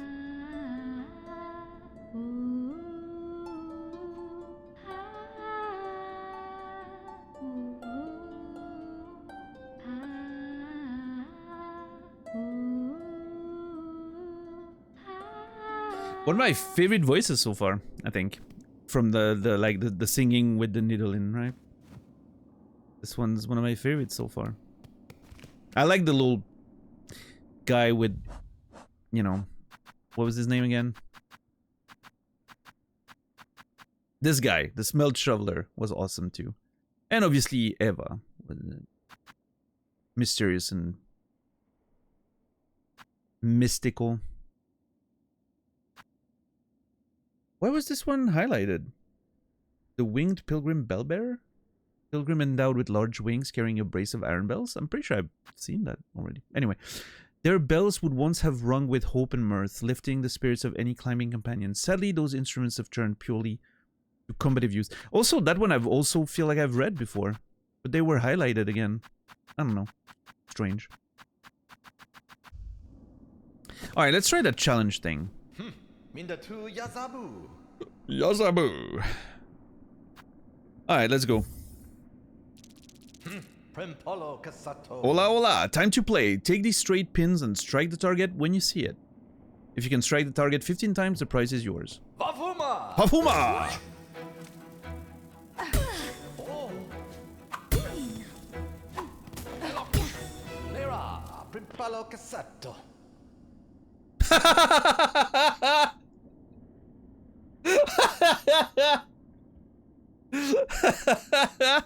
Okay, that's so fucking good. The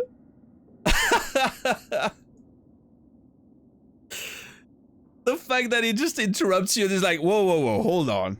There's a line there. Perhaps I neglected to tell you not to cross past those markers. It's a law of the game, and we all abide by laws here, don't we? Your actions have disqualified you, my lady, but we harbor no ill will. Step over here and we can begin a new round at once. Do I have to pay again? Of course I do. Mindatu Yazabu. Oh, man. So funny.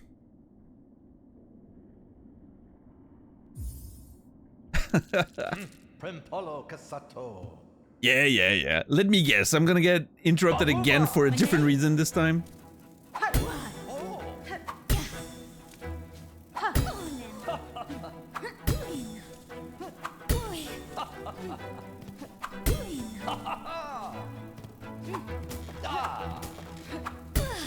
Oh, it's a 3-strike thing? Okay. So I don't have a time limit, but I need to not miss. Noted.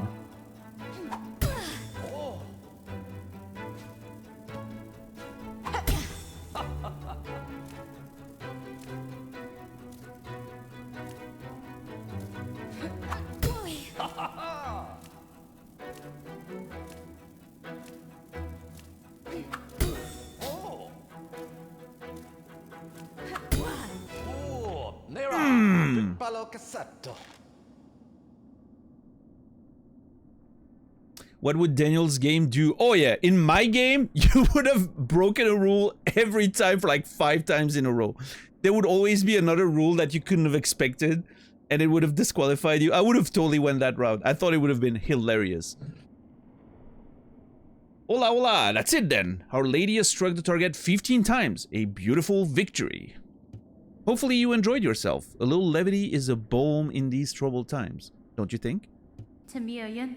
I'd have thought such games best saved for times of peace, but perhaps there is truth in what you say. And now that I have bested your challenge, you will produce the prize I have earned. Nera. Oh, of course! I don't think he expected me to win. I see you have a tool pouch of your own there, full to bursting with baubles and trinkets, no doubt.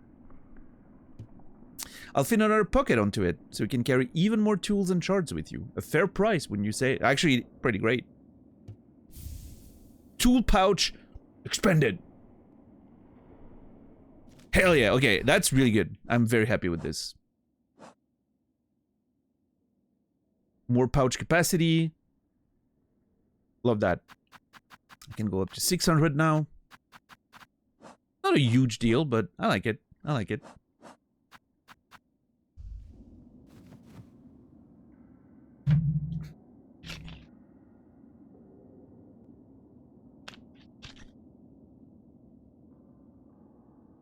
Yeah, I wasn't sure if it was a time-based limit or if, you know, it took me a second to realize it was a 3-strike sort of thing, so. Sirata Sakrasila.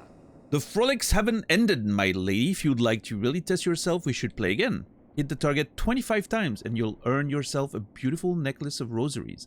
What say you? Start a challenge for 25. Hold on. Primpolo cassetto. I will do it, but I need a sec.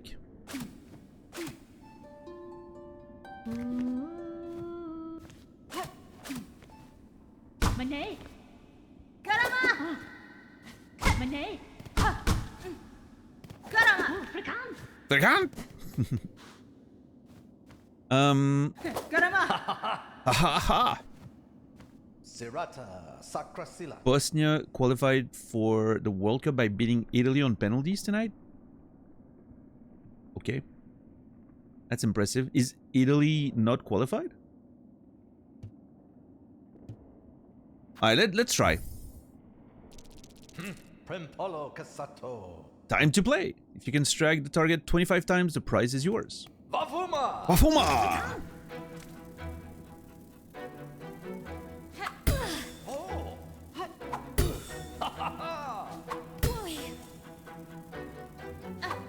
Oh. Italy is out? That is crazy. What's up, Deadbeat Jack? How are you doing today? Oh.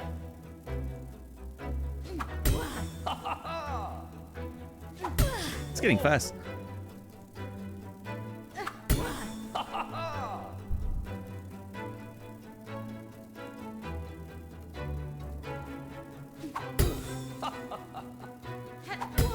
Oh,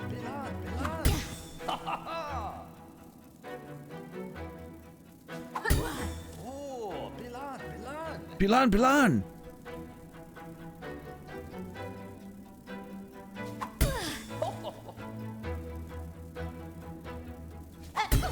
Oh, Pilan.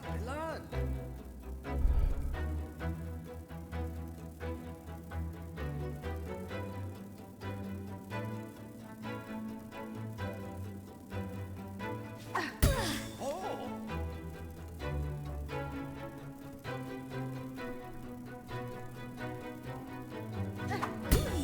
Okay. Now those. Ah, fuck! I need to lock in.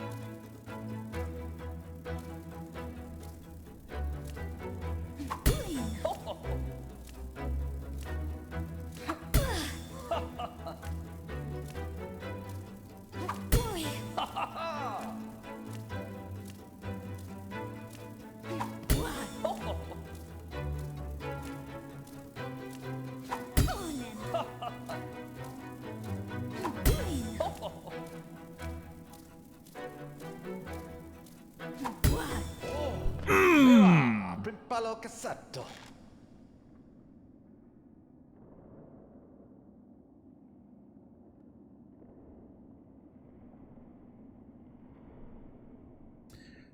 You look so much like another streamer who's always playing hard games and raging. I think it's that mustache that makes you look like him. I think I know who you're talking about. I don't watch them though. The excessive rage thing kind of, I don't know. Yeah, no, I'm pretty sure I know who you were talking about, but yeah, I don't watch excessive rage gamers. It feels very toxic to me. Makes me, you know. I mean, I know it's probably a character, right? But it always makes me think that I wouldn't want to be near that person in real life. One of those things, you know? Emotional control, you know, I think is being able to manage your emotions. Something everyone should learn between the ages of 5 to 12, right? But I don't know, that's just me. You know, we all have our things, right? And again, it's streaming. I understand that for many it's a character, right? It's done as a performative thing. Might not be indicative of the way they behave in real life. I'm just saying, you know. It makes me uncomfortable watching super, like, ragey streams, but... I don't mean, you know, frustration, like, from time to time getting a bit annoyed at a game or whatever. That's totally normal, right? But...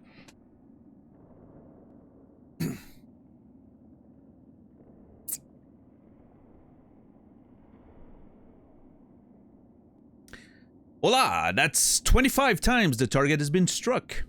My lady, I thought perhaps you'd have a little more trouble with this round, but you've emerged victorious again. Sirata sacrasila. I'll have to speak to my associate. I don't think he provided you with enough of a challenge, truth be told. Yeah, I kind of agree with that, Lodi. I think your assistant needs to be a little faster. Da, Finistra. It was challenge enough. My prize, sir?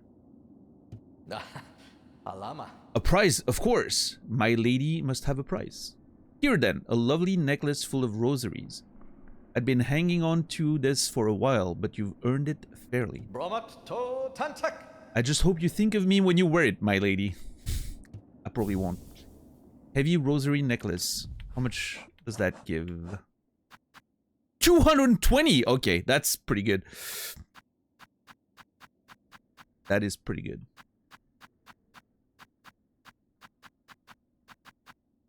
Silksong has caused me a level of rage I never thought was possible because of a specific gauntlet. I had to drop it for a while. Yeah, don't say anything more. I don't want to, obviously I don't want to get any information, but I can imagine some of those gauntlets and boss fights even being pretty difficult and frustrating. I mean, I've had my moments, you know, like those of you who've been around this stream for a while remember the demon princes in Dark Souls 3, right? That got me going for a little bit, but you know. Yeah, Warren. That was the victory moment. That was my only, maybe my only rage adjacent streaming session, I think.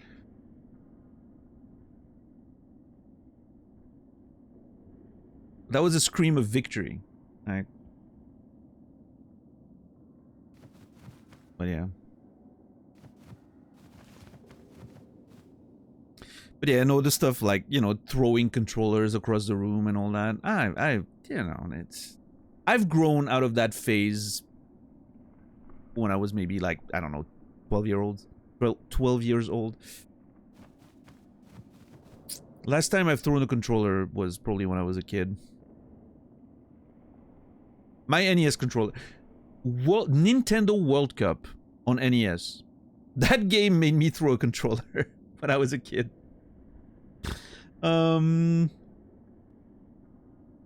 I've had, you know, like when I used to play League of Legends a lot, like when I was streaming League of Legends, I've had a moment of like smashing, even recently, like when I was playing a lot of Tekken 8. You know, everything that's super competitive. You know, sometimes, you know, hitting my desk a little bit, you know, a good little fist bump on the desk because you're mad. I get that. A little bit of that rage. It happens, you know. But I'm not happy with it, right? It's something when it happens, I'm like, I need to keep that under control. That's not good. Video games should not make me feel that way, right?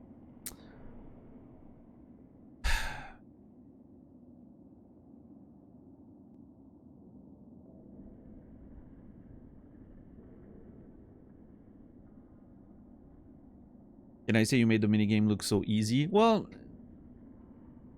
thank you, Tropa Flight. You know, I'm typically pretty good when it comes to stuff like that. Patterns and timings.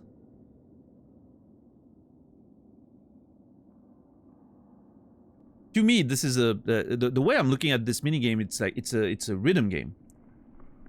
Obviously you also need like the precision of the jump sort of, but more than anything, to me it's a rhythm game. Like I'm seeing one point and I'm always gonna shoot for that same sort of point.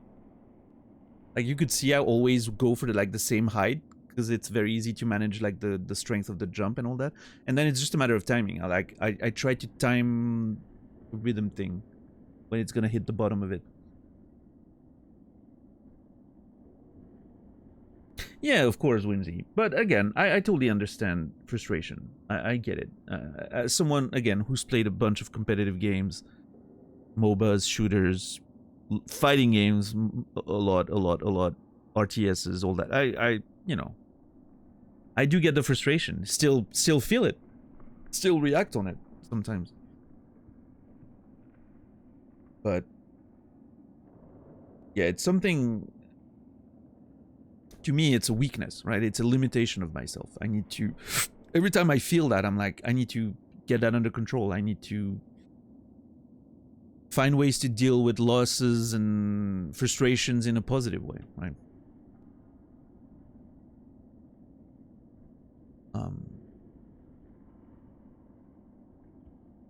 And so when I think about, you know, like ragey streams, you know, it always makes me think of, I wouldn't want to do that. I wouldn't want to sort of make that a spectacle that gets encouraged. Again, I understand it, you know, it's a character, it's meant to be exciting. It brings in numbers, trust me, I get that.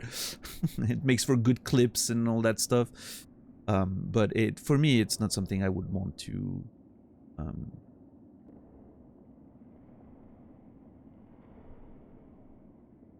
I wouldn't want to use that because I feel like it's something I need to stop from myself, right? Is the Unreal Tournament kit an exclusively German meme, or has it reached an international audience at some point? I personally have seen it back then, but I'm not very far from Germany, so I don't know.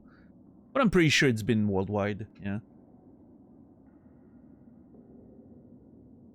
I remember how confused people were around here when it was revealed it was an amateur comedy skit and not genuine. Yeah. Wasn't the keyboard not even like plugged in or something? I remember there was a few things. There's a lot of those old videos that were, you know, passed as genuine, but...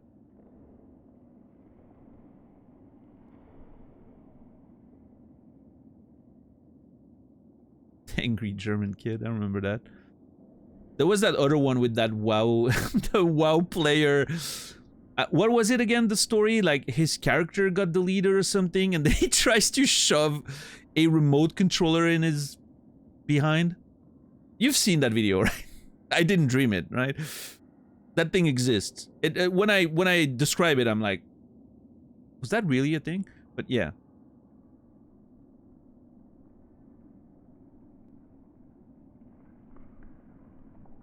That was a thing. I know. Like, Naz would know, of course, as a WoW player.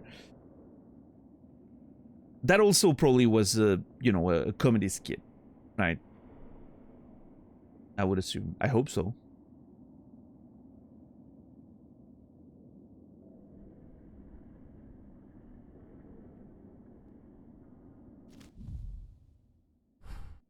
Yeah, no, it was a whole thing. Yeah.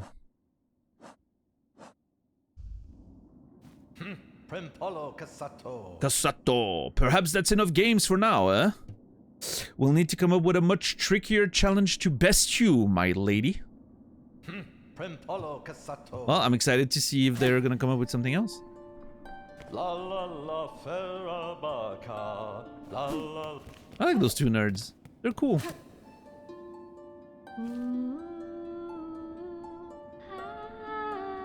Ah.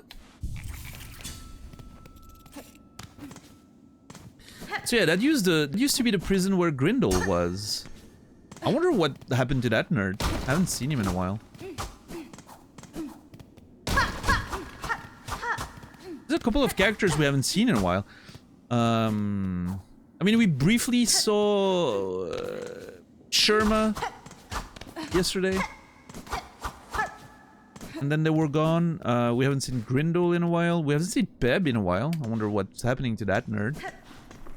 Yeah.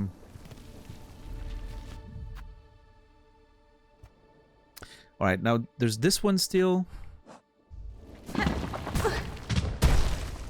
Fucking god. Can't catch a break.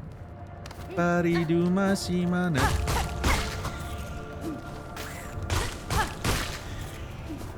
a little Sherma. Saw him briefly yesterday and I fucked up because I wanted to sing with him, but he disappeared as soon as I went out to grab some silk. I was very upset.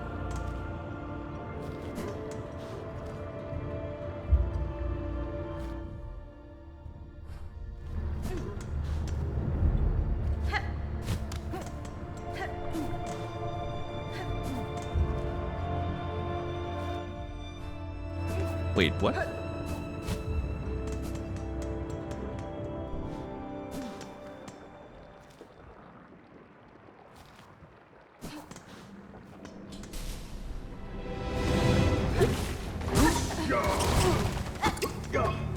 I feel like I should have had access to this earlier, now that I'm looking at it. Did I... Okay, there is a chance. I'm not sure what's happening here. There is a chance I might have actually seen this place and then been like, hold on, I need to explore something else before I come back, and then never came back. I think that's actually a thing that might have happened.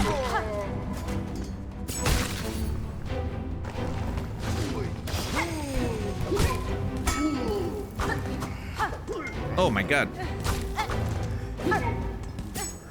What is that other guy doing? He's just not even... There he is. Oh, well, now you're dead. Great.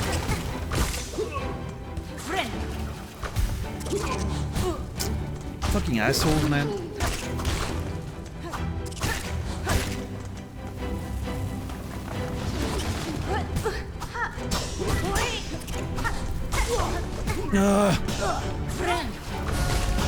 Okay, that's fine.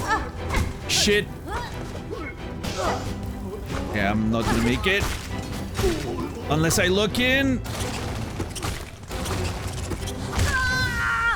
I shouldn't have jumped. I should have stayed on the ground. That was a mistake. That was pretty close, though. All things considered. Now, if I can get there without losing any HP, it would be an easy...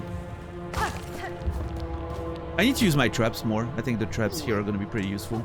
Also, I shouldn't be down there, I don't think. Ah, shit. Took a wrong path.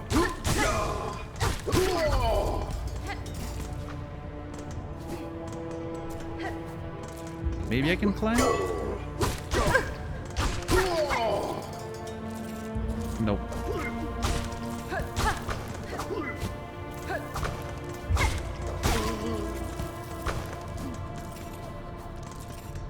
Yeah, I actually think I've seen that room when we got maybe the floats or the dash. Oh, never mind. You need to go up here to get there. Never mind. I did it so instinctively that I didn't even notice that I had crossed a hurdle. Okay, no, makes sense.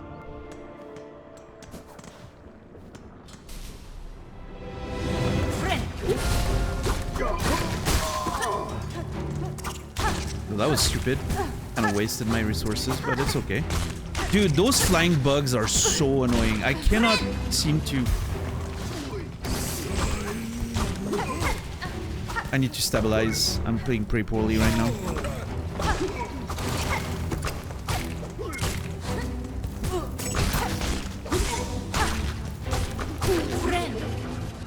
Okay, let's lock in.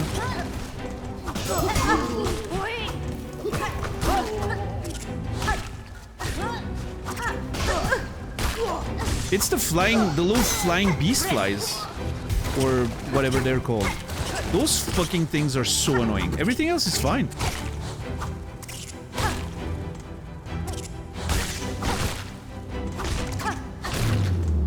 There you go. Fucking hell.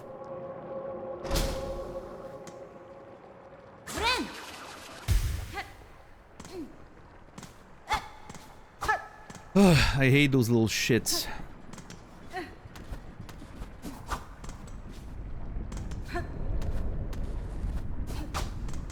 Oh, I need to think that I can use the walls now to like hide and stuff, right? And then, yeah, that's something I need to use more.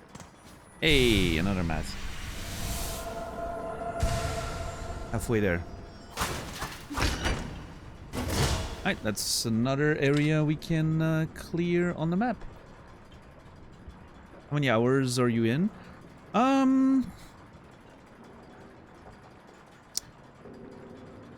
This is stream 7? 8? 7? 8. I think this is stream 8, which means, I don't know, roughly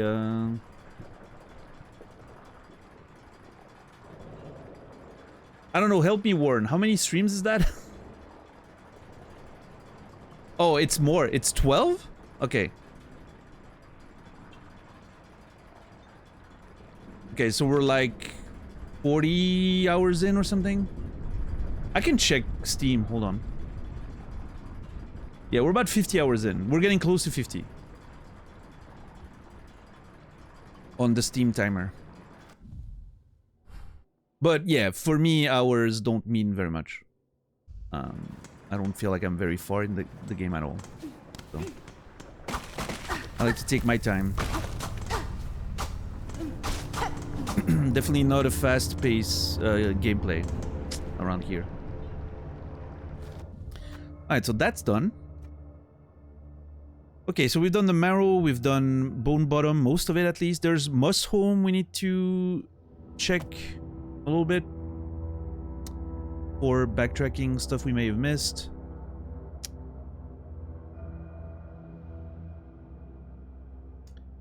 We need to go over the Deep Docks. Actually, I'm gonna mark it like that. Deep Docks. Moss Home. I think we went over Shellwood pretty well, although we need to do the singing. So yeah, Shellwood too. We need to go back to the Hermit and also Belhart in general.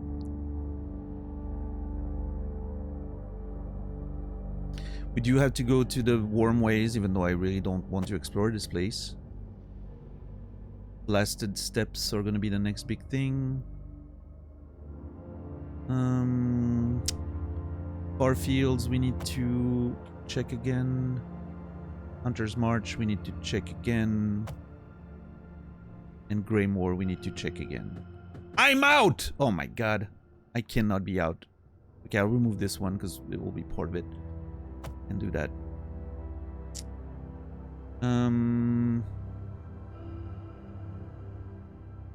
Will be part of it. Greymoor.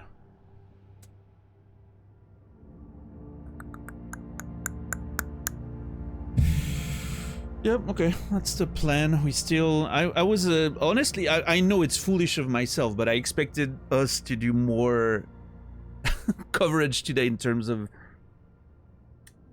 backtracking, re-exploring the areas, checking for those, you know, areas we couldn't access before, and making enemies sing and characters sing. I thought we'd have more done today. I guess, to be fair, I didn't expect to find the Weave Nest Atla, which, you know, we've stayed there for about an hour and a half listening to the song and all that, so that probably didn't help.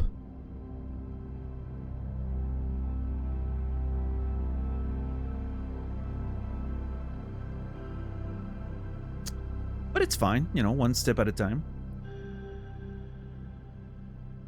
One step at a time. Alright, let's go to our little buddy.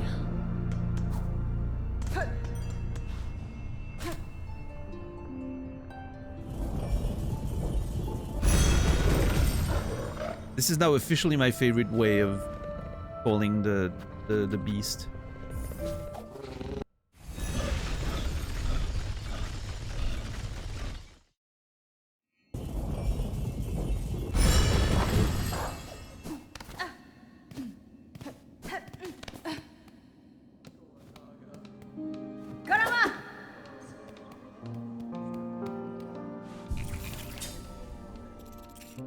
All right.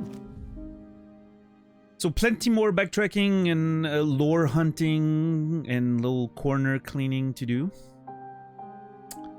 But that obviously is going to be a story for tomorrow, as I'm sure you've all expected.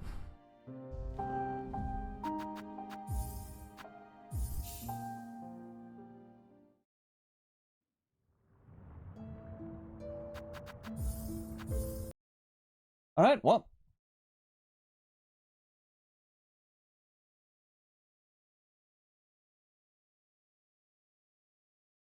I guess that's it. Thank you everybody for hanging out. I appreciate you. I hope you had a good time watching those adventures. I'll be back tomorrow, 7 p.m. Central European Time, 1 p.m. Eastern, 10 a.m. Pacific for more adventures of Silksong.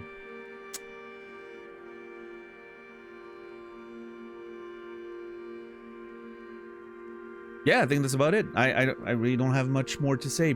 Please make sure to follow the channel if you haven't done so yet. Join us on Discord if you want to get the best, most reliable notifications for when I'm going live. There's a live notification channel that you can follow to make sure you get it. And yeah, I mean, I think that's about it, right? I don't have much more to say about that. I wish you all a beautiful rest of your day, evening, or night. I will be back tomorrow. And until then, remember me, and I will remember you.